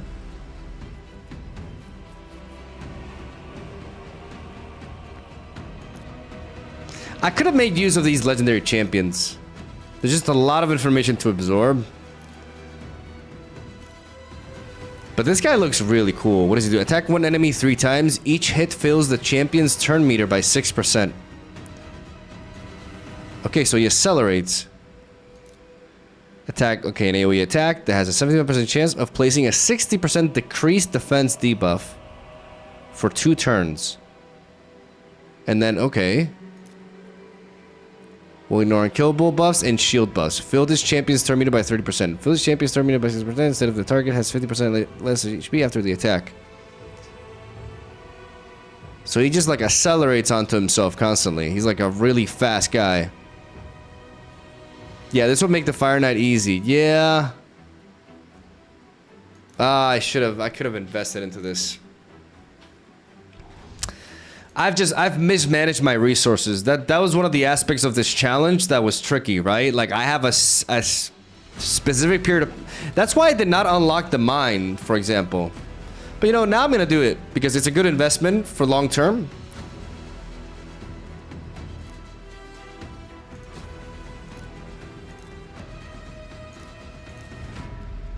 Just max level it.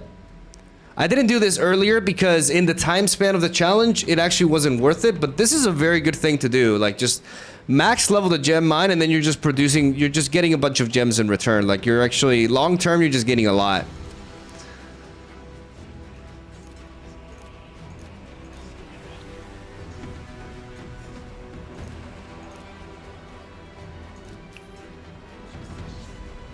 Okay, I did not do this.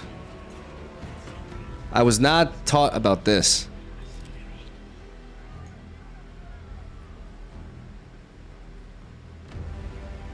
Mismanaging resources is something everybody will do at first. Yeah. I did that a lot, man. Like, I wasted a lot. And I really started feeling it like after week 3. That's when things went downhill. Like week 4, week 5, and now week 6. I ran out of gas, man. I just did not use my stuff appropriately.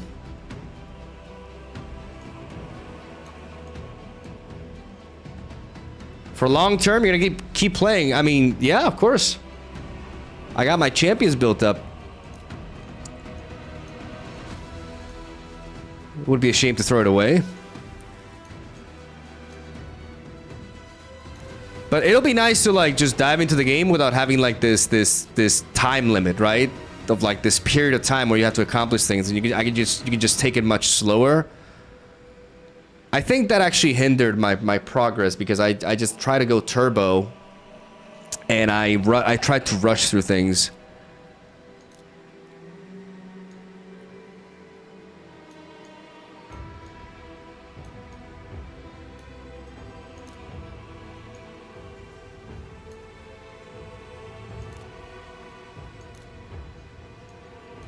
This guy looks cool. Like I like dwarves. I would have liked to use them. What do you do? Now that I understand skills a little bit better. Attacks one enemy 2 times. Each hit has a 50% chance of placing a 50% weakened debuff for 2 turns. Weaken. And weaken... increases damage received by the target champion by 50% or 25%. Okay. So there's 2 stages for weaken. Attacks when enemy has a 75% chance of placing an HP burn debuff for 2 turns. What is HP burn? Is that like residual damage? See, there's just a lot of information to take in.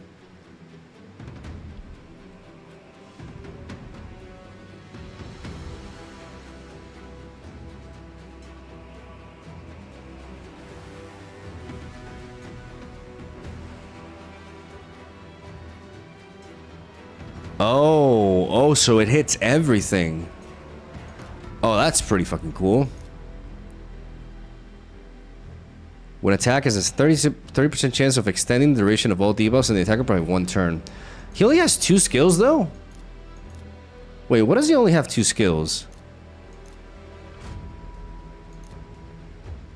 Is that normal? Because this is a passive one.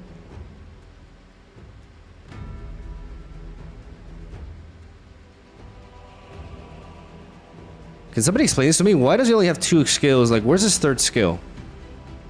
Does he earn it later?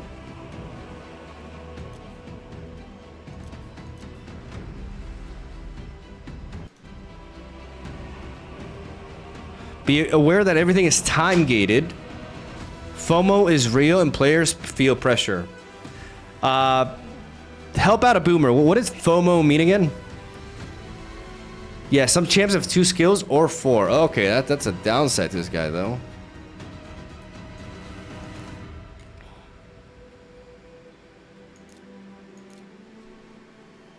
Fear of missing out. I knew that. If the target is under a shield buff, each hit has a 25% chance of decreasing the value of the shield by 10%. Will also ignore 50% of the target's resistance if the target is from the Corrupted Alliance. Okay, this was like... This champion seems like highly specific. Highly like as a counter to specific things. Not sure I'm crazy about that. At least for like for PvE, you know? This guy seems good. He also looks really cool.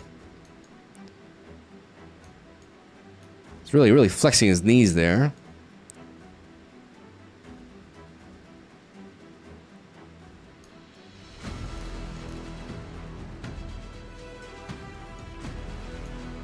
Wukong definitely lived up to the hype. Like, I was told early on that this champion was phenomenal, and he definitely is. Has been my main source of damage throughout this entire run.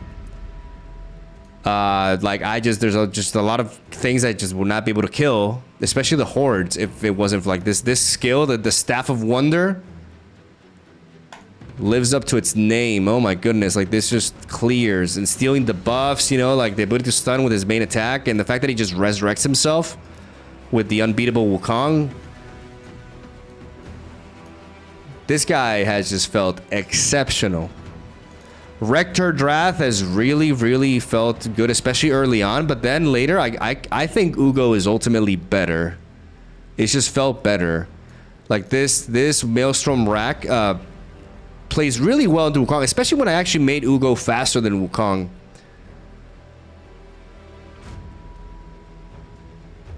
This champion has felt like, if I had to pick one support champion, it would be this one.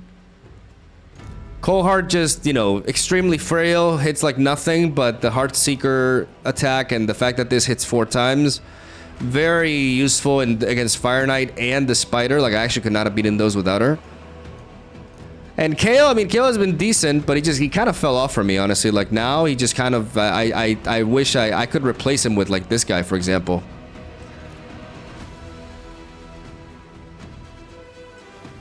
It's been a journey.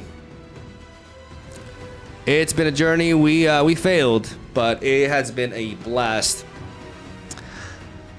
It's been a really fun sponsorship, going for 6 weeks, and it comes to an end today, though. We lose to Godzly,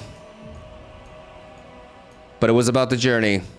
I mean, that's kind of like what losers say, to be honest. But you know, I gotta do something to sleep at night. Thank you to everyone who's been supporting me throughout this. You know, we've been at it for like a month and a half. Like this long sponsorship, like you guys have been really coming through. Make sure to download Raid Shadow Legends. It helps out the channel. I appreciate you guys being here and your support throughout this whole endeavor. And I will see you all very soon, because the expansion for Pokemon Pocket is coming in this week. And we got a lot of stuff to do. Love you. Have a soul day. Thank you for watching. Download Raid Shadow Legends. For me and for you. You'll enjoy it. And I will see you guys next time. Cheers.